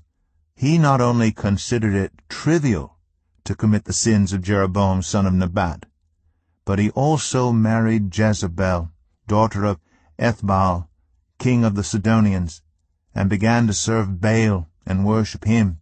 He set up an altar for Baal in the temple of Baal that he built in Samaria. Ahab also made an Asherah pole, and did more to arouse the anger of the Lord, the God of Israel, than did all the kings of Israel before him. In Ahab's time, Hiel of Bethel rebuilt Jericho. He laid its foundations at the cost of his firstborn son Abiram, and he set up its gates at the cost of his youngest son Segub, in accordance with the word of the Lord spoken by Joshua son of Nun. 1 Kings 17. Now Elijah the Tishbite from Tishbe in Gilead said to Ahab, As the Lord the God of Israel lives, whom I serve, there will be neither dew nor rain in the next few years except at my word. Then the word of the Lord came to Elijah, Leave here, turn eastward and hide in the Kerith ravine east of the Jordan. You will drink from the brook, and I have directed the ravens to supply you with food there. So he did what the Lord had told him. He went to the Kerith ravine east of the Jordan and stayed there. The ravens brought him bread and meat in the morning, and bread and meat in the evening, and he drank from the brook. Sometime later the brook dried up, because there had been no rain in the land. Then the word of the Lord came to him, Go at once to Zarephath, in the region of Sidon, and stay there. I have directed a widow there to supply you with food. So he went to Zarephath. When he came to the town gate, a widow was there, gathering sticks. He called to her and asked, Would you bring me a little water in a jar so I may have a drink? As she was going to get it, he called, And bring me, please, a piece of bread. As surely as the Lord your God lives, she replied, I don't have any bread, only a handful of flour in a jar and a little olive oil in a jug. I am gathering a few sticks to take home and make a meal for myself and my son, that we may eat it and die. Elijah said to her, Don't be afraid. Go home and do as you have said. But first make a small loaf of bread for me from what you have, and bring it to me, and then make something for yourself and your son. For this is what the Lord, the God of Israel, says, The jar of flour will not be used up, and the jug of oil will not run dry until the day the Lord sends rain on the land. She went away and did as Elijah had told her. So there was food every day for Elijah and for the woman and her family. For the jar of flour was not used up, and the jug of oil did not run dry, in keeping with the word of the Lord spoken by Elijah. Some time later, the son of the woman who owned the house became ill. He grew worse and finally stopped breathing. She said to Elijah, What do you have against me, man of God? Did you come to remind me of my sin and kill my son? Give me your son, Elijah replied. He took him from her arms, carried him to the upper room where he was staying, and laid him on his bed. Then he cried out to the Lord, Lord, my God, have you brought tragedy even on this widow I am staying with by causing her son to die? Then he stretched himself out on the boy 3 times and cried out to the Lord, Lord, my God, let this boy's life return to him. The Lord heard Elijah's cry, and the boy's life returned to him, and he lived. Elijah picked up the child and carried him down from the room into the house. He gave him to his mother and said, Look, your son is alive. Then the woman said to Elijah, Now I know that you are a man of God, and that the word of the Lord from your mouth is the truth. 1 Kings 18. After a long time in the 3rd year, the word of the Lord came to Elijah, Go and present yourself to Ahab, and I will send rain on the land. So Elijah went to present himself to Ahab. Now the famine was severe in Samaria, and Ahab had summoned Obadiah, his palace administrator. Obadiah was a devout believer in the Lord. While Jezebel was killing off the Lord's prophets, Obadiah had taken 100 prophets and hidden them in 2 caves, 50 in each, and had supplied them with food and water. Ahab had said to Obadiah, Go through the land to all the springs and valleys. Maybe we can find some grass to keep the horses and mules alive so we will not have to kill any of our animals. So they divided the land they were to cover, Ahab going in one direction and Obadiah in another. As Obadiah was walking along, Elijah met him. Obadiah recognized him, bowed down to the ground, and said, "Is it really you, my lord Elijah?" "Yes," he replied. "Go tell your master, Elijah is here." "What have I done wrong," asked Obadiah, "that you are handing your servant over to Ahab to be put to death? As surely as the Lord your God lives, there is not a nation or kingdom where my master has not sent someone to look for you. And whenever a nation or kingdom claimed you were not there, he made them swear they could not find you. But now you tell me to go to my master and say, 'Elijah is here.' I don't know where the Spirit of the Lord may carry you when I leave you. If I go and tell Ahab and he doesn't find you, he will kill me. Yet I, your servant, have worshipped the Lord since my youth. Haven't you heard, my lord, what I did while Jezebel was killing the prophets of the Lord? I hid 100 of the Lord's prophets in 2 caves, 50 in each, and supplied them with food and water. And now you tell me to go to my master and say, 'Elijah is here.' He will kill me." Elijah said, "As the Lord Almighty lives, whom I serve, I will surely present myself to Ahab today." So Obadiah went to meet Ahab and told him, and Ahab went to meet Elijah. When he saw Elijah, he said to him, "Is that you, you troubler of Israel?"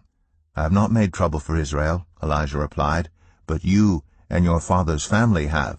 You have abandoned the Lord's commands and have followed the Baals. Now summon the people from all over Israel to meet me on Mount Carmel, and bring the 450 prophets of Baal and the 400 prophets of Asherah who eat at Jezebel's table." So Ahab sent word throughout all Israel and assembled the prophets on Mount Carmel. Elijah went before the people and said, "How long will you waver between 2 opinions? If the Lord is God, follow him. But if Baal is God, follow him." But the people said nothing. Then Elijah said to them, "I am the only one of the Lord's prophets left, but Baal has 450 prophets. Get 2 bulls for us. Let Baal's prophets choose one for themselves, and let them cut it into pieces and put it on the wood, but not set fire to it. I will prepare the other bull and put it on the wood, but not set fire to it. Then you call on the name of your God, and I will call on the name of the Lord. The God who answers by fire, he is God." Then all the people said, "What you say is good." Elijah said to the prophets of Baal, "Choose one of the bulls and prepare it first, since there are so many of you. Call on the name of your God, but do not light the fire." So they took the bull given them and prepared it. Then they called on the name of Baal from morning till evening. "Baal, answer us," they shouted, but there was no response. No one answered, and they danced around the altar they had made. At noon Elijah began to taunt them. "Shout louder," he said. "Surely he is a god. Perhaps he is deep in thought, or busy, or traveling. Maybe he is sleeping and must be awakened." So they shouted louder and slashed themselves with swords and spears, as was their custom, until their blood flowed. Midday passed, and they continued their frantic prophesying until the time for the evening sacrifice, but there was no response. No one answered. No one paid attention. Then Elijah said to all the people, "Come here to me." They came to him, and he repaired the altar of the Lord, which had been torn down. Elijah took 12 stones, one for each of the tribes descended from Jacob, to whom the word of the Lord had come, saying, "Your name shall be Israel." With the stones he built an altar in the name of the Lord, and he dug a trench around it large enough to hold 2 seahs of seed. He arranged the wood, cut the bull into pieces, and laid it on the wood. Then he said to them, "Fill 4 large jars with water, and pour it on the offering and on the wood." "Do it again," he said, and they did it again. "Do it a 3rd time," he ordered, and they did it the 3rd time. The water ran down around the altar and even filled the trench. At the time of sacrifice, the prophet Elijah stepped forward and prayed, "Lord, the God of Abraham, Isaac, and Israel, let it be known today that you are God in Israel, and that I am your servant, and have done all these things at your command. Answer me, Lord, answer me, so these people will know that you, Lord, are God, and that you are turning their hearts back again." Then the fire of the Lord fell and burned up the sacrifice, the wood, the stones, and the soil, and also licked up the water in the trench. When all the people saw this, they fell prostrate and cried, "The Lord, He is God! The Lord, He is God!" Then Elijah commanded them, "Seize the prophets of Baal. Don't let anyone get away." They seized them, and Elijah had them brought down to the Kishon Valley and slaughtered there. And Elijah said to Ahab, "Go, eat and drink, for there is the sound of a heavy rain." So Ahab went off to eat and drink, but Elijah climbed to the top of Carmel, bent down to the ground, and put his face between his knees. "Go and look toward the sea," he told his servant. And he went up and looked. "There is nothing there," he said. 7 times Elijah said, "Go back." The 7th time the servant reported, "A cloud as small as a man's hand is rising from the sea." So Elijah said, "Go and tell Ahab, hitch up your chariot and go down before the rain stops you." Meanwhile the sky grew black with clouds. The wind rose, a heavy rain started falling, and Ahab rode off to Jezreel. The power of the Lord came on Elijah, and tucking his cloak into his belt, he ran ahead of Ahab all the way to Jezreel. 1 Kings 19. Now Ahab told Jezebel everything Elijah had done, and how he had killed all the prophets with the sword.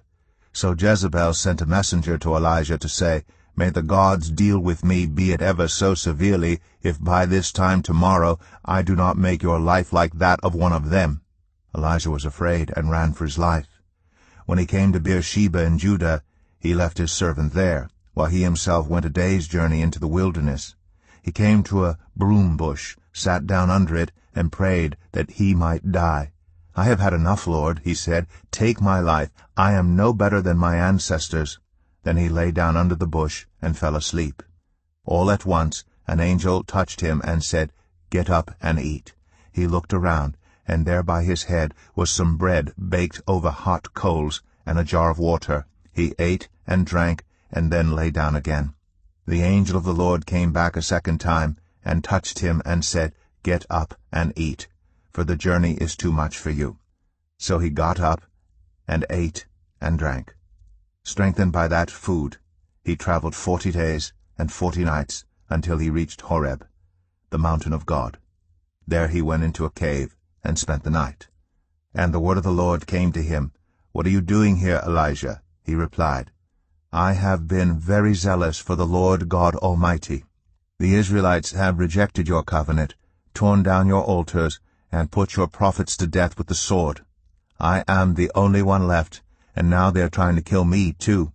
The Lord said, "Go out and stand on the mountain in the presence of the Lord, for the Lord is about to pass by." Then a great and powerful wind tore the mountains apart and shattered the rocks before the Lord.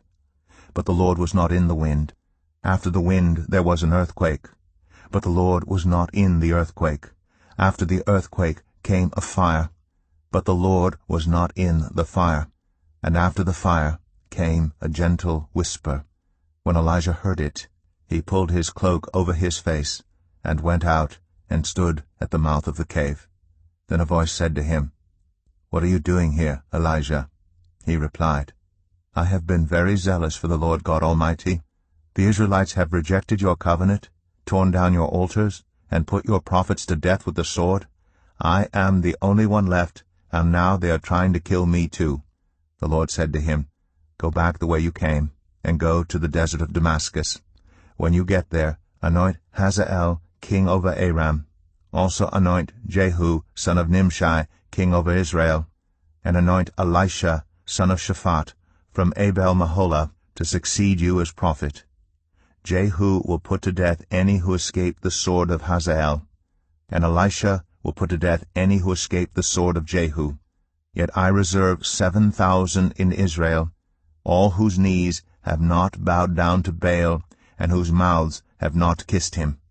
So Elijah went from there, and found Elisha son of Shaphat. He was plowing with 12 yoke of oxen, and he himself was driving the 12th pair. Elijah went up to him, and threw his cloak around him. Elisha then left his oxen, and ran after Elijah. "Let me kiss my father and mother good-bye," he said, "and then I will come with you." "Go back," Elijah replied. "What have I done to you?" So Elisha left him and went back. He took his yoke of oxen and slaughtered them. He burned the plowing equipment to cook the meat, and gave it to the people, and they ate. Then he set out to follow Elijah, and became his servant. 1 Kings 20. Now Ben-Hadad, king of Aram, mustered his entire army. Accompanied by 32 kings with their horses and chariots, he went up and besieged Samaria and attacked it. He sent messengers into the city to Ahab, king of Israel, saying, This is what Ben-Hadad says, Your silver and gold are mine, and the best of your wives and children are mine. The king of Israel answered, Just as you say, my lord the king, I and all I have are yours. The messengers came again and said, This is what Ben-Hadad says, I sent to demand your silver and gold, your wives and your children. But about this time tomorrow I am going to send my officials to search your palace and the houses of your officials. They will seize everything you value and carry it away. The king of Israel summoned all the elders of the land and said to them, See how this man is looking for trouble. When he sent for my wives and my children, my silver and my gold, I did not refuse him. The elders and the people all answered, Don't listen to him or agree to his demands.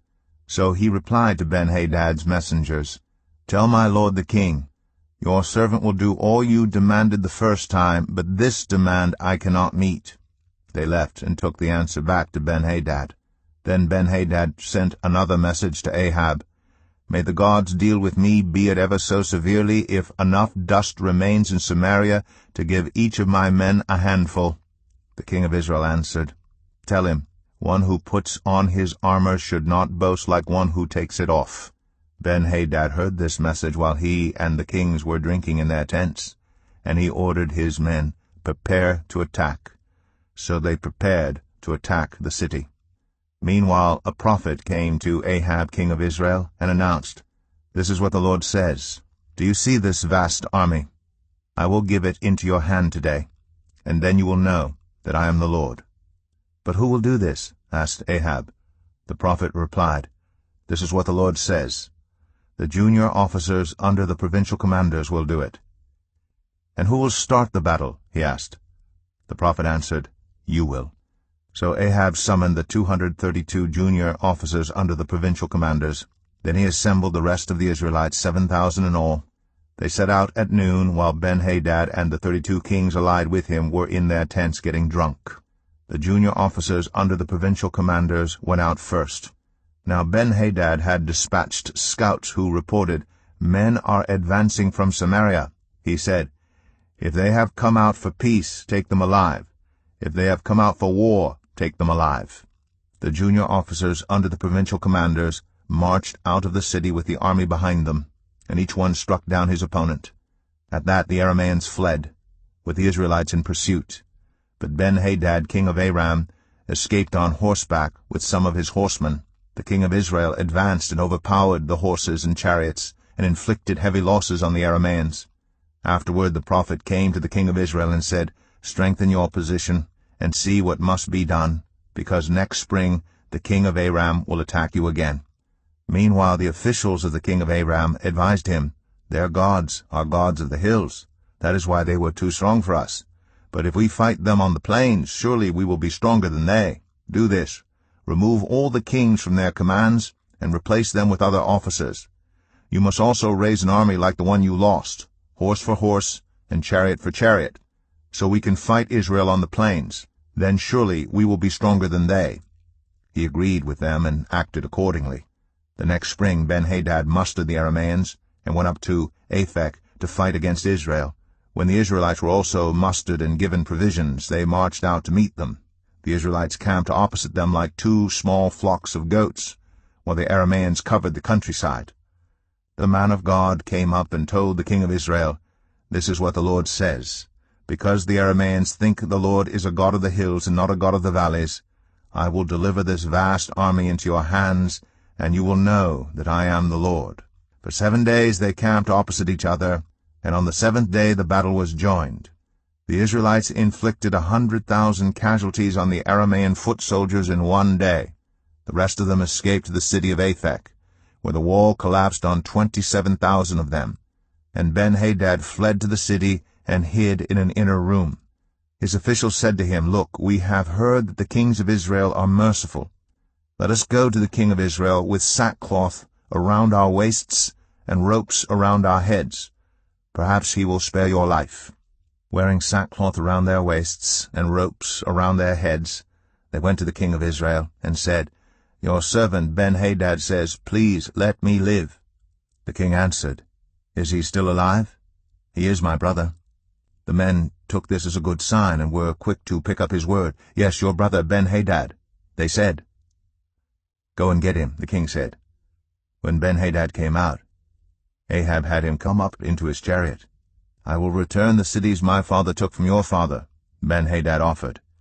"You may set up your own market areas in Damascus, as my father did in Samaria." Ahab said, "On the basis of a treaty I will set you free."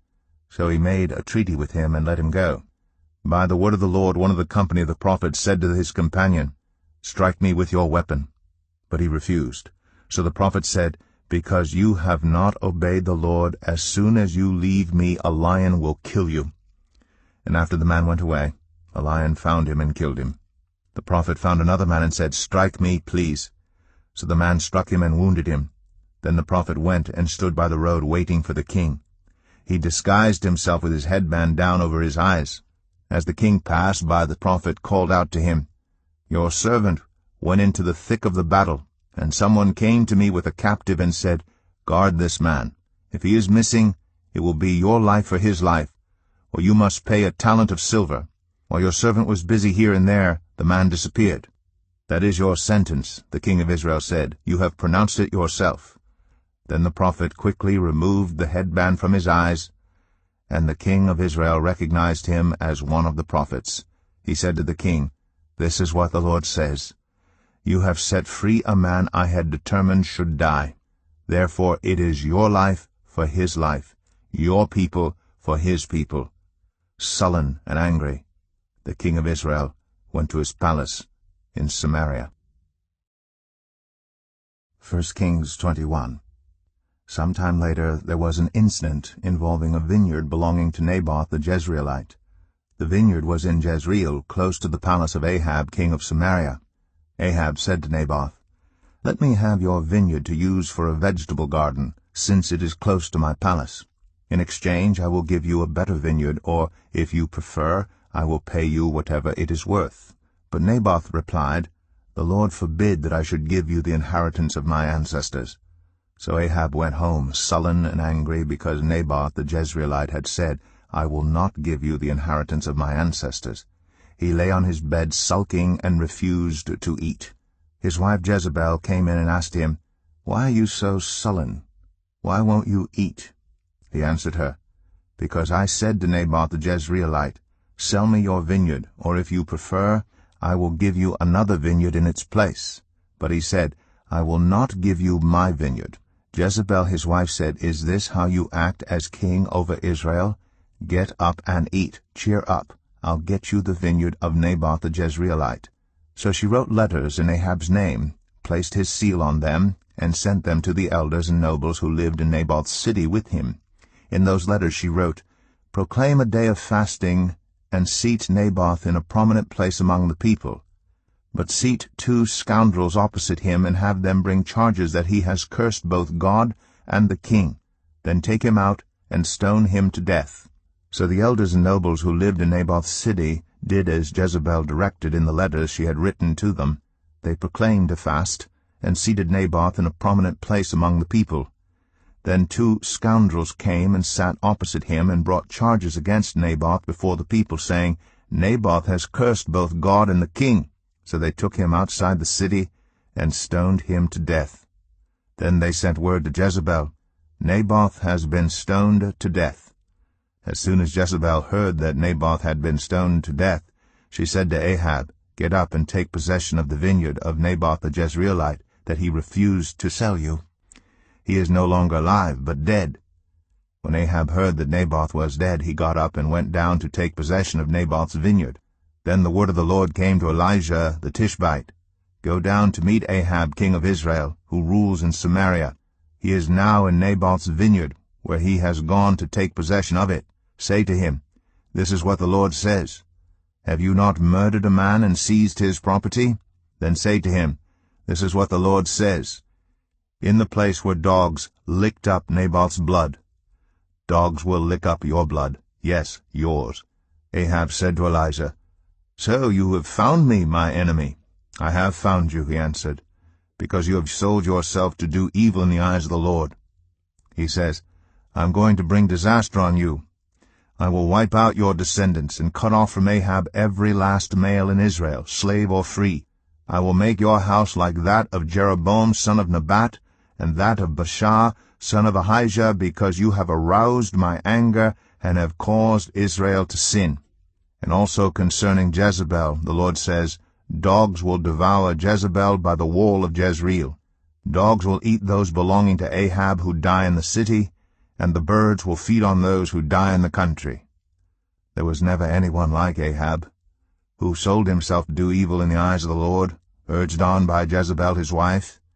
He behaved in the vilest manner by going after idols, like the Amorites the Lord drove out before Israel. When Ahab heard these words, he tore his clothes, put on sackcloth, and fasted. He lay in sackcloth and went around meekly. Then the word of the Lord came to Elijah the Tishbite. Have you noticed how Ahab has humbled himself before me? Because he has humbled himself, I will not bring this disaster in his day, but I will bring it on his house in the days of his son. 1 Kings 22. For 3 years there was no war between Aram and Israel, but in the 3rd year Jehoshaphat king of Judah went down to see the king of Israel. The king of Israel had said to his officials, Don't you know that Ramoth-Gilead belongs to us, and yet we are doing nothing to retake it from the king of Aram?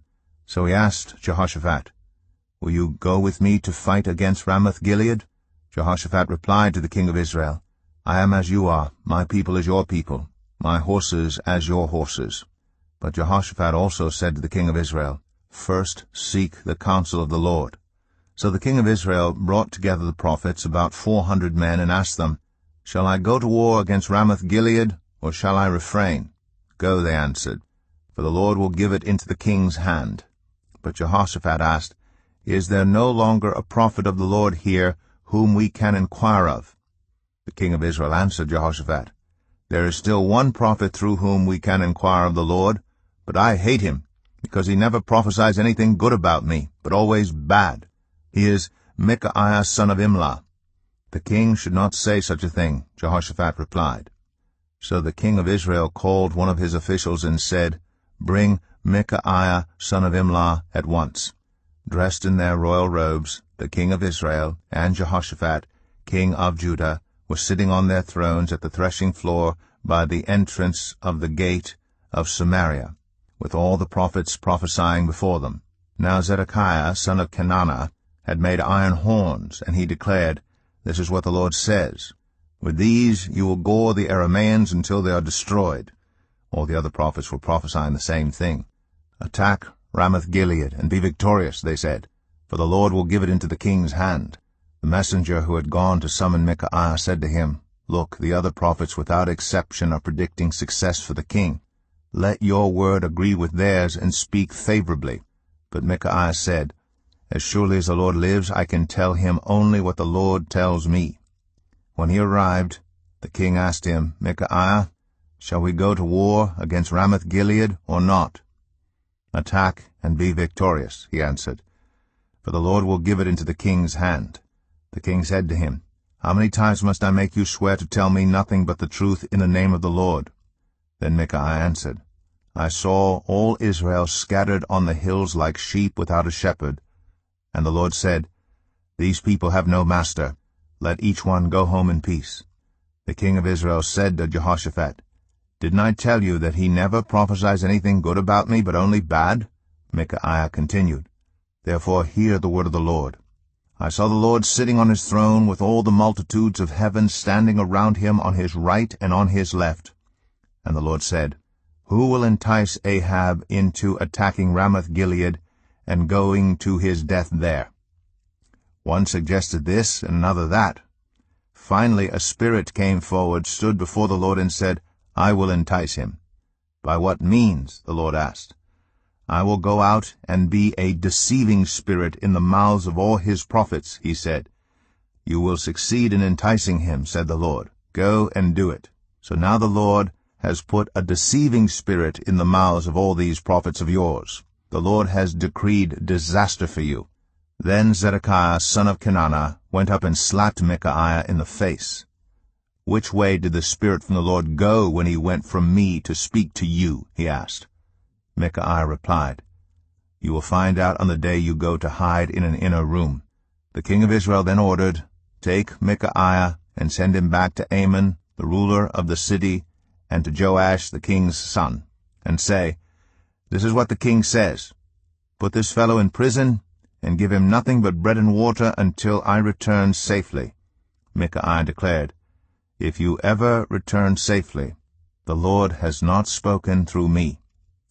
Then he added, "Mark my words, all you people." So the king of Israel and Jehoshaphat, king of Judah, went up to Ramoth-Gilead. The king of Israel said to Jehoshaphat, "I will enter the battle in disguise, but you wear your royal robes." So the king of Israel disguised himself and went into battle. Now the king of Aram had ordered his 32 chariot commanders, "Do not fight with anyone small or great except the king of Israel."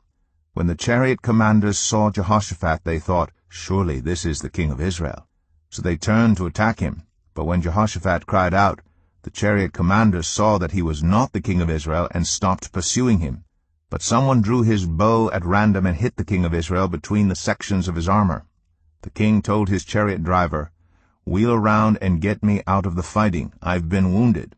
All day long the battle raged, and the king was propped up in his chariot facing the Arameans. The blood from his wound ran onto the floor of the chariot, and that evening he died. As the sun was setting, a cry spread through the army, "Every man to his town, every man to his land." So the king died and was brought to Samaria, and they buried him there. They washed the chariot at a pool in Samaria, where the prostitutes bathed, and the dogs licked up his blood, as the word of the Lord had declared. As for the other events of Ahab's reign, including all he did, the palace he built and adorned with ivory, and the cities he fortified, are they not written in the book of the annals of the kings of Israel? Ahab rested with his ancestors, and Ahaziah his son succeeded him as king. Jehoshaphat son of Asa became king of Judah in the 4th year of Ahab king of Israel. Jehoshaphat was 35 years old when he became king, and he reigned in Jerusalem 25 years. His mother's name was Azubah, daughter of Shilhi. In everything he followed the ways of his father Asa, and did not stray from them. He did what was right in the eyes of the Lord. The high places, however, were not removed, and the people continued to offer sacrifices and burn incense there. Jehoshaphat was also at peace with the king of Israel. As for the other events of Jehoshaphat's reign, the things he achieved and his military exploits, are they not written in the book of the annals of the kings of Judah? He rid the land of the rest of the male shrine prostitutes, who remained there even after the reign of his father Asa. There was then no king in Edom. A provincial governor ruled. Now Jehoshaphat built a fleet of trading ships to go to Ophir for gold, but they never set sail. They were wrecked at Ezion-Geber. At that time Ahaziah, son of Ahab, said to Jehoshaphat, "Let my men sail with yours." But Jehoshaphat refused. Then Jehoshaphat rested with his ancestors, and was buried with them in the city of David his father, and Jehoram, his son, succeeded him as king. Ahaziah, son of Ahab, became king of Israel in Samaria in the 17th year of Jehoshaphat, king of Judah, and he reigned over Israel 2 years. He did evil in the eyes of the Lord, because he followed the ways of his father and mother, and of Jeroboam son of Nebat, who caused Israel to sin. He served and worshipped Baal, and aroused the anger of the Lord, the God of Israel, just as his father had done. The Book of 2 Kings, chapter 1. After Ahab's death, Moab rebelled against Israel. Now Ahaziah had fallen through the lattice of his upper room in Samaria, and injured himself. So he sent messengers, saying to them, "Go and consult Baal-zebub, the god of Ekron, to see if I will recover from this injury." But the angel of the Lord said to Elijah the Tishbite, "Go up and meet the messengers of the king of Samaria, and ask them, Is it because there is no God in Israel that you are going off to consult Baal-zebub, the god of Ekron? Therefore this is what the Lord says. You will not leave the bed you are lying on. You will certainly die. So Elijah went. When the messengers returned to the king, he asked them, Why have you come back? A man came to meet us, they replied, and he said to us, Go back to the king who sent you and tell him, This is what the Lord says. Is it because there is no God in Israel that you are sending messengers to consult Baal-zebub, the god of Ekron? Therefore you will not leave the bed you are lying on. You will certainly die. The king asked them, What kind of man was it who came to meet you and told you this? They replied, He had a garment of hair, and had a leather belt round his waist. The king said, That was Elijah the Tishbite. Then he sent to Elijah a captain with his company of 50 men. The captain went up to Elijah, who was sitting on the top of a hill, and said to him, Man of God. The king says, Come down. Elijah answered the captain, If I am a man of God, may fire come down from heaven and consume you and your 50 men. Then fire fell from heaven, and consumed the captain and his men. At this the king sent to Elijah another captain with his 50 men. The captain said to him, Man of God, this is what the king says. Come down at once. If I am a man of God, Elijah replied, may fire come down from heaven and consume you and your 50 men. Then the fire of God fell from heaven and consumed him and his 50 men. So the king sent a third captain with his 50 men. This third captain went up and fell on his knees before Elijah. Man of God, he begged, please have respect for my life and the lives of these 50 men, your servants. See, fire has fallen from heaven and consumed the first 2 captains and all their men. But now have respect for my life. The angel of the Lord said to Elijah, Go down with him, do not be afraid of him. So Elijah got up and went down with him to the king. He told the king, This is what the Lord says. Is it because there is no God in Israel for you to consult that you have sent messengers to consult Baal-zebub, the god of Ekron? Because you have done this, you will never leave the bed you are lying on. You will certainly die. So he died, according to the word of the Lord that Elijah had spoken. Because Ahaziah had no son, Joram succeeded him as king in the 2nd year of Jehoram, son of Jehoshaphat, king of Judah. As for all the other events of Ahaziah's reign, and what he did, are they not written in the book of the annals of the kings of Israel? 2 Kings 2. When the Lord was about to take Elijah up to heaven in a whirlwind, Elijah and Elisha were on their way from Gilgal. Elijah said to Elisha, Stay here, the Lord has sent me to Bethel. But Elisha said, As surely as the Lord lives, and as you live, I will not leave you. So they went down to Bethel. The company of the prophets at Bethel came out to Elisha and asked, Do you know that the Lord is going to take your master from you today? Yes, I know, Elisha replied. So be quiet. Then Elijah said to him, Stay here, Elisha. The Lord has sent me to Jericho. And he replied, As surely as the Lord lives, and as you live, I will not leave you. So they went to Jericho. The company of the prophets at Jericho went up to Elisha and asked him, Do you know that the Lord is going to take your master from you today? Yes, I know, he replied. So be quiet. Then Elijah said to him, Stay here. The Lord has sent me to the Jordan. And he replied, As surely as the Lord lives, and as you live, I will not leave you. So the 2 of them walked on. 50 men from the company of the prophets went and stood at a distance, facing the place where Elijah and Elisha had stopped at the Jordan. Elijah took his cloak, rolled it up, and struck the water with it. The water divided to the right and to the left, and the 2 of them crossed over on dry ground. When they had crossed, Elijah said to Elisha, Tell me, what can I do for you before I am taken from you? Let me inherit a double portion of your spirit, Elisha replied. You have asked a difficult thing, Elijah said. Yet if you see me when I am taken from you, it will be yours, otherwise it will not. As they were walking along and talking together, suddenly a chariot of fire and horses of fire appeared and separated the 2 of them, and Elijah went up to heaven in a whirlwind. Elisha saw this and cried out, My father, the chariots and horsemen of Israel. And Elisha saw him no more. Then he took hold of his garment and tore it in two. Elisha then picked up Elijah's cloak that had fallen from him, and went back and stood on the bank of the Jordan. He took the cloak that had fallen from Elijah, and struck the water with it. "Where now is the Lord, the God of Elijah?" he asked. When he struck the water, it divided to the right and to the left, and he crossed over. The company of the prophets from Jericho who were watching said, "The spirit of Elijah is resting on Elisha." And they went to meet him, and bowed to the ground before him. "Look," they said, "we your servants have 50 able men. Let them go and look for your master. Perhaps the Spirit of the Lord has picked him up, and set him down on some mountain or in some valley." "No," Elisha replied, "do not send them." But they persisted until he was too embarrassed to refuse, so he said, "Send them." And they sent 50 men, who searched for 3 days but did not find him. When they returned to Elisha, who was staying in Jericho, he said to them, "Didn't I tell you not to go?" The people of the city said to Elisha, "Look, our lord, this town is well situated, as you can see, but the water is bad, and the land is unproductive." "Bring me a new bowl," he said, "and put salt in it." So they brought it to him. Then he went out to the spring, and threw the salt into it, saying, "This is what the Lord says, I have healed this water. Never again will it cause death or make the land unproductive."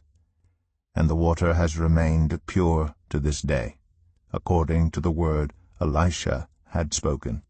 From there Elisha went up to Bethel. As he was walking along the road, some boys came out of the town and jeered at him. "Get out of here, Baldy," they said. "Get out of here, Baldy." He turned around, looked at them, and called down a curse on them in the name of the Lord. Then 2 bears came out of the woods and mauled 42 of the boys. And he went on to Mount Carmel, and from there returned to Samaria. 2 Kings 3. Joram, son of Ahab, became king of Israel in Samaria in the 18th year of Jehoshaphat, king of Judah. And he reigned 12 years. He did evil in the eyes of the Lord, but not as his father and mother had done. He got rid of the sacred stone of Baal that his father had made. Nevertheless he clung to the sins of Jeroboam, son of Nebat, which he had caused Israel to commit. He did not turn away from them. Now Mesha, king of Moab, raised sheep, and he had to pay the king of Israel a tribute of 100,000 lambs, and the wool of 100,000 rams. But after Ahab died, the king of Moab rebelled against the king of Israel. So at that time King Joram set out from Samaria and mobilized all Israel. He also sent this message to Jehoshaphat, king of Judah. "The king of Moab has rebelled against me. Will you go with me to fight against Moab?" "I will go with you," he replied. "I am as you are, my people as your people, my horses as your horses." "By what route shall we attack?" he asked. "Through the desert of Edom," he answered. So the king of Israel set out with the king of Judah and the king of Edom. After a roundabout march of 7 days, the army had no more water for themselves or for the animals with them. "What?" exclaimed the king of Israel. "Has the Lord called us 3 kings together only to deliver us into the hands of Moab?" But Jehoshaphat asked, "Is there no prophet of the Lord here through whom we may inquire of the Lord?" An officer of the king of Israel answered, "Elisha, son of Shaphat, is here.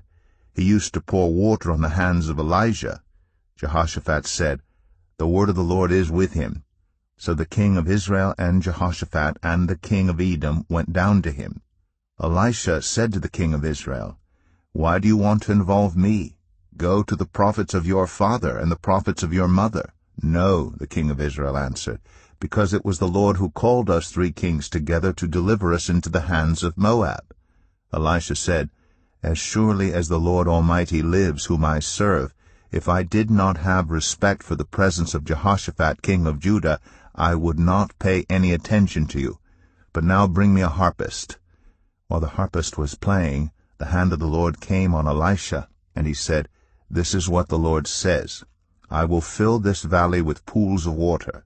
For this is what the Lord says, you will see neither wind nor rain, yet this valley will be filled with water, and you, your cattle, and your other animals will drink.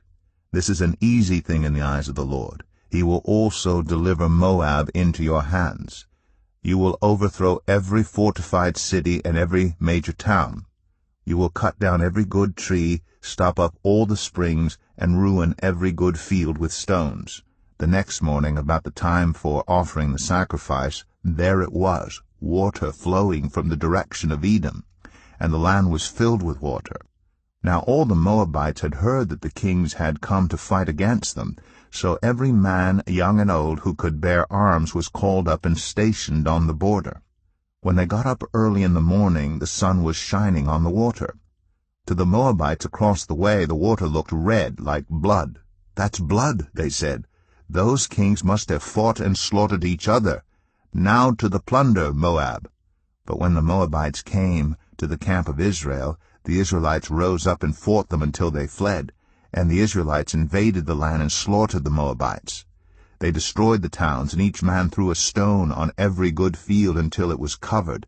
They stopped up all the springs and cut down every good tree. Only Kir-Hareseth was left with its stones in place, but men armed with slings surrounded it and attacked it. When the king of Moab saw that the battle had gone against him, he took with him 700 swordsmen to break through to the king of Edom, but they failed. Then he took his firstborn son, who was to succeed him as king, and offered him as a sacrifice on the city wall. The fury against Israel was great. They withdrew and returned to their own land. 2 Kings 4. The wife of a man from the company of the prophets cried out to Elisha, "Your servant my husband is dead, and you know that he revered the Lord. But now his creditor is coming to take my 2 boys as his slaves." Elisha replied to her, "How can I help you? Tell me, what do you have in your house?" "Your servant has nothing there at all," she said, "except a small jar of olive oil." Elisha said, "Go around and ask all your neighbors for empty jars. Don't ask for just a few. Then go inside and shut the door behind you and your sons. Pour oil into all the jars, and as each is filled, put it to one side." She left him, and shut the door behind her and her sons. They brought the jars to her, and she kept pouring. When all the jars were full, she said to her son, "Bring me another one." But he replied, "There is not a jar left." Then the oil stopped flowing. She went and told the man of God, and he said, "Go, sell the oil and pay your debts. You and your sons can live on what is left." One day Elisha went to Shunem, and a well-to-do woman was there, who urged him to stay for a meal. So whenever he came by, he stopped there to eat. She said to her husband, "I know that this man who often comes our way is a holy man of God. Let's make a small room on the roof and put in it a bed and a table, a chair, and a lamp for him. Then he can stay there whenever he comes to us." One day when Elisha came, he went up to his room and lay down there. He said to his servant Gehazi, "Call the Shunammite." So he called her, and she stood before him. Elisha said to him, "Tell her, you have gone to all this trouble for us. Now what can be done for you? Can we speak on your behalf to the king or the commander of the army?" She replied, "I have a home among my own people." "What can be done for her?" Elisha asked. Gehazi said, "She has no son, and her husband is old." Then Elisha said, "Call her." So he called her, and she stood in the doorway. About this time next year Elisha said, "You will hold a son in your arms." "No, my lord," she objected. "Please, man of God, don't mislead your servant." But the woman became pregnant, and the next year about that same time she gave birth to a son, just as Elisha had told her. The child grew, and one day he went out to his father, who was with the reapers. He said to his father, "My head, my head." His father told a servant, "Carry him to his mother." After the servant had lifted him up and carried him to his mother, the boy sat on her lap until noon, and then he died. She went up and laid him on the bed of the man of God, then shut the door and went out. She called her husband and said, "Please send me one of the servants and a donkey so I can go to the man of God quickly and return." "Why go to him today?" he asked. "It's not the new moon or the Sabbath." "That's all right," she said. She saddled the donkey and said to her servant, "Lead on. Don't slow down for me unless I tell you." So she set out and came to the man of God at Mount Carmel. When he saw her in the distance, the man of God said to his servant Gehazi, "Look, there's the Shunammite. Run to meet her and ask her, 'Are you all right? Is your husband all right? Is your child all right?' 'Everything is all right,' she said. When she reached the man of God at the mountain, she took hold of his feet. Gehazi came over to push her away, but the man of God said, 'Leave her alone. She is in bitter distress. But the Lord has hidden it from me and has not told me why.' 'Did I ask you for a son, my lord?' she said. 'Didn't I tell you, don't raise my hopes?' Elisha said to Gehazi, 'Tuck your cloak into your belt. Take my staff in your hand and run. Don't greet anyone you meet, and if anyone greets you, do not answer. Lay my staff on the boy's face.' But the child's mother said, 'As surely as the Lord lives, and as you live, I will not leave you.' So he got up and followed her. Gehazi went on ahead and laid the staff on the boy's face. But there was no sound or response. So Gehazi went back to meet Elisha and told him, 'The boy has not awakened.' When Elisha reached the house, there was the boy lying dead on his couch. He went in, shut the door on the two of them, and prayed to the Lord. Then he got on the bed and lay on the boy, mouth to mouth, eyes to eyes, hands to hands. As he stretched himself out on him, the boy's body grew warm. Elisha turned away and walked back and forth in the room, and then got on the bed and stretched out on him once more. The boy sneezed 7 times and opened his eyes. Elisha summoned Gehazi and said, 'Call the Shunammite.' And he did. When she came, he said, 'Take your son.' She came in, fell at his feet, and bowed to the ground. Then she took her son and went out. Elisha returned to Gilgal, and there was a famine in that region. While the company of the prophets was meeting with him, he said to his servant, 'Put on the large pot, and cook some stew for these prophets.' One of them went out into the fields to gather herbs, and found a wild vine, and picked as many of its gourds as his garment could hold. When he returned, he cut them up into the pot of stew, though no one knew what they were. The stew was poured out for the men, but as they began to eat it, they cried out, 'Man of God, there is death in the pot,' and they could not eat it. Elisha said, 'Get some flour.' He put it into the pot and said, 'Serve it to the people to eat.' And there was nothing harmful in the pot. A man came from Baal-Shalisha, bringing the man of God 20 loaves of barley bread, baked from the first ripe grain, along with some heads of new grain. 'Give it to the people to eat,' Elisha said. 'How can I set this before 100 men?' his servant asked. But Elisha answered, 'Give it to the people to eat, for this is what the Lord says, they will eat and have some left over.' Then he set it before them, and they ate and had some left over, according to the word of the Lord. 2 Kings 5. Now Naaman was commander of the army of the king of Aram. He was a great man in the sight of his master and highly regarded, because through him the Lord had given victory to Aram. He was a valiant soldier, but he had leprosy. Now bands of raiders from Aram had gone out and had taken captive a young girl from Israel, and she served Naaman's wife. She said to her mistress, 'If only my master would see the prophet who is in Samaria, he would cure him of his leprosy.' Naaman went to his master and told him what the girl from Israel had said. 'By all means go,' the king of Aram replied. 'I will send a letter to the king of Israel.' So Naaman left, taking with him 10 talents of silver, 6,000 shekels of gold, and 10 sets of clothing. The letter that he took to the king of Israel read, 'With this letter I am sending my servant Naaman to you, so that you may cure him of his leprosy.' As soon as the king of Israel read the letter, he tore his robes and said, 'Am I God? Can I kill and bring back to life? Why does this fellow send someone to me to be cured of his leprosy? See how he is trying to pick a quarrel with me?'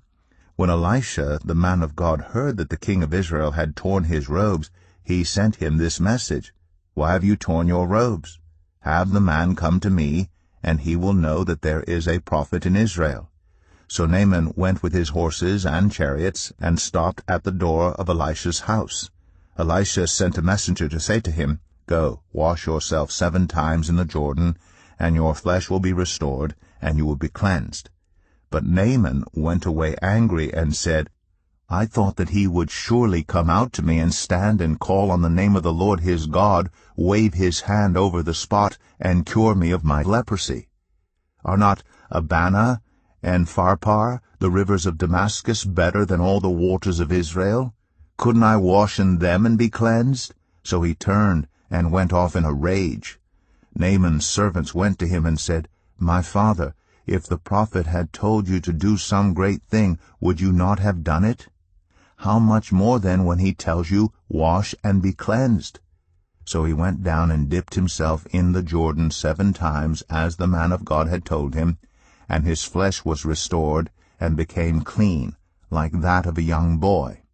Then Naaman and all his attendants went back to the man of God. He stood before him and said, "Now I know that there is no God in all the world except in Israel.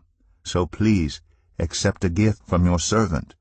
The prophet answered, "As surely as the Lord lives, whom I serve, I will not accept a thing." And even though Naaman urged him, he refused. "If you will not," said Naaman, "please let me, your servant, be given as much earth as a pair of mules can carry. For your servant will never again make burnt offerings and sacrifices to any other god but the Lord. But may the Lord forgive your servant for this one thing. When my master enters the temple of Rimmon to bow down, and he is leaning on my arm, and I have to bow there also, when I bow down in the temple of Rimmon, may the Lord forgive your servant for this." "Go in peace," Elisha said.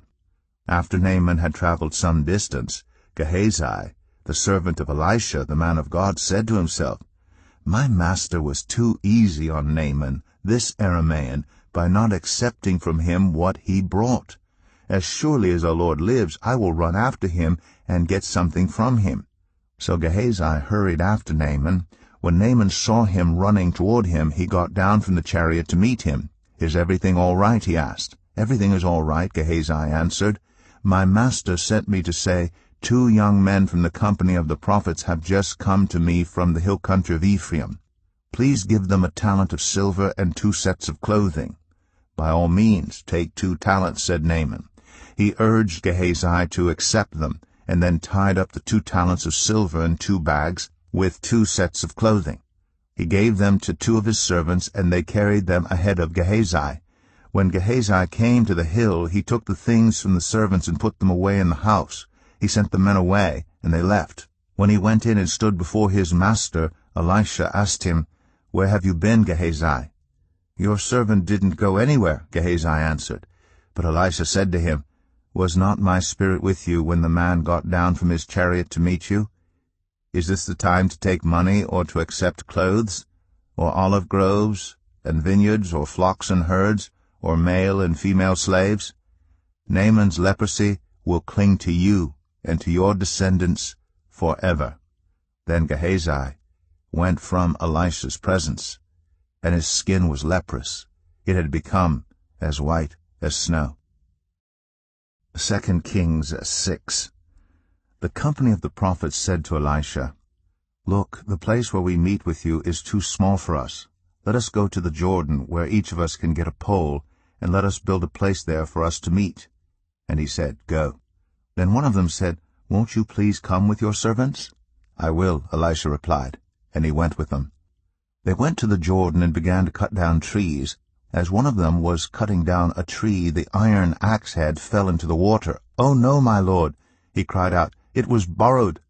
The man of God asked, "Where did it fall?" When he showed him the place, Elisha cut a stick and threw it there, and made the iron float. "Lift it out," he said. Then the man reached out his hand and took it. Now the king of Aram was at war with Israel. After conferring with his officers, he said, "I will set up my camp in such and such a place." The man of God sent word to the king of Israel, "Beware of passing that place, because the Arameans are going down there." So the king of Israel checked on the place indicated by the man of God. Time and again Elisha warned the king so that he was on his guard in such places. This enraged the king of Aram. He summoned his officers and demanded of them, "Tell me, which of us is on the side of the king of Israel?" "None of us, my lord the king," said one of his officers. "But Elisha, the prophet who is in Israel, tells the king of Israel the very words you speak in your bedroom." "Go find out where he is," the king ordered, "so I can send men and capture him." The report came back, "He is in Dothan." Then he sent horses and chariots and a strong force there. They went by night and surrounded the city. When the servant of the man of God got up and went out early the next morning, an army with horses and chariots had surrounded the city. "Oh, no, my lord, what shall we do?" the servant asked. "Don't be afraid," the prophet answered. "Those who are with us are more than those who are with them." And Elisha prayed, "Open his eyes, Lord, so that he may see." Then the Lord opened the servant's eyes, and he looked and saw the hills full of horses and chariots of fire all around Elisha. As the enemy came down toward him, Elisha prayed to the Lord, "Strike this army with blindness." So he struck them with blindness as Elisha had asked. Elisha told them, "This is not the road, and this is not the city. Follow me, and I will lead you to the man you are looking for." And he led them to Samaria. After they entered the city, Elisha said, "Lord, open the eyes of these men so they can see."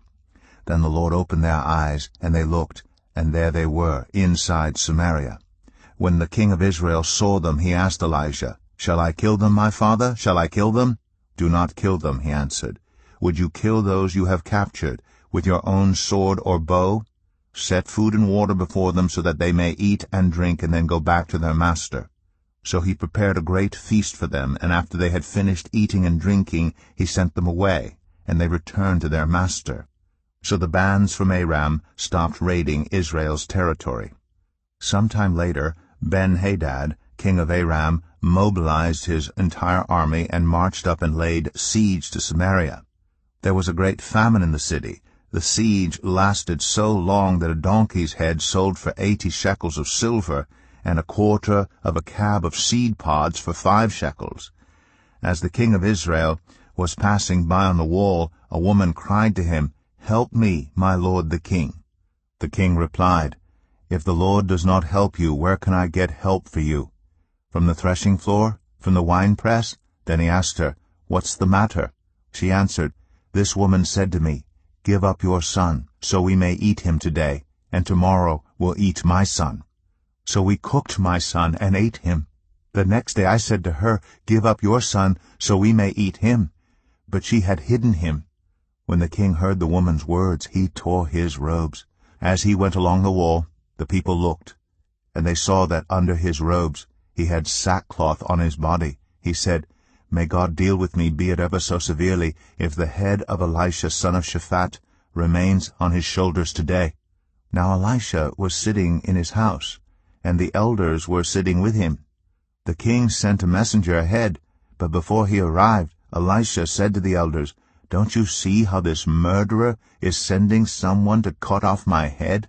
Look, when the messenger comes, shut the door and hold it shut against him. Is not the sound of his master's footsteps behind him?" While he was still talking to them, the messenger came down to him. The king said, "This disaster is from the Lord. Why should I wait for the Lord any longer?" 2 Kings 7. Elisha replied, "Hear the word of the Lord. This is what the Lord says. About this time tomorrow a seah of the finest flour will sell for a shekel, and 2 seahs of barley for a shekel at the gate of Samaria." The officer on whose arm the king was leaning said to the man of God, "Look, even if the Lord should open the floodgates of the heavens, could this happen?" "You will see it with your own eyes," answered Elisha, "but you will not eat any of it." Now there were 4 men with leprosy at the entrance of the city gate. They said to each other, "Why stay here until we die? If we say, 'We'll go into the city,' the famine is there, and we will die. And if we stay here, we will die. So let's go over to the camp of the Arameans and surrender. If they spare us, we live. If they kill us, then we die."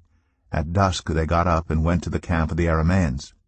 When they reached the edge of the camp, no one was there, for the Lord had caused the Arameans to hear the sound of chariots and horses and a great army, so that they said to one another, "Look, the king of Israel has hired the Hittite and Egyptian kings to attack us."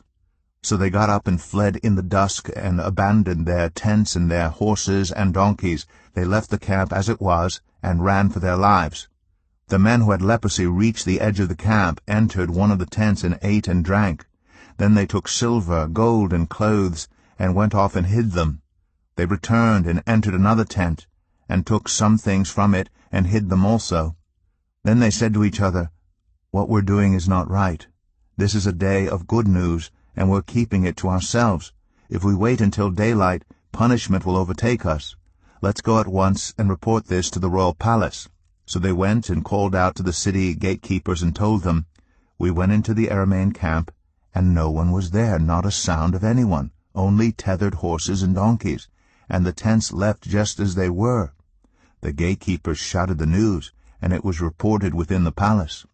The king got up in the night and said to his officers, "I will tell you what the Arameans have done to us. They know we are starving, so they have left the camp to hide in the countryside, thinking, 'They will surely come out, and then we will take them alive and get into the city.'" One of his officers answered, "Have some men take 5 of the horses that are left in the city. Their plight will be like that of all the Israelites left here. Yes, they will only be like all these Israelites who are doomed, so let us send them to find out what happened." So they selected 2 chariots with their horses, and the king sent them after the Aramean army. He commanded the drivers, "Go and find out what has happened." They followed them as far as the Jordan, and they found the whole road strewn with the clothing and equipment the Arameans had thrown away in their headlong flight. So the messengers returned and reported to the king. Then the people went out and plundered the camp of the Arameans. So a seah of the finest flour sold for a shekel, and 2 seahs of barley sold for a shekel, as the Lord had said. Now the king had put the officer on whose arm he leaned in charge of the gate, and the people trampled him in the gateway, and he died, just as the man of God had foretold when the king came down to his house. It happened as the man of God had said to the king. About this time tomorrow, a seah of the finest flour will sell for a shekel, and 2 seahs of barley for a shekel at the gate of Samaria. The officer had said to the man of God, "Look, even if the Lord should open the floodgates of the heavens, could this happen?" The man of God had replied, "You will see it with your own eyes, but you will not eat any of it." And that is exactly what happened to him, for the people trampled him in the gateway, and he died. 2 Kings 8. Now Elisha had said to the woman whose son he had restored to life, "Go away with your family and stay for a while wherever you can, because the Lord has decreed a famine in the land that will last 7 years." The woman proceeded to do as the man of God said. She and her family went away and stayed in the land of the Philistines 7 years. At the end of the 7 years she came back from the land of the Philistines and went to appeal to the king for her house and land. The king was talking to Gehazi, the servant of the man of God, and had said, "Tell me about all the great things Elisha has done." Just as Gehazi was telling the king how Elisha had restored the dead to life, the woman whose son Elisha had brought back to life came to appeal to the king for her house and land. Gehazi said, "This is the woman, my lord the king, and this is her son whom Elisha restored to life." The king asked the woman about it, and she told him. Then he assigned an official to her case and said to him, "Give back everything that belonged to her, including all the income from her land from the day she left the country until now." Elisha went to Damascus, and Ben-Hadad, king of Aram, was ill. When the king was told, "The man of God has come all the way up here," he said to Hazael, "Take a gift with you and go to meet the man of God. Consult the Lord through him and ask him, 'Will I recover from this illness?'" Hazael went to meet Elisha, taking with him as a gift 40 camel loads of all the finest wares of Damascus.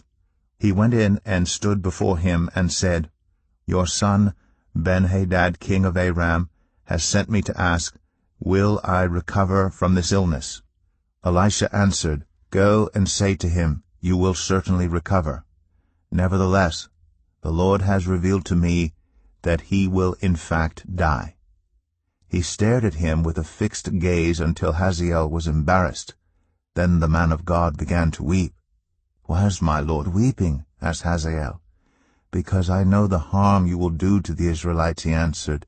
"You will set fire to their fortified places, kill their young men with the sword, dash their little children to the ground, and rip open their pregnant women."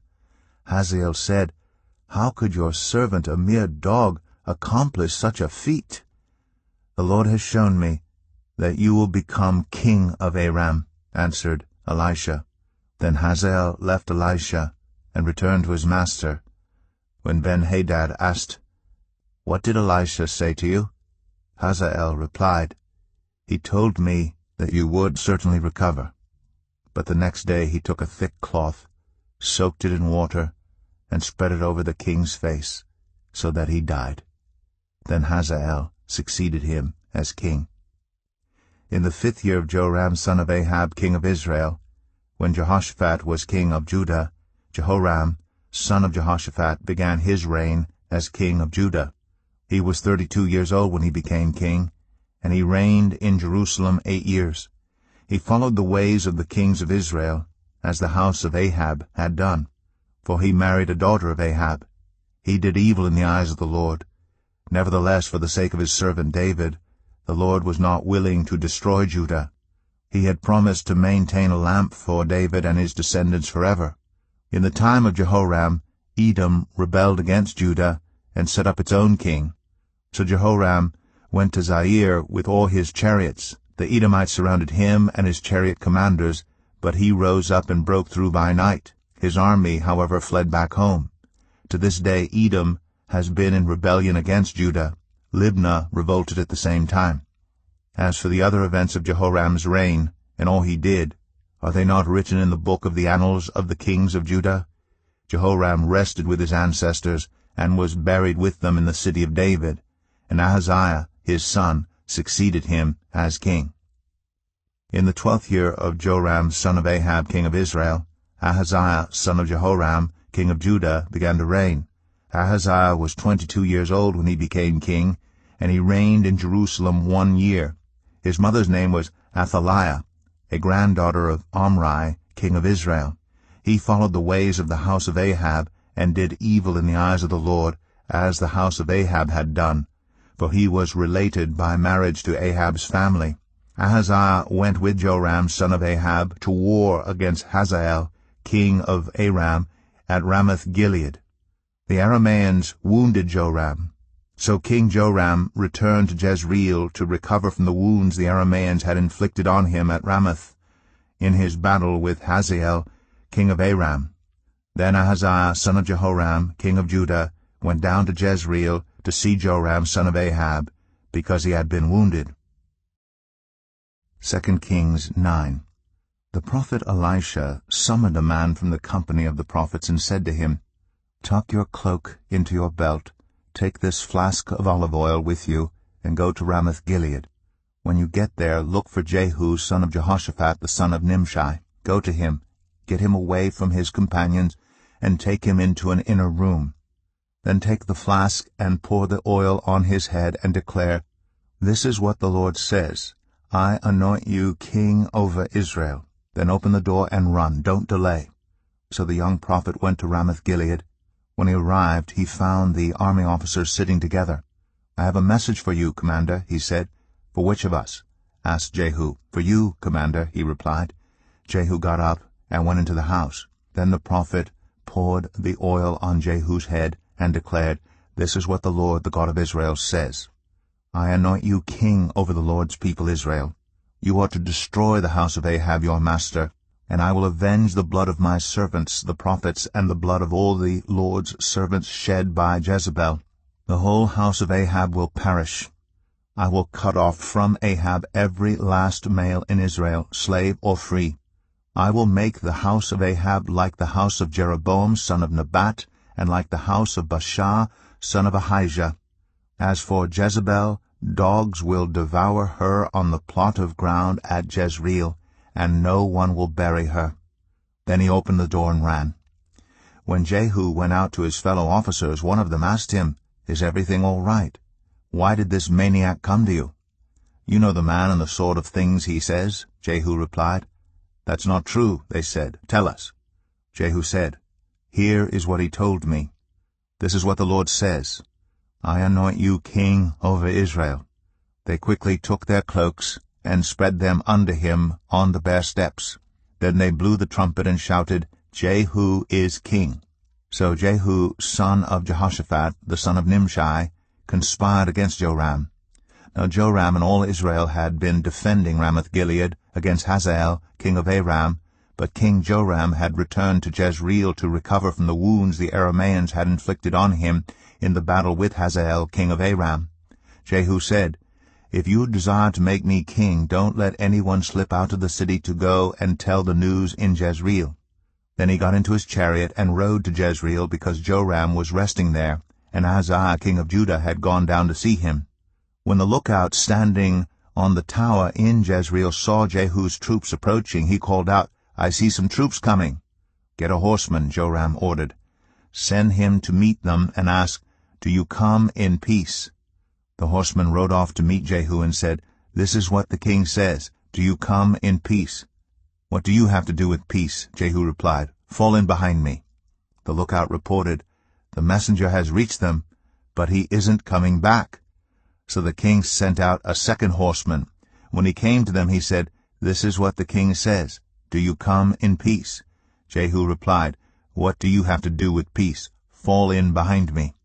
The lookout reported, "He has reached them, but he isn't coming back either. The driving is like that of Jehu, son of Nimshi. He drives like a maniac." "Hitch up my chariot," Joram ordered. And when it was hitched up, Joram king of Israel and Ahaziah king of Judah rode out, each in his own chariot, to meet Jehu. They met him at the plot of ground that had belonged to Naboth the Jezreelite. When Joram saw Jehu, he asked, "Have you come in peace, Jehu?" "How can there be peace," Jehu replied, "as long as all the idolatry and witchcraft of your mother Jezebel abound?" Joram turned about and fled, calling out to Ahaziah, "Treachery, Ahaziah!" Then Jehu drew his bow and shot Joram between the shoulders. The arrow pierced his heart, and he slumped down in his chariot. Jehu said to Bekar, his chariot officer, "Pick him up and throw him on the field that belonged to Naboth the Jezreelite. Remember how you and I were riding together in chariots behind Ahab his father when the Lord spoke this prophecy against him. Yesterday I saw the blood of Naboth and the blood of his sons, declares the Lord, and I will surely make you pay for it on this plot of ground, declares the Lord. Now then, pick him up and throw him on that plot in accordance with the word of the Lord." When Ahaziah king of Judah saw what had happened, he fled up the road to Beth-Hagan. Jehu chased him, shouting, "Kill him too!" They wounded him in his chariot on the way up to Gur, near Ibleam. But he escaped to Megiddo and died there. His servants took him by chariot to Jerusalem and buried him with his ancestors in his tomb in the city of David. In the 11th year of Joram, son of Ahab, Ahaziah had become king of Judah. Then Jehu went to Jezreel. When Jezebel heard about it, she put on eye makeup, arranged her hair, and looked out of a window. As Jehu entered the gate, she asked, "Have you come in peace, you Zimri, you murderer of your master?" He looked up at the window and called out, "Who is on my side? Who?" 2 or 3 eunuchs looked down at him. "Throw her down," Jehu said. So they threw her down, and some of her blood splattered the wall and the horses as they trampled her underfoot. Jehu went in and ate and drank. "Take care of that cursed woman," he said, "and bury her, for she was a king's daughter."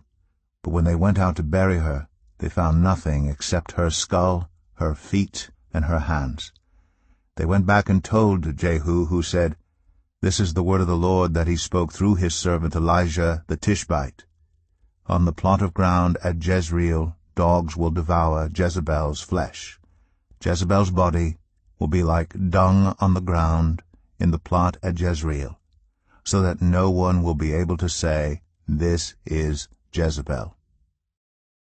2 Kings 10. Now there were in Samaria 70 sons of the house of Ahab. So Jehu wrote letters and sent them to Samaria, to the officials of Jezreel, to the elders and to the guardians of Ahab's children. He said, "You have your master's sons with you, and you have chariots and horses, a fortified city, and weapons. Now as soon as this letter reaches you, choose the best and most worthy of your master's sons, and set him on his father's throne. Then fight for your master's house." But they were terrified and said, "If 2 kings could not resist him, how can we?" So the palace administrator, the city governor, the elders, and the guardians sent this message to Jehu: "We are your servants, and we will do anything you say. We will not appoint anyone as king. You do whatever you think best." Then Jehu wrote them a second letter, saying, "If you are on my side and will obey me, take the heads of your master's sons and come to me in Jezreel by this time tomorrow." Now the royal princes, 70 of them, were with the leading men of the city who were rearing them. When the letter arrived, these men took the princes and slaughtered all 70 of them. They put their heads in baskets and sent them to Jehu in Jezreel.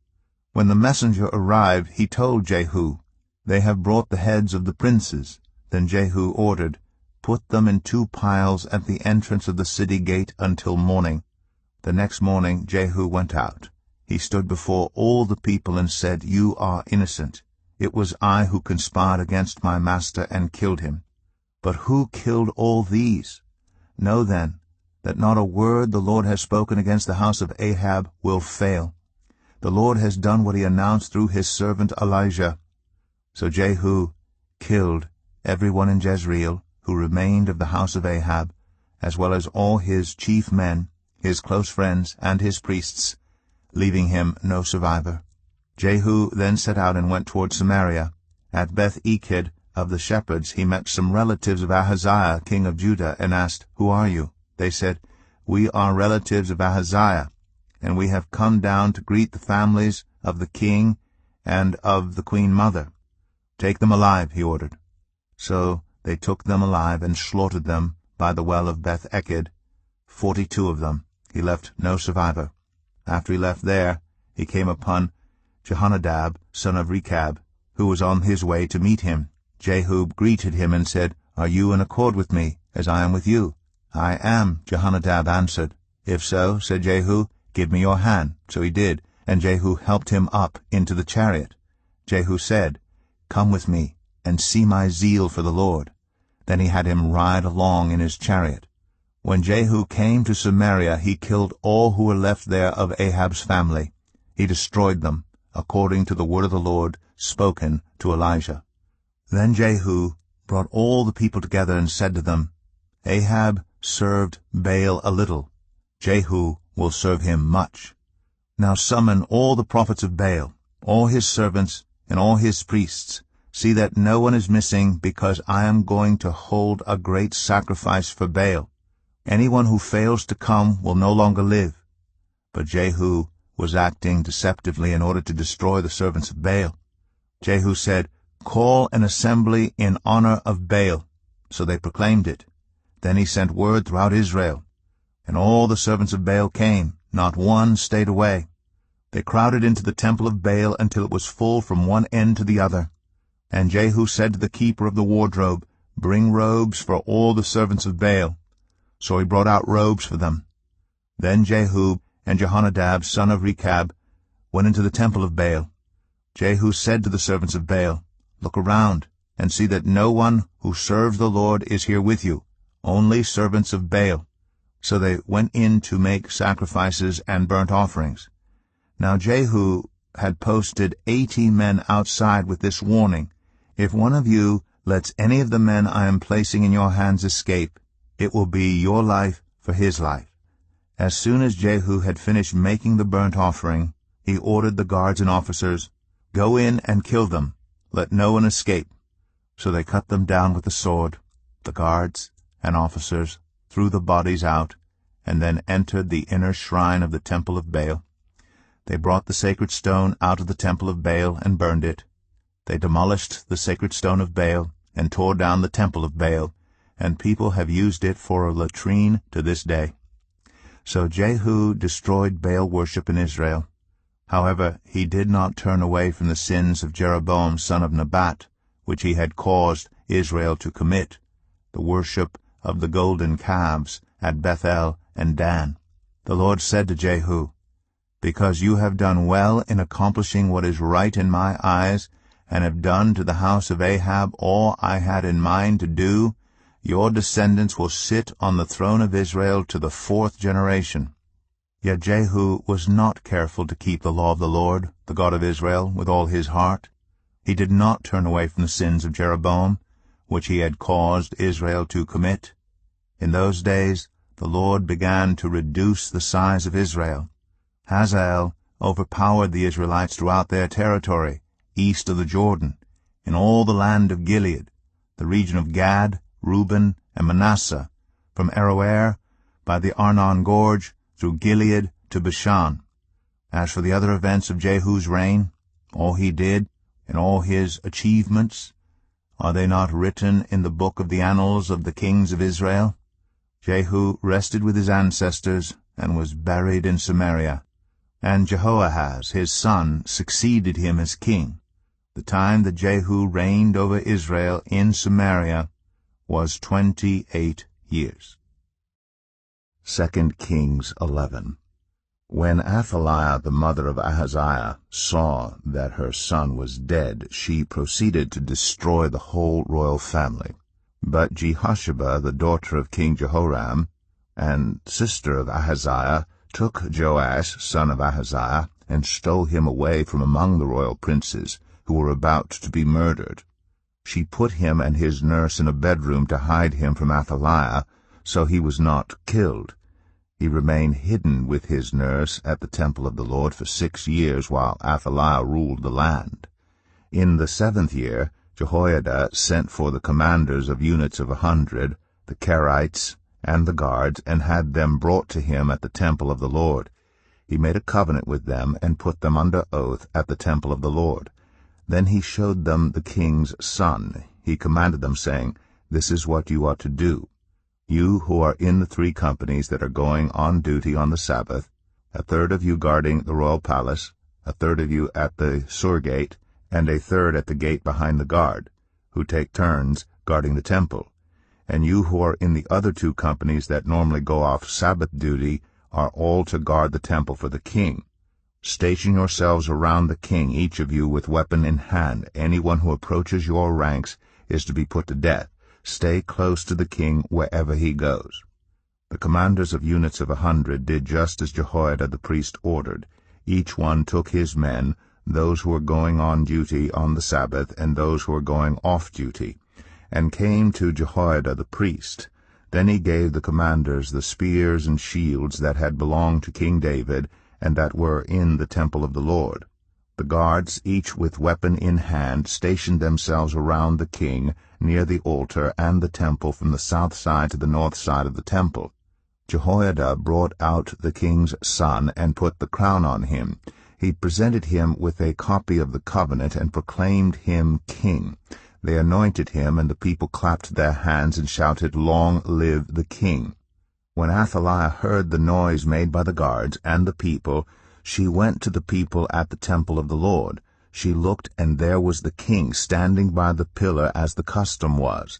The officers and the trumpeters were beside the king, and all the people of the land were rejoicing and blowing trumpets. Then Athaliah tore her robes and called out, "Treason! Treason!"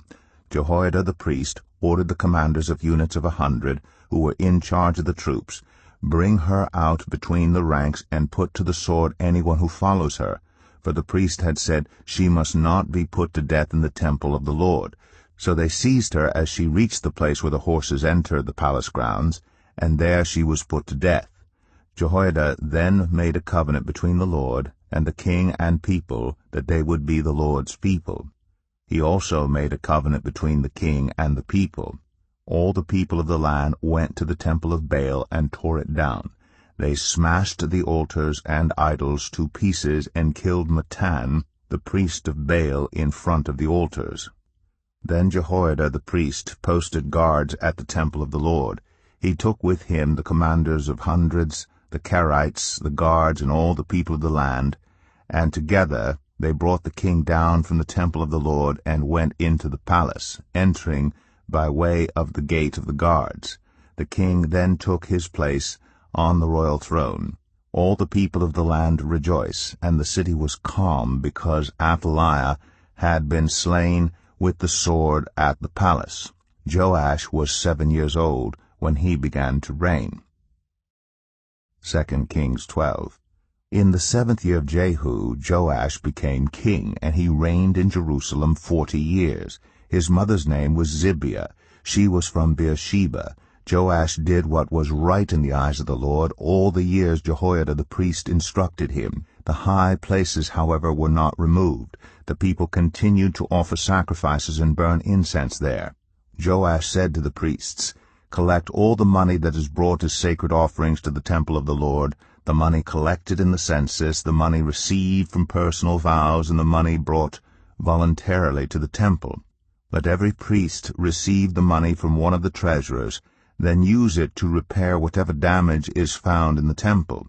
But by the 23rd year of King Joash, the priests still had not repaired the temple. Therefore King Joash summoned Jehoiada the priest and the other priests, and asked them, "Why aren't you repairing the damage done to the temple? Take no more money from your treasurers, but hand it over for repairing the temple." The priests agreed that they would not collect any more money from the people, and that they would not repair the temple themselves. Jehoiada the priest took a chest and bored a hole in its lid. He placed it beside the altar, on the right side as one enters the temple of the Lord. The priests who guarded the entrance put into the chest all the money that was brought to the temple of the Lord. Whenever they saw that there was a large amount of money in the chest, the royal secretary and the high priest came, counted the money that had been brought into the temple of the Lord, and put it into bags. When the amount had been determined, they gave the money to the men appointed to supervise the work on the temple. With it they paid those who worked on the temple of the Lord, the carpenters and builders, the masons and stone cutters. They purchased timber and blocks of dressed stone for the repair of the temple of the Lord, and met all the other expenses of restoring the temple. The money brought into the temple was not spent for making silver basins, wick trimmers, sprinkling bowls, trumpets, or any other articles of gold or silver for the temple of the Lord. It was paid to the workers who used it to repair the temple. They did not require an accounting from those to whom they gave the money to pay the workers, because they acted with complete honesty.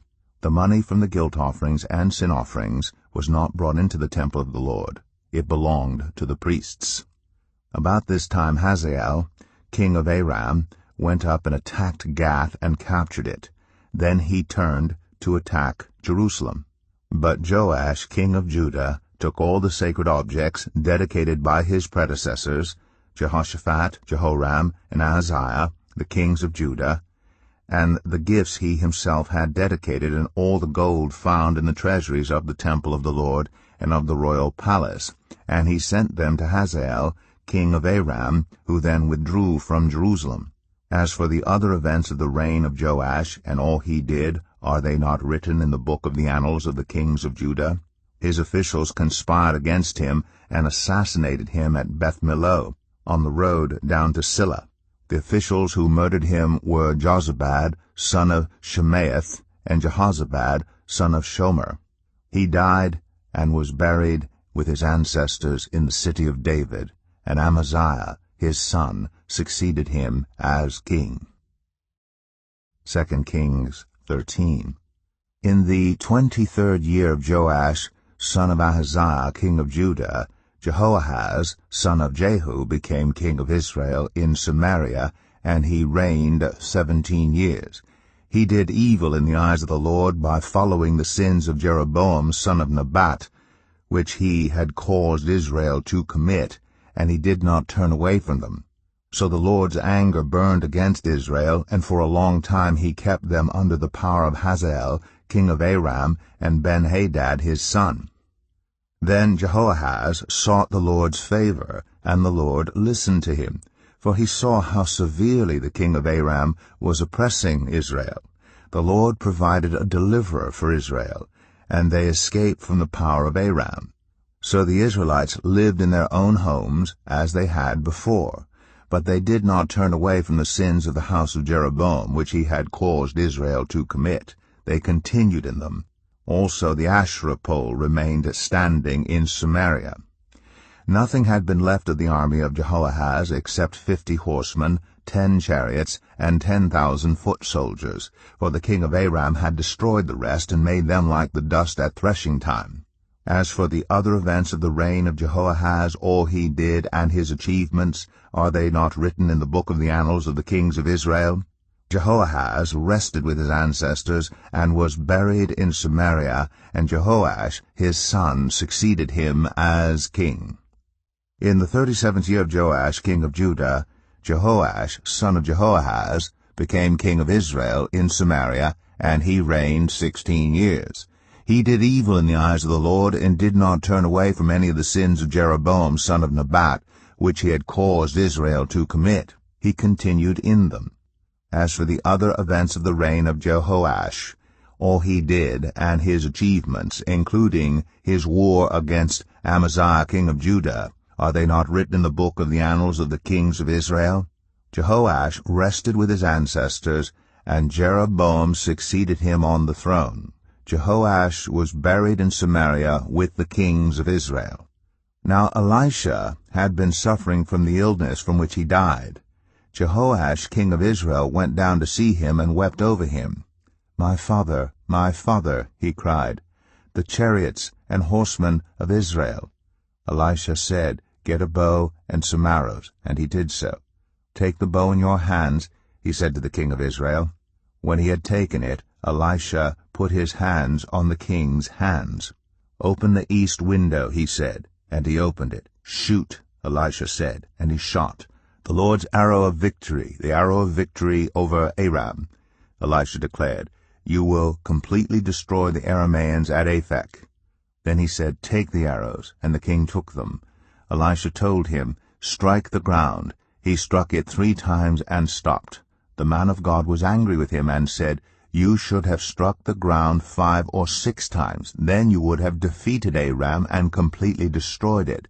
But now you will defeat it only 3 times. Elisha died and was buried. Now Moabite raiders used to enter the country every spring. Once while some Israelites were burying a man, suddenly they saw a band of raiders, so they threw the man's body into Elisha's tomb. When the body touched Elisha's bones, the man came to life and stood up on his feet. Hazael, king of Aram, oppressed Israel throughout the reign of Jehoahaz. But the Lord was gracious to them, and had compassion, and showed concern for them because of his covenant with Abraham, Isaac, and Jacob. To this day he has been unwilling to destroy them or banish them from his presence.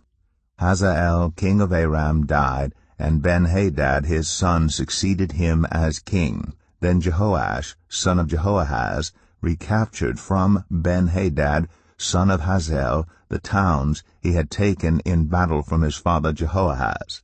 3 times Jehoash defeated him, and so he recovered the Israelite towns. 2 Kings 14. In the 2nd year of Jehoash, son of Jehoahaz, king of Israel, Amaziah, son of Joash, king of Judah, began to reign. He was 25 years old when he became king, and he reigned in Jerusalem 29 years. His mother's name was Jehoadan. She was from Jerusalem. He did what was right in the eyes of the Lord, but not as his father David had done. In everything he followed the example of his father Joash. The high places, however, were not removed. The people continued to offer sacrifices and burn incense there. After the kingdom was firmly in his grasp, he executed the officials who had murdered his father the king. Yet he did not put the children of the assassins to death, in accordance with what is written in the book of the law of Moses, where the Lord commanded, Parents are not to be put to death for their children, nor children put to death for their parents. Each will die for their own sin. He was the one who defeated 10,000 Edomites in the Valley of Salt, and captured Selah in battle, calling it Joktheel, the name it has to this day. Then Amaziah sent messengers to Jehoash, son of Jehoahaz, the son of Jehu, king of Israel, with the challenge, Come, let us face each other in battle. But Jehoash, king of Israel, replied to Amaziah, king of Judah, A thistle in Lebanon sent a message to a cedar in Lebanon, Give your daughter to my son in marriage. Then a wild beast in Lebanon came along and trampled the thistle underfoot. You have indeed defeated Edom, and now you are arrogant. Glory in your victory, but stay at home. Why ask for trouble and cause your own downfall and that of Judah also?" Amaziah, however, would not listen, so Jehoash, king of Israel, attacked. He and Amaziah, king of Judah, faced each other at Beth-Shemesh in Judah. Judah was routed by Israel, and every man fled to his home. Jehoash, king of Israel, captured Amaziah, king of Judah, the son of Joash, the son of Ahaziah, at Beth-Shemesh. Then Jehoash went to Jerusalem and broke down the wall of Jerusalem from the Ephraim gate to the corner gate, a section about 400 cubits long. He took all the gold and silver and all the articles found in the temple of the Lord and in the treasuries of the royal palace. He also took hostages and returned to Samaria.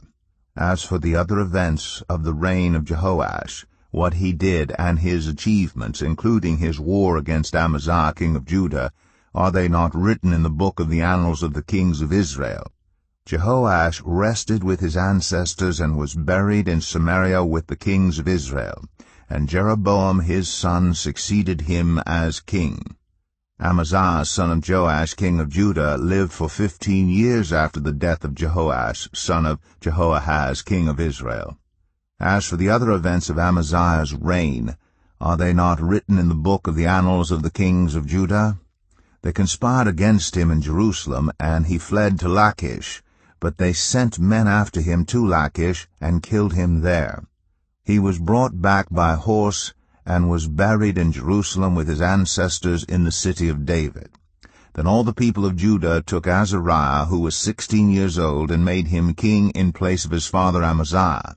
He was the one who rebuilt Elath and restored it to Judah after Amaziah rested with his ancestors.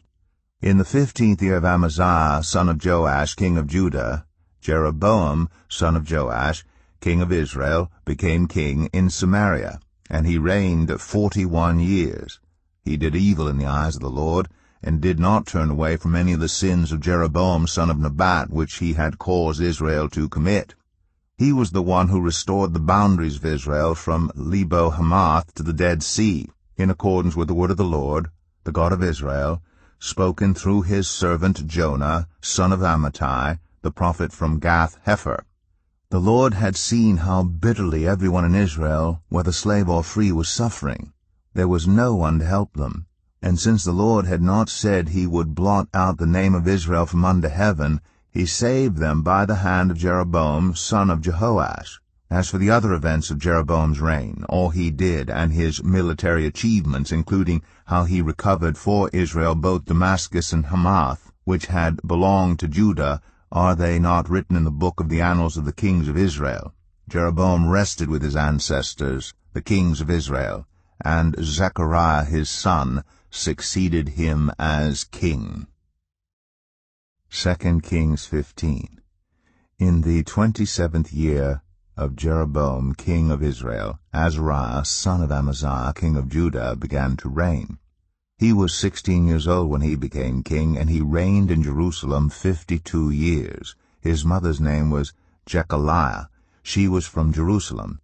He did what was right in the eyes of the Lord, just as his father Amaziah had done. The high places, however, were not removed. The people continued to offer sacrifices and burn incense there. The Lord afflicted the king with leprosy until the day he died, and he lived in a separate house. Jotham, the king's son, had charge of the palace and governed the people of the land. As for the other events of Azariah's reign and all he did, are they not written in the book of the annals of the kings of Judah? Azariah rested with his ancestors, and was buried near them in the city of David, and Jotham, his son, succeeded him as king.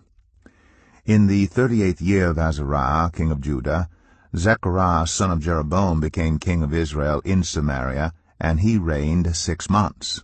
He did evil in the eyes of the Lord, as his predecessors had done. He did not turn away from the sins of Jeroboam son of Nebat, which he had caused Israel to commit. Shallum son of Jabesh conspired against Zechariah. He attacked him in front of the people, assassinated him, and succeeded him as king. The other events of Zechariah's reign are written in the book of the annals of the kings of Israel. So the word of the Lord spoken to Jehu was fulfilled. Your descendants will sit on the throne of Israel to the 4th generation. Shallum, son of Jabesh, became king in the 39th year of Uzziah, king of Judah, and he reigned in Samaria 1 month. Then Menahem, son of Gadai, went from Tirzah up to Samaria.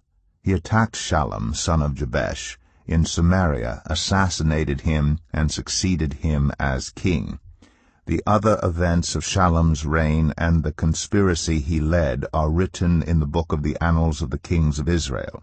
At that time Menahem, starting out from Tirzah, attacked Tiphsah and everyone in the city and its vicinity because they refused to open their gates.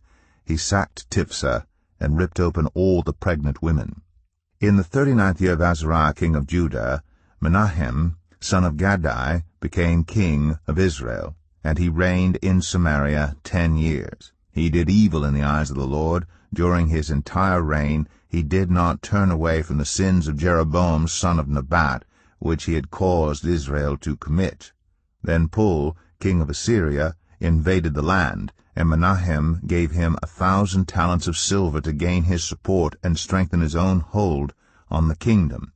Menahem exacted this money from Israel. Every wealthy person had to contribute 50 shekels of silver to be given to the king of Assyria. So the king of Assyria withdrew and stayed in the land no longer. As for the other events of Menahem's reign and all he did, are they not written in the book of the annals of the kings of Israel? Menahem rested with his ancestors, and Pekahiah his son succeeded him as king. In the 50th year of Azariah king of Judah, Pekahiah son of Menahem became king of Israel in Samaria, and he reigned 2 years. Pekahiah did evil in the eyes of the Lord. He did not turn away from the sins of Jeroboam son of Nebat, which he had caused Israel to commit. One of his chief officers, Pekah, son of Remaliah, conspired against him. Taking 50 men of Gilead with him, he assassinated Pekahiah, along with Argob and Arieh, in the citadel of the royal palace at Samaria. So Pekah killed Pekahiah and succeeded him as king. The other events of Pekahiah's reign, and all he did, are written in the book of the annals of the kings of Israel. In the 52nd year of Azariah king of Judah, Pekah, son of Remaliah, became king of Israel in Samaria, and he reigned 20 years. He did evil in the eyes of the Lord.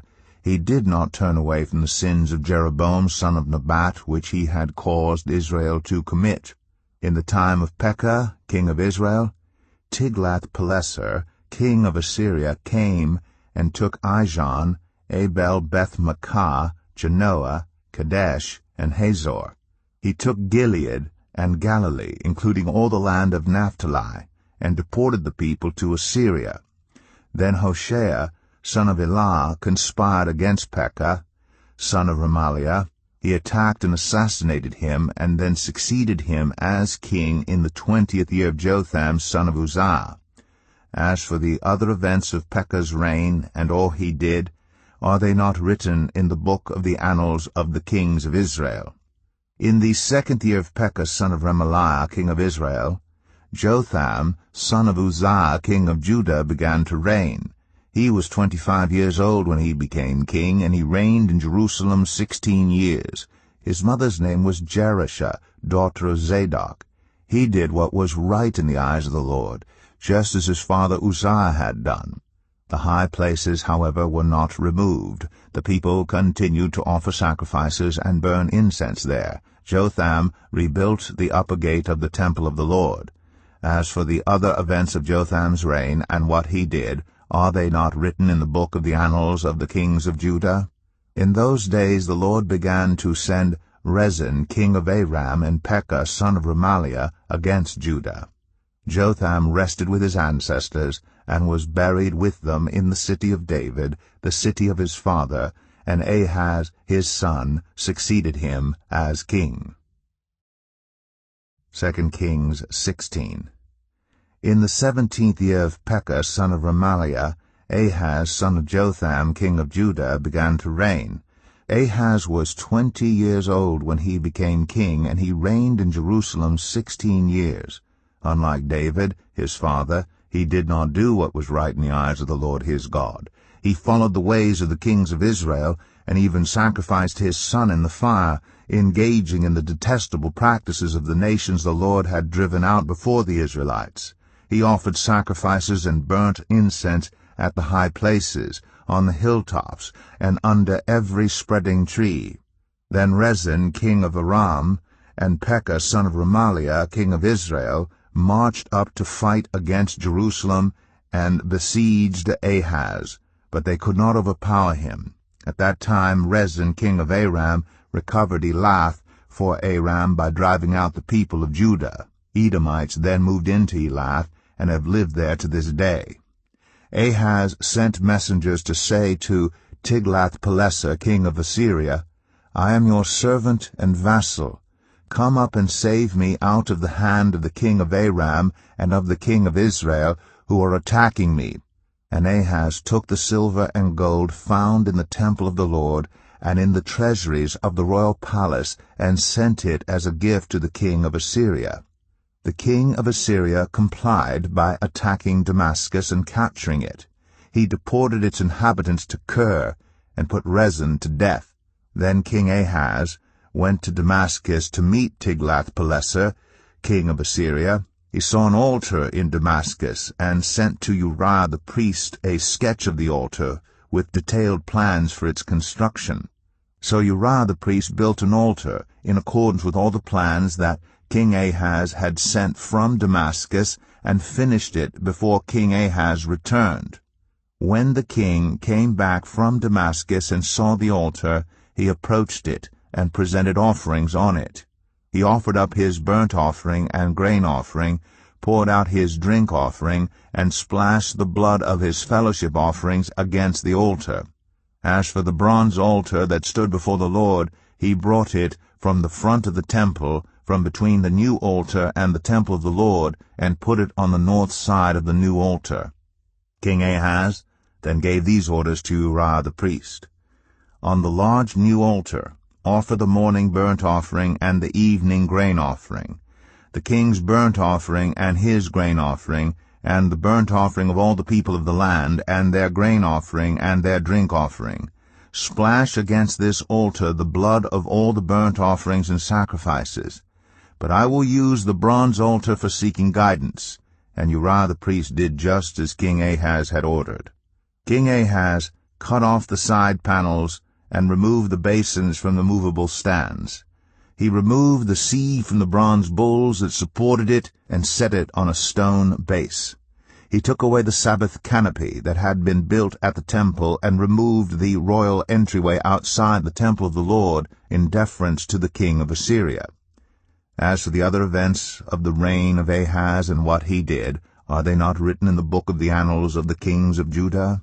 Ahaz rested with his ancestors, and was buried with them in the city of David, and Hezekiah his son succeeded him as king. 2 Kings 17. In the 12th year of Ahaz king of Judah, Hoshea, son of Elah, became king of Israel in Samaria, and he reigned 9 years. He did evil in the eyes of the Lord, but not like the kings of Israel who preceded him. Shalmaneser, king of Assyria, came up to attack Hoshea, who had been Shalmaneser's vassal, and had paid him tribute. But the king of Assyria discovered that Hoshea was a traitor, for he had sent envoys to So, king of Egypt, and he no longer paid tribute to the king of Assyria, as he had done year by year. Therefore Shalmaneser seized him and put him in prison. The king of Assyria invaded the entire land, marched against Samaria, and laid siege to it for 3 years. In the 9th year of Hoshea, the king of Assyria captured Samaria and deported the Israelites to Assyria. He settled them in Halah, in Gozan, on the Habor River, and in the towns of the Medes. All this took place because the Israelites had sinned against the Lord their God, who had brought them up out of Egypt from under the power of Pharaoh, king of Egypt. They worshipped other gods, and followed the practices of the nations the Lord had driven out before them. as well as the practices that the kings of Israel had introduced. The Israelites secretly did things against the Lord their God that were not right. From watchtower to fortified city they built themselves high places in all their towns. They set up sacred stones and Asherah poles on every high hill and under every spreading tree. At every high place they burned incense, as the nations whom the Lord had driven out before them had done. They did wicked things that aroused the Lord's anger. They worshipped idols, though the Lord had said, "You shall not do this." The Lord warned Israel and Judah through all his prophets and seers, "Turn from your evil ways. Observe my commands and decrees in accordance with the entire law that I commanded your ancestors to obey, and that I delivered to you through my servants the prophets." But they would not listen, and were as stiff-necked as their ancestors, who did not trust in the Lord their God. They rejected his decrees, and the covenant he had made with their ancestors, and the statutes he had warned them to keep. They followed worthless idols, and themselves became worthless. They imitated the nations around them, although the Lord had ordered them, "Do not do as they do." They forsook all the commands of the Lord their God, and made for themselves 2 idols cast in the shape of calves, and an Asherah pole. They bowed down to all the starry hosts, and they worshipped Baal. They sacrificed their sons and daughters in the fire. They practiced divination, and sought omens, and sold themselves to do evil in the eyes of the Lord, arousing his anger. So the Lord was very angry with Israel, and removed them from his presence. Only the tribe of Judah was left, and even Judah did not keep the commands of the Lord their God. They followed the practices Israel had introduced. Therefore the Lord rejected all the people of Israel. He afflicted them and gave them into the hands of plunderers until he thrust them from his presence. When he tore Israel away from the house of David, they made Jeroboam son of Nebat their king. Jeroboam enticed Israel away from following the Lord and caused them to commit a great sin. The Israelites persisted in all the sins of Jeroboam and did not turn away from them until the Lord removed them from his presence, as he had warned through all his servants the prophets. So the people of Israel were taken from their homeland into exile in Assyria, and they are still there. The king of Assyria brought people from Babylon, Cutha, Ava, Hamath, and Sepharvaim, and settled them in the towns of Samaria to replace the Israelites. They took over Samaria and lived in its towns. When they first lived there, they did not worship the Lord, so he sent lions among them, and they killed some of the people. It was reported to the king of Assyria, "The people you deported and resettled in the towns of Samaria do not know what the God of that country requires. He has sent lions among them, which are killing them off because the people do not know what he requires." Then the king of Assyria gave this order, "Have one of the priests you took captive from Samaria go back to live there and teach the people what the God of the land requires." So one of the priests who had been exiled from Samaria came to live in Bethel and taught them how to worship the Lord. Nevertheless, each national group made its own gods in the several towns where they settled, and set them up in the shrines the people of Samaria had made at the high places. The people from Babylon made Succoth-Benoth. Those from Cutha made Nergal, and those from Hamath made Ashima. The Avites made Nibhaz and Tartak, and the Sepharvites burned their children in the fire as sacrifices to Adramelech and Anamelech, the gods of Sepharvaim. They worshipped the Lord, but they also appointed all sorts of their own people to officiate for them as priests in the shrines at the high places. They worshipped the Lord, but they also served their own gods in accordance with the customs of the nations from which they had been brought. To this day they persist in their former practices. They neither worship the Lord nor adhere to the decrees and regulations, the laws and commands that the Lord gave the descendants of Jacob, whom he named Israel. When the Lord made a covenant with the Israelites, he commanded them, "Do not worship any other gods or bow down to them, serve them or sacrifice to them. But the Lord, who brought you up out of Egypt with mighty power and outstretched arm, is the one you must worship. To him you shall bow down, and to him offer sacrifices. You must always be careful to keep the decrees and regulations, the laws and commands he wrote for you.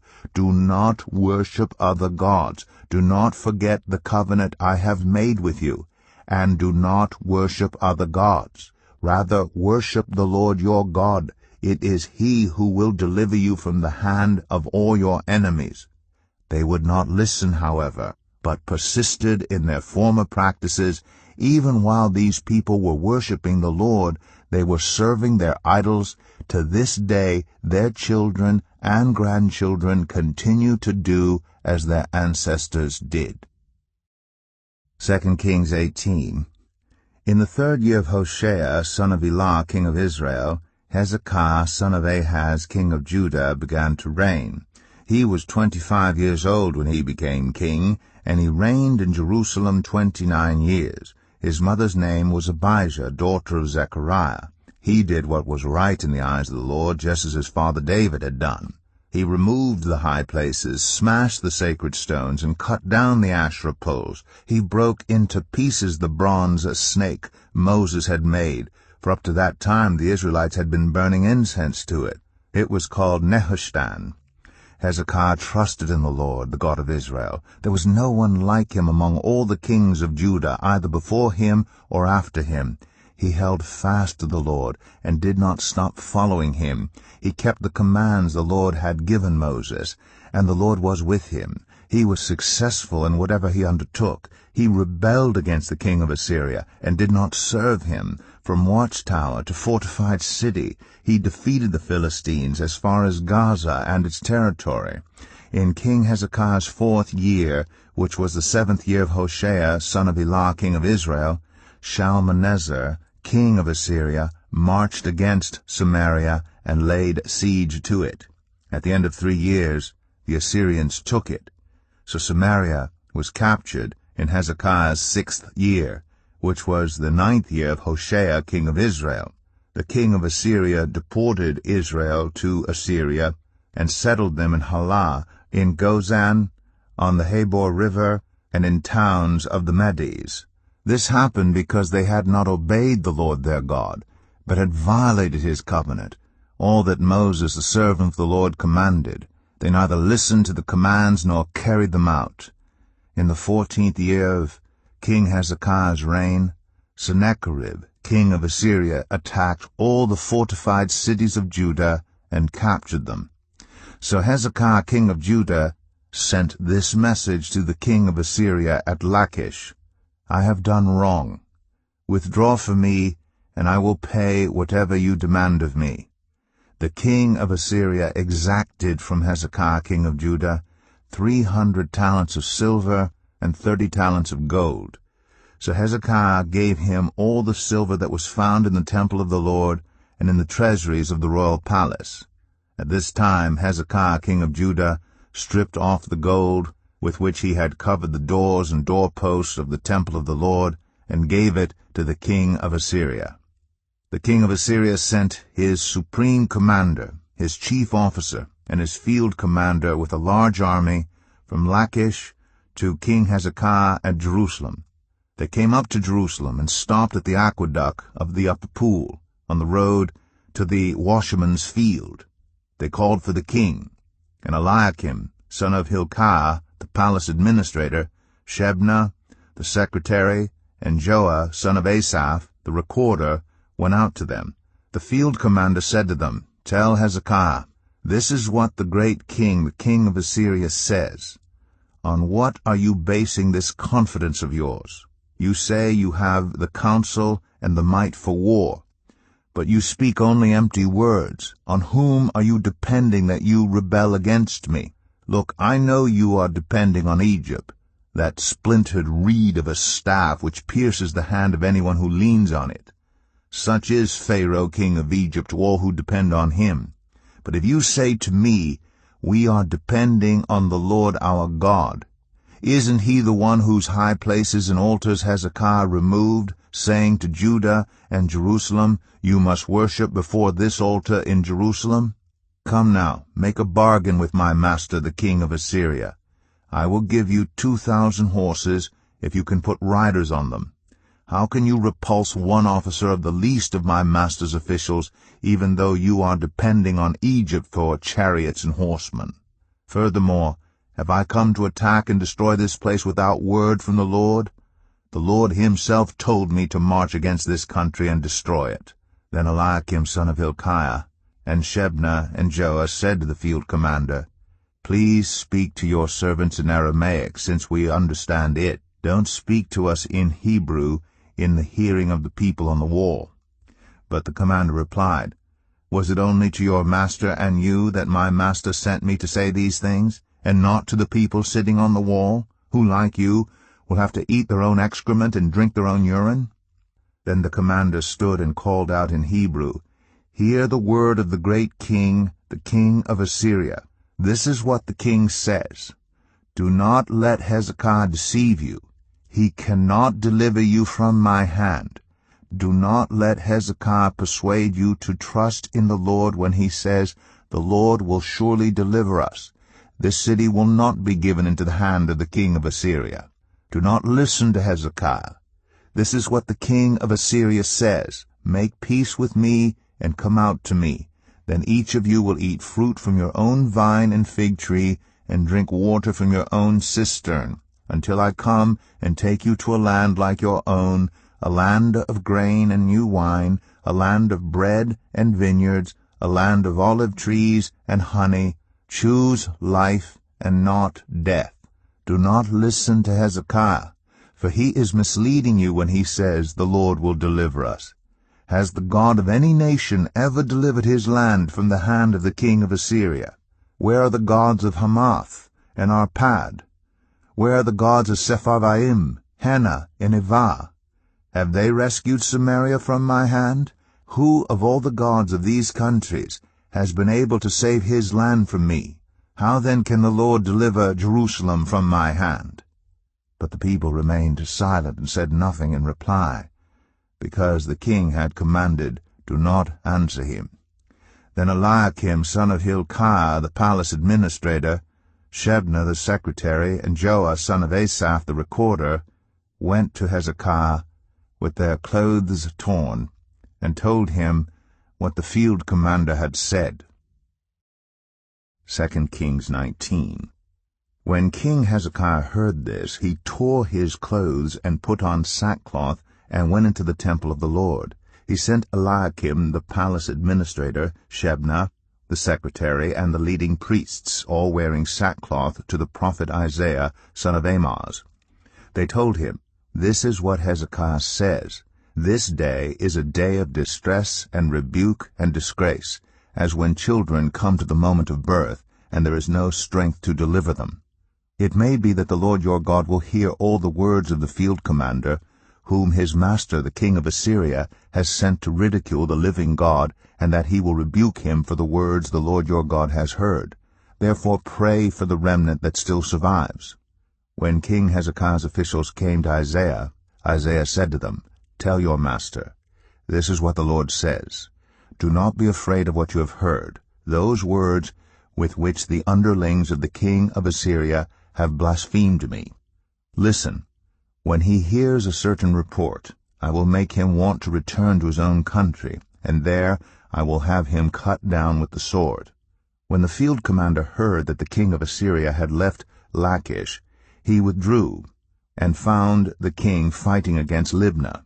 Now Sennacherib received a report that Tirhakah, the king of Cush, was marching out to fight against him. So he again sent messengers to Hezekiah with this word, Say to Hezekiah, king of Judah, Do not let the God you depend on deceive you when he says, Jerusalem will not be given into the hands of the king of Assyria. Surely you have heard what the kings of Assyria have done to all the countries, destroying them completely.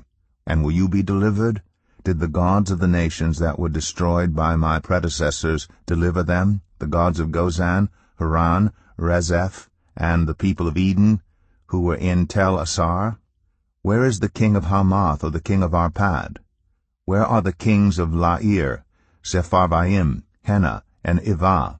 Hezekiah received the letter from the messengers and read it. Then he went up to the temple of the Lord and spread it out before the Lord. And Hezekiah prayed to the Lord, "Lord, the God of Israel, enthroned between the cherubim, you alone are God over all the kingdoms of the earth. You have made heaven and earth. Give ear, Lord, and hear. Open your eyes, Lord, and see. Listen to the words Sennacherib has sent to ridicule the living God. It is true, Lord, that the Assyrian kings have laid waste these nations and their lands. They have thrown their gods into the fire and destroyed them, for they were not gods, but only wood and stone, fashioned by human hands. Now, Lord our God, deliver us from his hand, so that all the kingdoms of the earth may know that you alone, Lord, are God." Then Isaiah son of Amoz sent a message to Hezekiah. "This is what the Lord, the God of Israel, says. I have heard your prayer concerning Sennacherib, king of Assyria. This is the word that the Lord has spoken against him. Virgin daughter Zion despises you and mocks you. Daughter Jerusalem tosses her head as you flee. Who is it you have ridiculed and blasphemed? Against whom have you raised your voice and lifted your eyes in pride? Against the Holy One of Israel. By your messengers you have ridiculed the Lord. And you have said, With my many chariots I have ascended the heights of the mountains, the utmost heights of Lebanon. I have cut down its tallest cedars, the choicest of its junipers. I have reached its remotest parts, the finest of its forests. I have dug wells in foreign lands, and drunk the water there. With the soles of my feet I have dried up all the streams of Egypt. Have you not heard? Long ago I ordained it. In days of old I planned it. Now I have brought it to pass, that you have turned fortified cities into piles of stone. Their people, drained of power, are dismayed and put to shame. They are like plants in the field, like tender green shoots, like grass sprouting on the roof, scorched before it grows up. But I know where you are, and when you come and go, and how you rage against me. Because you rage against me, and because your insolence has reached my ears, I will put my hook in your nose and my bit in your mouth, and I will make you return by the way you came. This will be the sign for you, Hezekiah. This year you will eat what grows by itself, and the second year what springs from that. But in the third year sow and reap, plant vineyards, and eat their fruit. Once more a remnant of the kingdom of Judah will take root below and bear fruit above. For out of Jerusalem will come a remnant, and out of Mount Zion a band of survivors. The zeal of the Lord Almighty will accomplish this. Therefore this is what the Lord says concerning the king of Assyria. He will not enter this city, or shoot an arrow here. He will not come before it with shield or build a siege ramp against it. By the way that he came he will return. He will not enter this city, declares the Lord. I will defend this city and save it, for my sake and for the sake of David my servant. That night the angel of the Lord went out and put to death 185,000 in the Assyrian camp. When the people got up the next morning, there were all the dead bodies. So Sennacherib, king of Assyria, broke camp and withdrew. He returned to Nineveh and stayed there. One day, while he was worshipping in the temple of his god Nisroch, his sons Adramelech and Sharezer killed him with the sword, and they escaped to the land of Ararat, and Esarhaddon his son succeeded him as king. 2 Kings 20. In those days Hezekiah became ill, and was at the point of death. The prophet Isaiah son of Amoz went to him and said, This is what the Lord says, Put your house in order, because you are going to die, you will not recover. Hezekiah turned his face to the wall and prayed to the Lord, Remember, Lord, how I have walked before you faithfully, and with wholehearted devotion, and have done what is good in your eyes. And Hezekiah wept bitterly. Before Isaiah had left the middle court, the word of the Lord came to him, Go back and tell Hezekiah, the ruler of my people, This is what the Lord, the God of your father David, says. I have heard your prayer, and seen your tears. I will heal you. On the third day from now You will go up to the temple of the Lord. I will add 15 years to your life, and I will deliver you and this city from the hand of the king of Assyria. I will defend this city for my sake and for the sake of my servant David." Then Isaiah said, "Prepare a poultice of figs." They did so, and applied it to the boil, and he recovered. Hezekiah had asked Isaiah, "What will be the sign that the Lord will heal me, and that I will go up to the temple of the Lord on the 3rd day from now?" Isaiah answered, "This is the Lord's sign to you that the Lord will do what he has promised. Shall the shadow go forward 10 steps, or shall it go back 10 steps? It is a simple matter for the shadow to go forward 10 steps, said Hezekiah. Rather, have it go back 10 steps. Then the prophet Isaiah called on the Lord, and the Lord made the shadow go back the 10 steps it had gone down on the stairway of Ahaz. At that time Marduk-Baladan, son of Baladan, king of Babylon, sent Hezekiah letters and a gift because he had heard of Hezekiah's illness. Hezekiah received the envoys and showed them all that was in his storehouses, the silver, the gold, the spices, and the fine olive oil, his armory, and everything found among his treasures. There was nothing in his palace or in all his kingdom that Hezekiah did not show them. Then Isaiah the prophet went to King Hezekiah and asked, "What did those men say, and where did they come from?" "From a distant land," Hezekiah replied. "They came from Babylon." The prophet asked, "What did they see in your palace?" "They saw everything in my palace," Hezekiah said. "There is nothing among my treasures that I did not show them." Then Isaiah said to Hezekiah, "Hear the word of the Lord. The time will surely come when everything in your palace, and all that your predecessors have stored up until this day, will be carried off to Babylon. Nothing will be left, says the Lord. And some of your descendants, your own flesh and blood, who will be born to you, will be taken away, and they will become eunuchs in the palace of the king of Babylon. The word of the Lord you have spoken is good." Hezekiah replied, for he thought, "Will there not be peace and security in my lifetime?" As for the other events of Hezekiah's reign, all his achievements, and how he made the pool and the tunnel by which he brought water into the city, are they not written in the book of the annals of the kings of Judah? Hezekiah rested with his ancestors, and Manasseh his son succeeded him as king. 2 Kings 21. Manasseh was 12 years old when he became king, and he reigned in Jerusalem 55 years. His mother's name was Hephzibah. He did evil in the eyes of the Lord, following the detestable practices of the nations the Lord had driven out before the Israelites. He rebuilt the high places his father Hezekiah had destroyed. He also erected altars to Baal and made an Asherah pole, as Ahab king of Israel had done. He bowed down to all the starry hosts and worshipped them. He built altars in the temple of the Lord, of which the Lord had said, "In Jerusalem I will put my name." In the 2 courts of the temple of the Lord he built altars to all the starry hosts. He sacrificed his own son in the fire, practiced divination, sought omens, and consulted mediums and spiritists. He did much evil in the eyes of the Lord, arousing his anger. He took the carved Asherah pole he had made and put it in the temple, of which the Lord had said to David and to his son Solomon, "In this temple and in Jerusalem, which I have chosen out of all the tribes of Israel, I will put my name forever. I will not again make the feet of the Israelites wander from the land I gave their ancestors, if only they will be careful to do everything I commanded them, and will keep the whole law that my servant Moses gave them." But the people did not listen. Manasseh led them astray, so that they did more evil than the nations the Lord had destroyed before the Israelites. The Lord said through his servants the prophets, "Manasseh king of Judah has committed these detestable sins. He has done more evil than the Amorites who preceded him, and has led Judah into sin with his idols.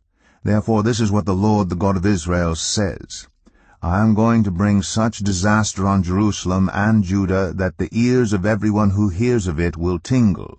I will stretch out over Jerusalem the measuring line used against Samaria and the plumb line used against the house of Ahab. I will wipe out Jerusalem as one wipes a dish, wiping it and turning it upside down. I will forsake the remnant of my inheritance and give them into the hands of enemies.